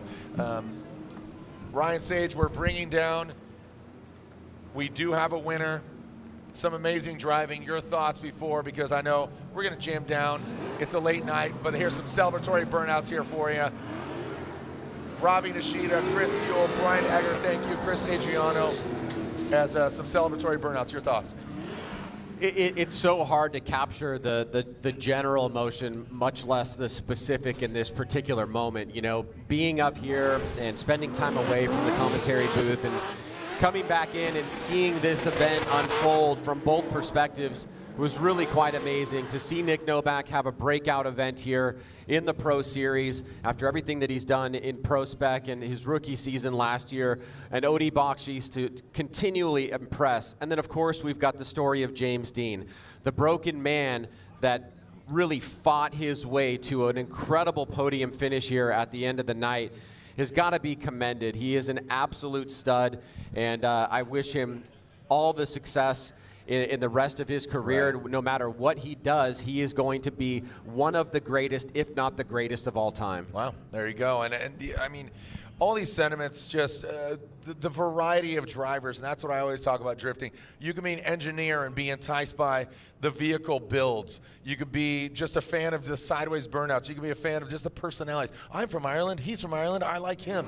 You know, there's just so many points of interest as we get some more burnouts, celebratory burnouts. There's Becky sitting outside, and again, she's proud of her, man. She's hyped, so congratulations to James the Machine Dean. Him not only surviving, but being on the podium is just such a story. It's just absolutely ridiculous. It is just that absurd. It's absurd, yeah. Well, guess what? We have our 3 drivers down there, our podium finishers. Let's announce them, and we'll see you on the podium for, again, celebrating tire manufacturer, season champion, performance bonus award, and here we go. Our third place finisher, third place here at round 8, the Type S title fights. Third place. We're getting him outside of the car. He's having a difficult time. Again, his right arm battered and bruised. There it is. Oof, oof. Got his sling on. Third place. He might be knocked down. His arm might be in a sling. Let's get him some wings and let's get him some drinks because it's his birthday, baby. Third place, James the Machine Dean. What a story, my man. This morning he said he was out. He was done. But now, your winner here, round 8, celebrating 20 years of the Formula Drift Pro Championship. Your winner here, round 8 of the Formula Drift Pro Championship, Type S title fights. We do know that Chelsea Denofa got the win in the overall championship. But your winner here, again, 20 years. Larry Chen, get the shot. Watch this one. This is a good one. Your winner unanimously is Nick Novak gets the win. His sophomore season, Jerry Yang Racing, GT Radial gets the win. A perfect event for Nick Novak. And with that, second place goes to Odi Bakshi. Odi Bakshi, second overall in the championship. Congratulations to Odi. Make some noise for him once again. Odi Bakshi, second place, field suspension, S13. Congratulations, 1, 2, and 3. Nick Novak, Odi Bakshi, and James the Machine Dean. Nick Novak, absolutely elated. You know, he's a man of few words, very soft-spoken, but now, hey, guess what, Nick? You got to talk some words to Lorette Nickel. You won at Irwindale, homeboy. Congratulations, Lorette, down to you. You can imagine the emotion that is just pulsating through this man right now. Nick Novak, from going from 23rd last year in your rookie season to coming out winning Irwindale. Is this your greatest achievement? This is amazing. This is literally a dream come true. I've been looking up to these guys for so long. I've been coming to the events as a spectator for so long, and to be able to do this tonight is just amazing. Your sister Allie ran all the way from the pits to the back here, and she said exactly that. This has been your dream for so long. How do you even put into words what this moment means? I can't. Were there any brave moves that you were making that we didn't see? I was just trying to, do as best as I could in my lead, and hopefully I had enough tire in the chase to be able to put down a heater. But these guys are so amazing. To be able to do this is just incredible. Okay, so I'm gonna let the moment settle in. Nick Novak, congratulations. You are our winner of 2023 Irwindale. Congratulations, Nick Novak. Now, if I can find Odi Bakchis as well, we're gonna wrap out with our podium. Gentlemen, I'm so sorry for interrupting. Odi Bakchis, congratulations on second place. What an incredible run you made today. Oh man, just thank you so much for the team. Not only do they have to work on my car, but on Simon's car. I am just blown away by the field race team. We came in here with an opportunity to win the overall championship with Simon Olsen. And, at least we got second in the championship with me stepping in. And I just can't thank the team enough. We're, it's working so well, so. And you said your goals for today were you wanted that silver trophy. You wanted more trophies. You wanted to step up in the podium, in the point standings. Did you accomplish your goals? I did, and I thought honestly that we're in third. And then one of the final four battle in the finals, Amy's like, by the way, you just secured second in the championship. So that for me is the career best so far. I've gotten 3 third places overall in the championship. So we're climbing up there, and just a great way to polish off the season. I love that, and we hope that the momentum carries on for you in 2024. James Dean, third place. What an absolutely unbelievable day, especially since this morning you were 70% out. I know there was a lot of people that gave you advice, but you followed your heart. You must be so proud. Yeah, it was going to be very, very hard to watch this event from the sidelines. Before the accident yesterday, we felt pretty comfortable, and I was excited to try to push as hard as I could all weekend. I've been trying to prepare for this event over the last couple of weeks, and I was just thinking about it. If I don't push myself through this pain, I'm going to regret it for the next 6 months until Long Beach. So we decided to try a practice run at the end of practice today. Just did one lead run. It was painful, but we met it around, and then I just started to get used to ignoring the pain and doing our best. And the car ran perfectly all day, considering what it's been through this weekend. The team have worked so hard to have me out here, and I enjoyed every single lap we did tonight. And each battle we did, I was like taking the positives from it, even win or lose, because I was like, this is way better than what I woke up feeling this morning. So I'm glad we didn't give up. Huge thanks to all the fans for supporting us and pushing us on this weekend. And it's been absolutely amazing. Can't wait to come back and do it all again next year. So, yeah, bring it on. Ladies and gentlemen, please put your hands together for our podium of Irwindale 2023. James Dean in third, Odi Bakchis in second, and your winner, Nick Novak. Congratulations, everyone. Jared? Thank you so much, Lorette. Thank you for all that you've done this season. Thank you for all the insight, and again, given the pressure, twisting the screws on the drivers. Sometimes when they don't want to talk, Lorette throws that microphone in their face. Congratulations, Nick Novak. Again, our podium there. And this might be one of his best moments of his career. But Ryan, here we are, crowning a champion, crowning this round event. Yeah, that's it. What more can you really say? I mean, a tremendous season for so many different athletes. Chelsea Denofa, Mike dropping at the very last event of the year. Nick Novak really coming out of nowhere and performing all day long, from qualifying yesterday all the way through today. And just seeing that the tenor of the championship changed. And that is so significant, not just for what's going to go and transpire into the next season, but also what this season's been all about. Ups, downs, left, right, sideways, this guy, that guy. And that is what we've come to expect with an incredible sport like this. And with, Simon Olsen jumping up, Ben Hobson getting the Pro Spec Championship, I think overall, watch your back. Bakshish is coming. You know what I mean? That, like you said, 3 third places, his first, this is his best finish. But overall, thank you so much to all the fans. Thank you, Ryan Sage. Absolutely love you. We're going to party tomorrow night at the Formula Drift banquet, but we're going to celebrate tonight as well. But thank you to the fans. Thank you to all the sponsors, all the logos, all the people that have invested into Formula Drift.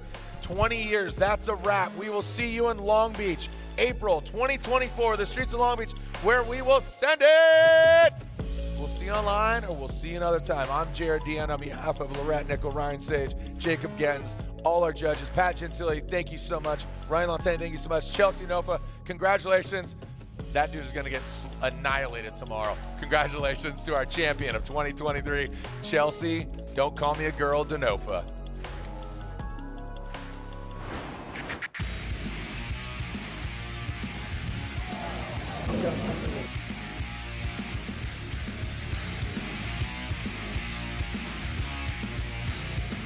There you go.